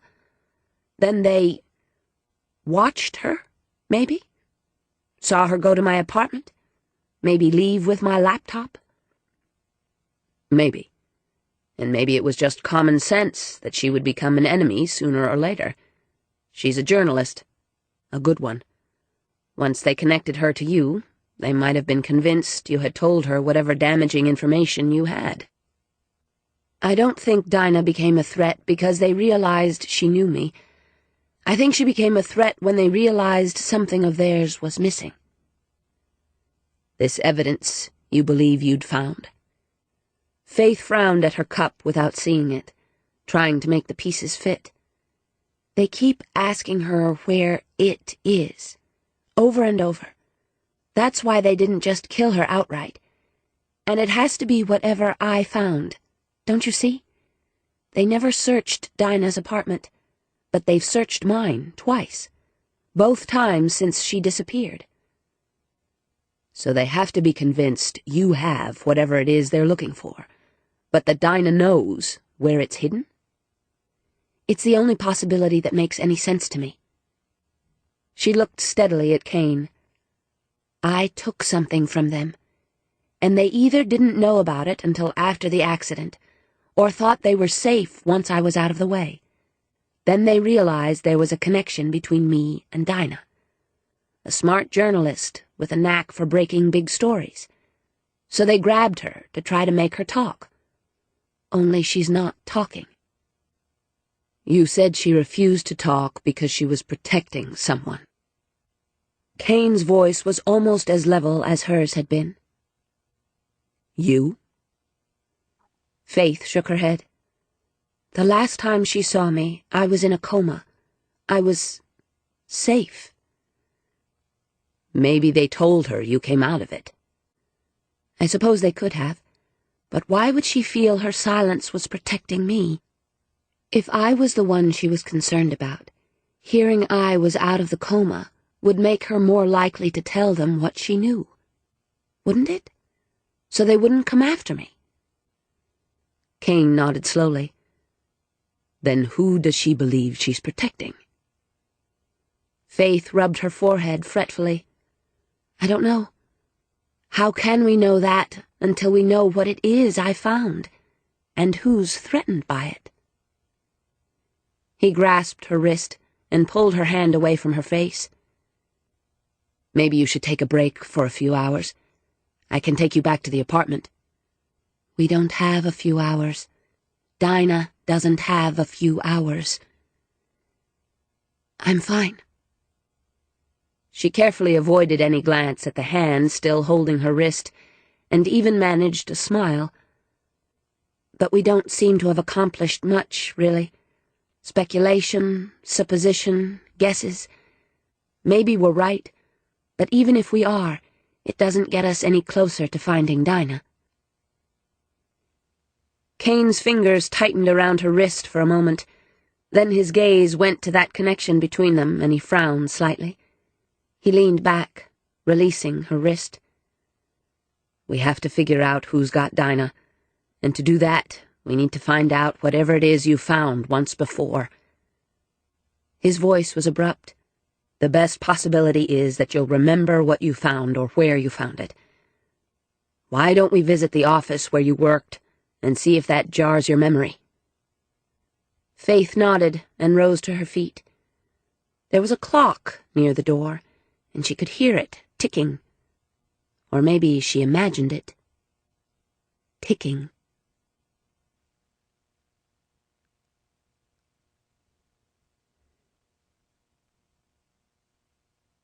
You knew your job. Mary Ann Camp, Faith's supervisor in the department where she had worked, was matter of fact. You had some prior experience working for a construction company, and that gave you a solid base from which to handle your duties here. Faith wondered if she had done something to annoy the woman, or if her attitude was so chilly with all those she supervised. Then again, maybe she didn't view after effects of a coma as a good reason not to return to work. Kane smiled at her. And those duties, Mrs. Camp? Secretarial, for the most part. The supervisor shrugged, possibly impatient to leave on her lunch break, since it was nearly noon. Entering data into the system, filing paperwork, coordinating the schedules of the various inspectors. Was I friends with any of my co-workers? Faith asked. Not as far as I was aware, she replied stiffly. You kept to yourself. Very quiet and dependable. Kane said, According to what you told me, Mrs. Camp, you spoke to Miss Parker for about 5 minutes before she left the office the day of her accident. Yes? Do you remember what you talked about? After all these weeks? Not really. I should imagine it was something to do with the paperwork she had stayed late to complete. I see. Do you always remain late yourself if someone else is working after hours? Usually, but not always. I had paperwork of my own to take care of. Kane glanced at Faith as she shifted slightly in the other visitor's chair, then said to the supervisor, Were you both working on the same project? No, Mr. McGregor. No one in my department is assigned a specific project, the way you mean. We take care of work as it comes in, on a rotation basis. As I recall, Miss Parker was transcribing 3 different field reports and collating inspection forms from at least 6 construction sites. It was by no means an unusual workload. Would you happen to know which construction sites those were, Mrs. Camp? Not specifically. Her voice was indifferent. Could you find out for us? I don't see how, Mr. McGregor. There's no reason for our files to show which clerk handled the various pieces of paper. Faith spoke up then. Why was I late, Mrs. Camp? I beg your pardon? You said I was dependable, so why did I have to stay late to complete that paperwork? Didn't I have time to get it done during regular hours? The supervisor frowned at her. You took a long lunch that day. 2 hours. Do you know why I did that? You said you had a doctor's appointment. There was the faintest emphasis on the second word. Slightly dry, Faith said, I guess I didn't have a note. No. There didn't seem to be much more they could ask, so after thanking the supervisor for her time, Kane and Faith left her tiny office. Good question, he said as they stood in the hallway outside the suite of offices that made up the Office of Building Inspections and Zoning. It never occurred to me to wonder why you stayed late that day. The answer doesn't seem to help us much, she shrugged. I didn't have a doctor's appointment that day, at least not with Dr. Murphy, so I could have been lying to Mrs. Camp about why I took the long lunch, but we don't have a clue what I might have been doing or where I went, and after so many weeks, it's doubtful we'd find anyone who might have seen me and remembered, even if we knew who to ask. And you don't recognize this hallway? Faith looked around again. The Office of Building Inspections and Zoning was on the 5th floor of the busy downtown office building, and up and down the hall on this floor and others were more city offices. The hallway itself was generic, almost featureless and without charm, and struck no chord of memory within Faith. This isn't the hallway I saw in that memory, she told Kane. At least, not this floor. My guess is that they all look virtually alike, but we can check a couple on the way down. As Kane had predicted, the other floors they checked were all but identical, and by the time they reached the lobby, Faith was certain it was not this building she and Dinah had been in when she had found whatever it was she had found. A morning filled with questions, and precious few answers.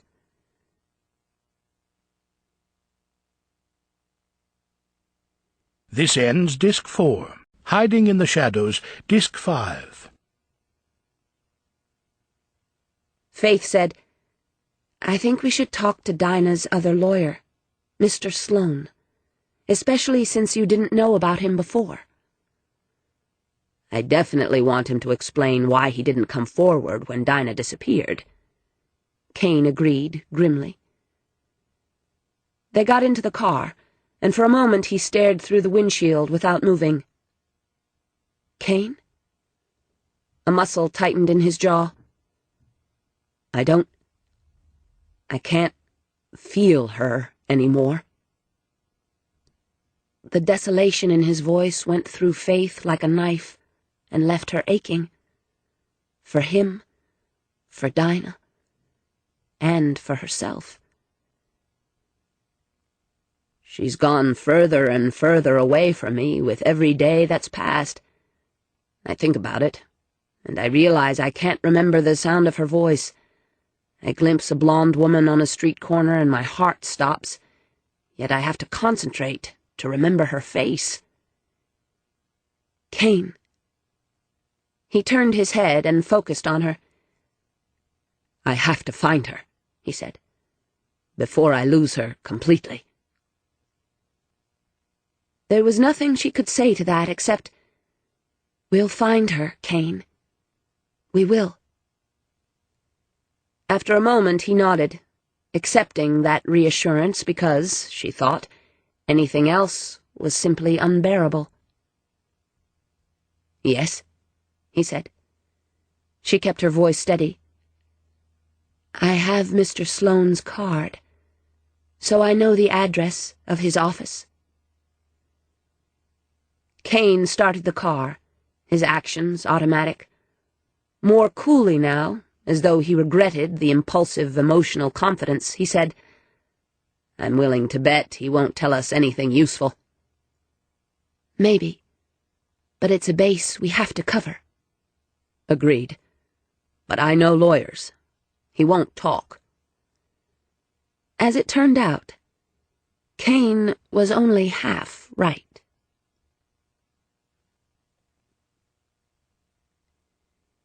Edward Sloane was in his early 50s, but looked 10 years younger. He was trim and athletic, dressed well without ostentation, and had the trained, evenly modulated voice of an orator. And despite visibly restless clients in his outer office, he agreed to see Faith and Kane immediately. "How can I help you?" he asked when they were seated before his sleek, modern desk. The question might have been directed to both of them, but his eyes were on Faith. So she was the one who replied. "Mr. Sloane, do you have any idea if Dinah Layton was working on a particular story when she disappeared?" "No. She never talked to me about her work." Kane said, "She used your services whenever she wanted her actions to remain very quiet." "Is that a question, Mr. McGregor?" Sloane smiled faintly. "Yes, I was her confidential attorney." Does she use you only to arrange financial deals?" "Almost exclusively. Miss Layton's family attorneys tended to view her philanthropy with a great deal of unease, from what she told me. I had the virtue of complete personal disinterest in her and in what she chose to do with her money. She told me what she wanted done. I did it." "Like the financial arrangements for me?" Faith said. "Exactly so, Miss Parker." "You never asked her why she did it?" "As I said, my value to Miss Layton lay in my discretion and my disinterest. It would not have been to my advantage to ask her questions." Kane tried another tack. "Okay. Then tell us this. Did you notice, in the course of performing your duties for Miss Layton, anything out of the ordinary? Anything that might give us some idea of what happened to her?" "You must know I can't talk in specifics about Miss Layton's business affairs," Sloane replied immediately. "I'm not asking you about her business affairs," Kane said, with just enough patience to make the effort noticeable. "I'm asking you if you know anything, if you saw or heard anything, that might help us to find your missing client."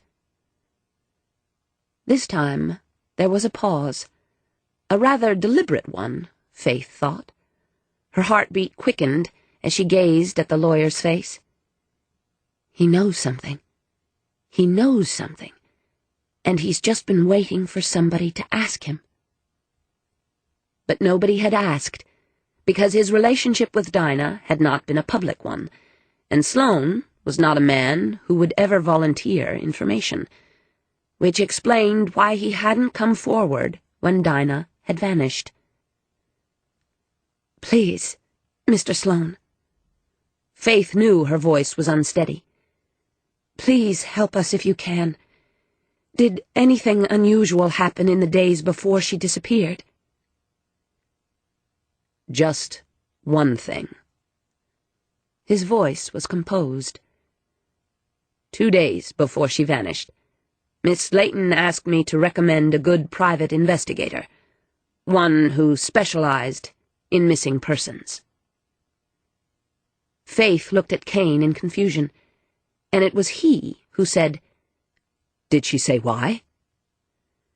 "The only thing she said to me, Mr. McGregor, was a rather cryptic remark to the effect that she needed someone to look for a corpse."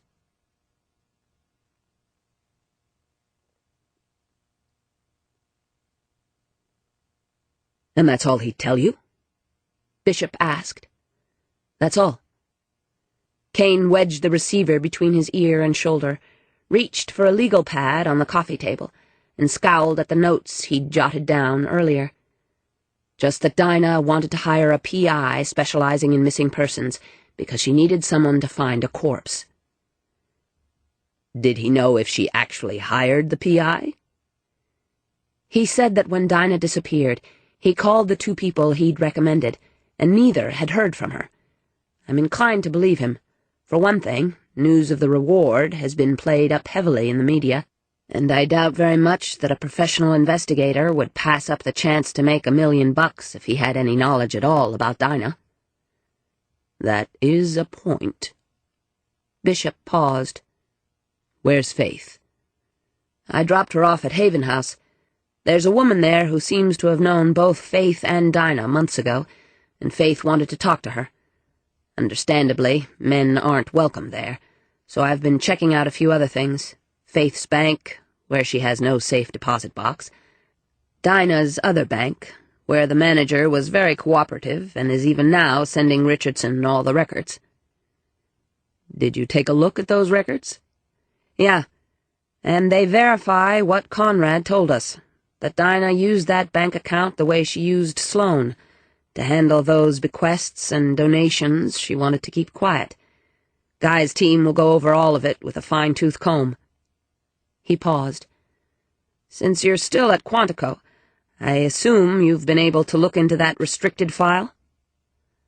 I'm not still at Quantico, Bishop said, then went on before Kane could ask him anything about that.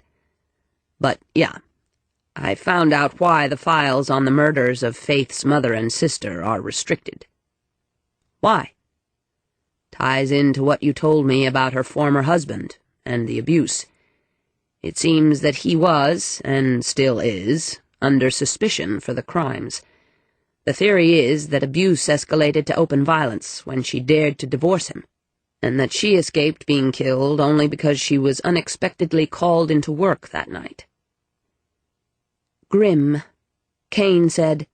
That doesn't explain why information about the investigation is restricted. Yes, well, it makes sense when you learn one more salient fact. Faith's ex-husband, Tony Ellis, is an FBI agent.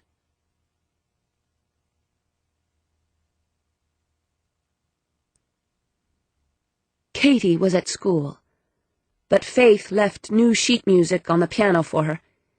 Kane hadn't asked any questions when she'd requested the stop at a music store. She'd told him the gift was for a child, and he had made a couple of suggestions as to what might appeal to a budding young pianist.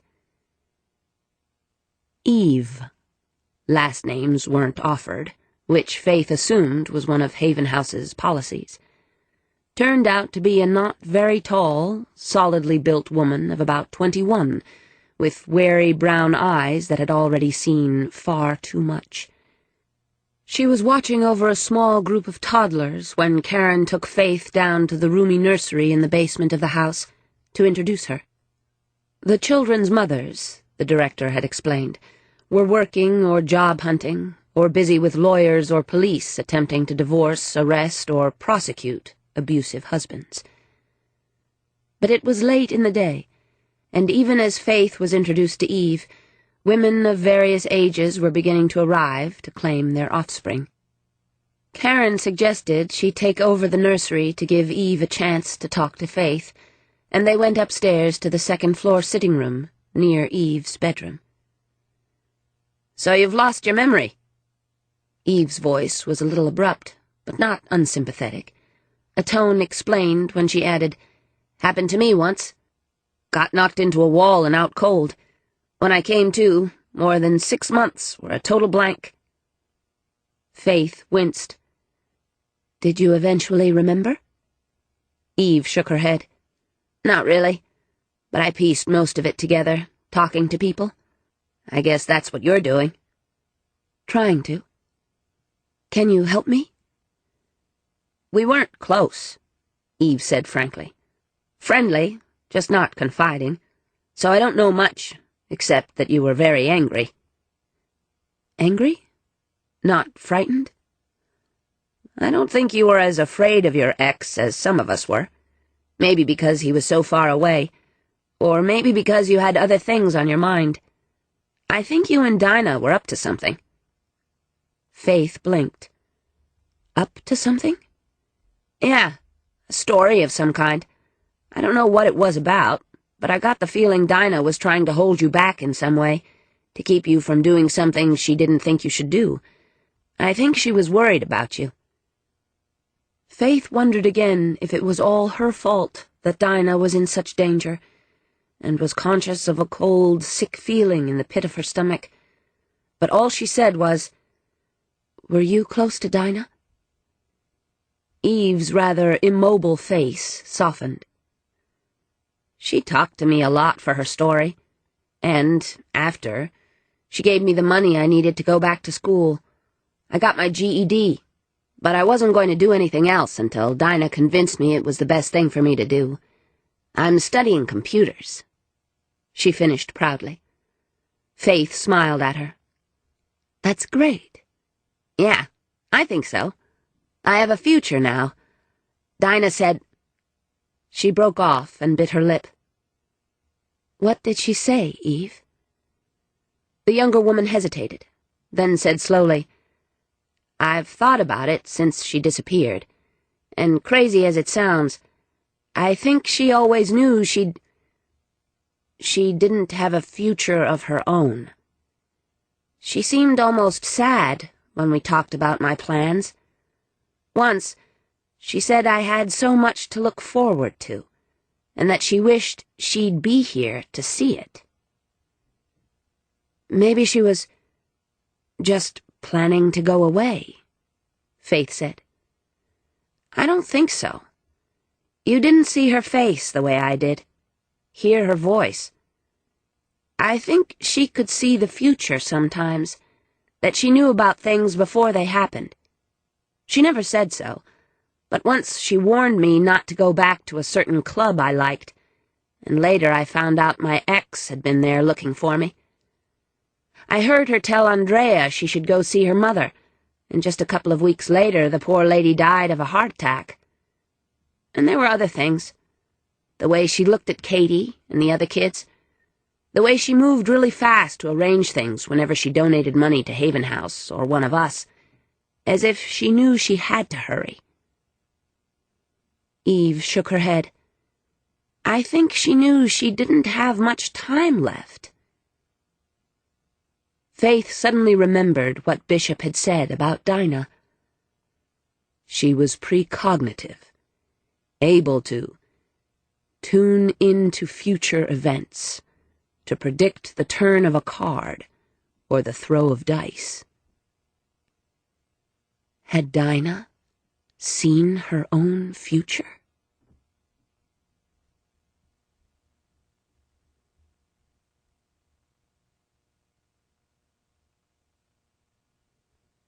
Chapter 7. The sky darkened early with a November storm, one of those weather systems that seem to circle a place warily, thunder rumbling and lightning flashing, while it decided if it wanted to strike. Kane wondered if it was an omen, and tried not to let himself believe that. But it was hard not to. The night and the storm had closed in, cutting him off and making it impossible for him to be out doing something, anything, that might help him find Dinah. He hated the night. It was impossible to sit still.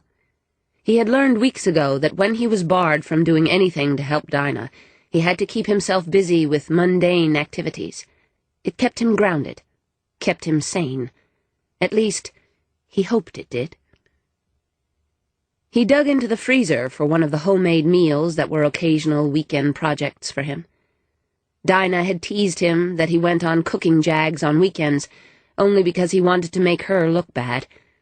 But the truth was that there was a streak of practicality in his nature and a strong sense of self-reliance, and he regularly practiced the skill of cooking just as he regularly practiced his other skills, because one never knew when such things would come in handy. It was after 7, and the storm was rumbling closer, when Faith emerged from the bedroom. She had retreated there soon after they returned from the shelter, obviously upset by what she had learned there, although she had told Kane it was nothing useful. He suspected she had discovered more details of her own past and personality, but even so it bothered him that she hadn't wanted to discuss it. In the weeks since Dinah had vanished, he had begun to realize just how much of herself she had been unable or unwilling to share with him. That, coupled with his deepening sense of loss, his increasing feeling that Dinah was slipping further and further away from him, made him want to hold on even tighter to the only connection to her he had left: Faith. "Are you sure you don't want me to move into the guest room now that Bishop's gone?" she asked abruptly, obviously speaking more to fill the silence than for any other reason. "I'm sure." He didn't offer a reason, not wanting to admit that either bed was useless to him anyway, since he spent his nights pacing the floor until exhaustion finally drove him to close his eyes for an hour or two. Faith shrugged. "Something smells good." "Irish stew. My own version, anyway." A boom of thunder interrupted him, and he waited it out before adding, "Perfect night for it, I thought." "Isn't it a little late in the year for this kind of storm?" Faith wondered, automatically picking up the plates and silverware he had stacked on the counter and going to set the table. She was just as restless and edgy as he was, a fact he had noticed before now. "Maybe, but it's not so unusual. According to the weather reports, it'll probably storm all night." "Great." He checked the bread baking in the oven, then looked across the room at her. "Do storms bother you?" "Just a bit. More if there's wind." "Dinah's just the same," he said, keeping his tone casual. "A feline trait, she calls it. Never having owned a cat, I have no idea what she means by that." "I do. Means we hate change and low-pressure systems." Thunder boomed suddenly, and Faith jumped. "Damn," she murmured, a little sheepishly. "You're wound pretty tight," Kane noted. "I'll be all right once the storm actually arrives. It's all this rumbling around beforehand that gets on my nerves. The table's set. Can I do anything else?" "You can pour the wine. I'll have this ready in just a few minutes." It wasn't until they were sitting at the table with the meal before them that Faith finally said, with obviously forced nonchalance, "Did you hear from Bishop about that restricted file?" Kane nodded slowly. "I can see from your face I'm not going to like it. Let me guess. My abusive ex had something to do with the murder of my family?" "Is that a guess?" he asked. "Educated. I've been talking to the women at the shelter, remember? Been hearing a lot about violent men, so I had to wonder about the violent man in my past." She paused and seemed to brace herself. "Did he kill my mother and sister?" "He was, and is, suspected.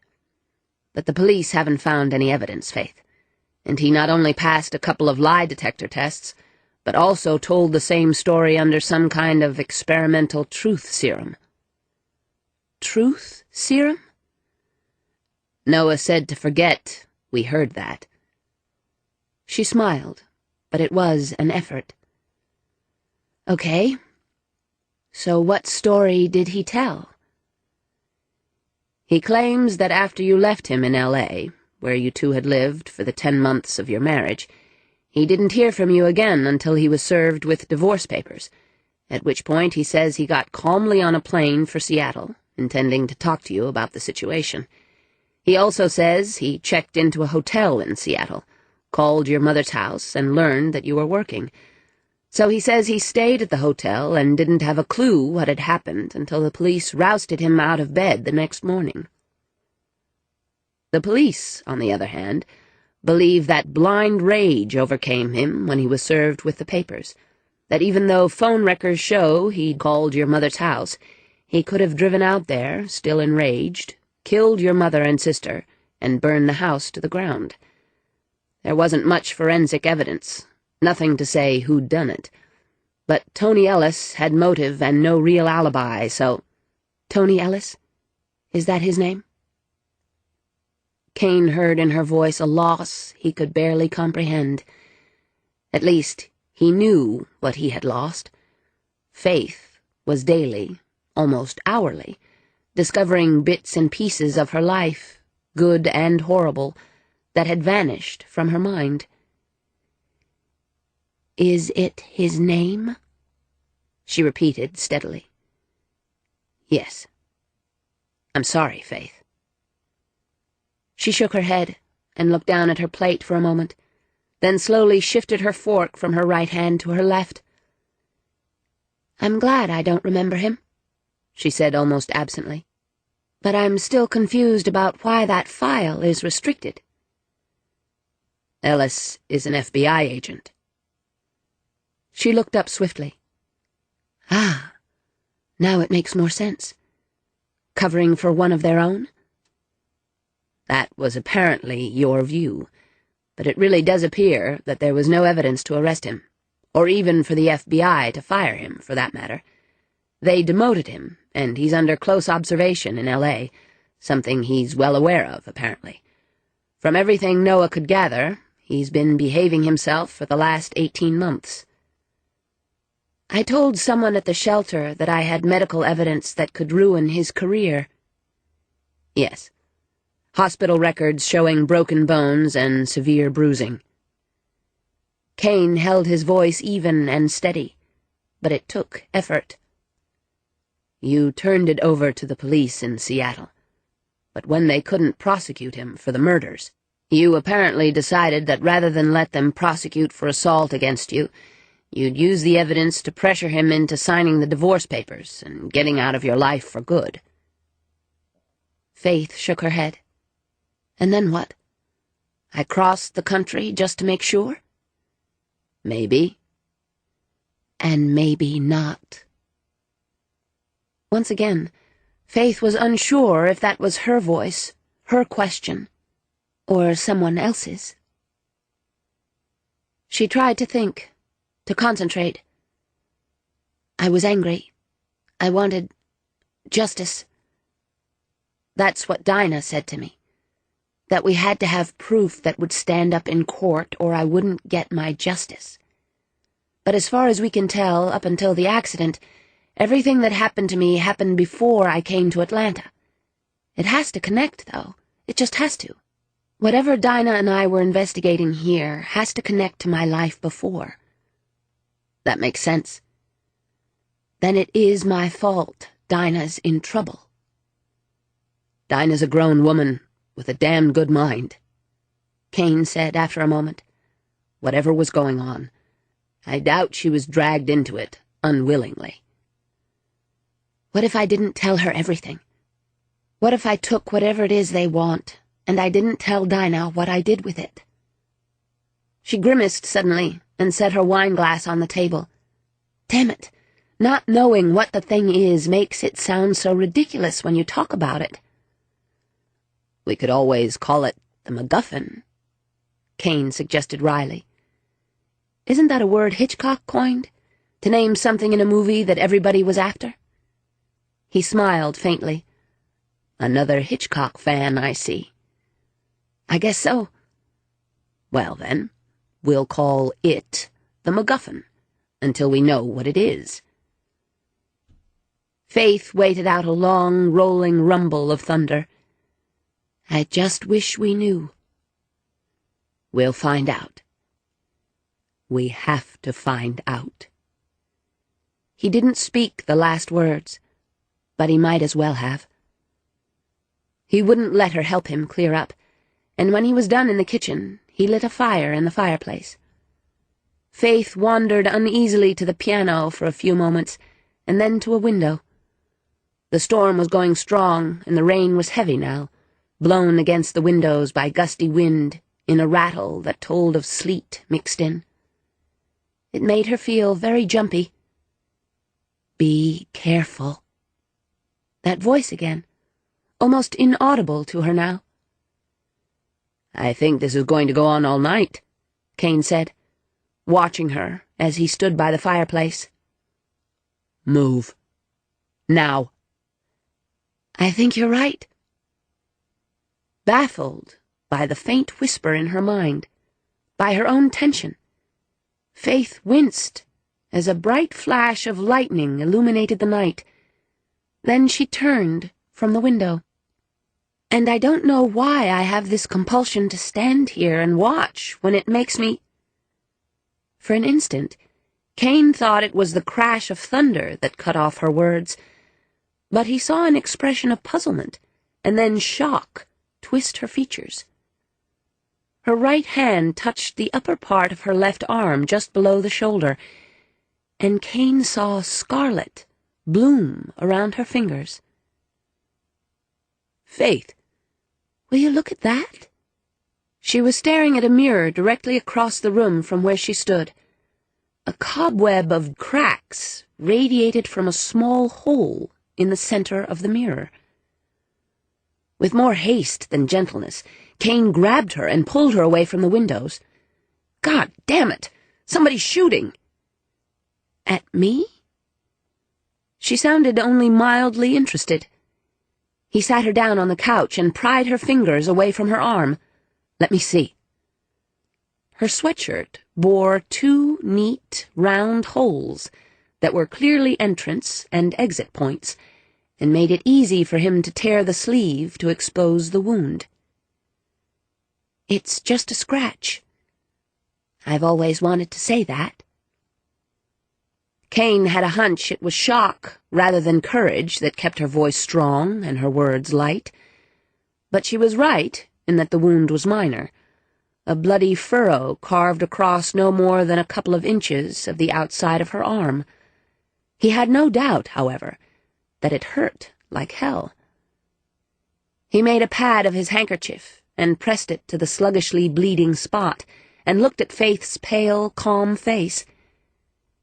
"Can you hold this in place while I call the police?" "Of course I can."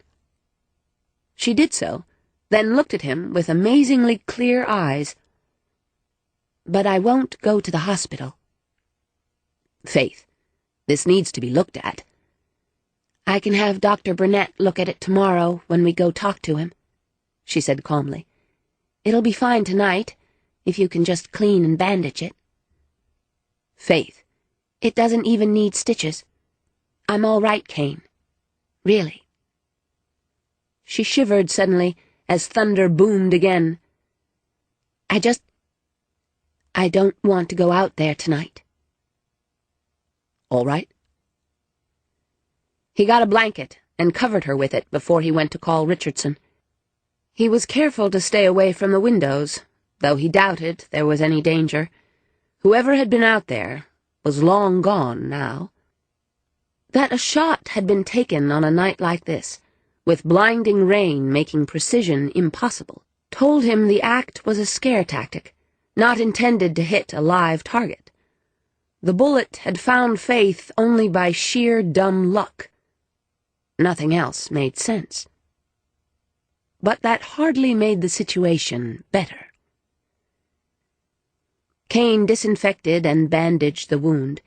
She never flinched or made a sound, just sat there and watched him, and for some unaccountable reason her gaze made him feel suddenly clumsy. "I'm sorry," he said, taping the final piece of gauze into place. "Why? You didn't shoot me." Still holding her arm gently between his hands, he looked up to find her smiling faintly. "I can't be flip about this, Faith." "I see that. Kane, I'm fine. My arm hurts, and I won't be lingering near any windows for a while, but I'm all right." "You must be one of those people who shine in a crisis." "You didn't do so bad yourself." He realized he was compulsively smoothing with his thumbs the tape holding the bandage in place, and forced himself to release her and lean back. Yeah, well, I'll get the shakes later. And speaking of delayed shock, which do you prefer, whiskey or hot tea? Tea, please.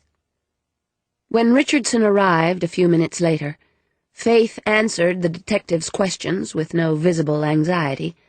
Not that there was much she could tell him. I saw the cracked mirror first, and thought how odd it was. Then my arm burned suddenly, but it wasn't until I put my hand over it that I felt the blood. Even then, I didn't immediately realize I'd been shot. I never heard it. The storm was right overhead, Kane told his friend. There was so much noise we couldn't hear the shot or the bullet going through the window and smashing the mirror. Richardson went over to examine the mirror. It's gone all the way through and into the wall.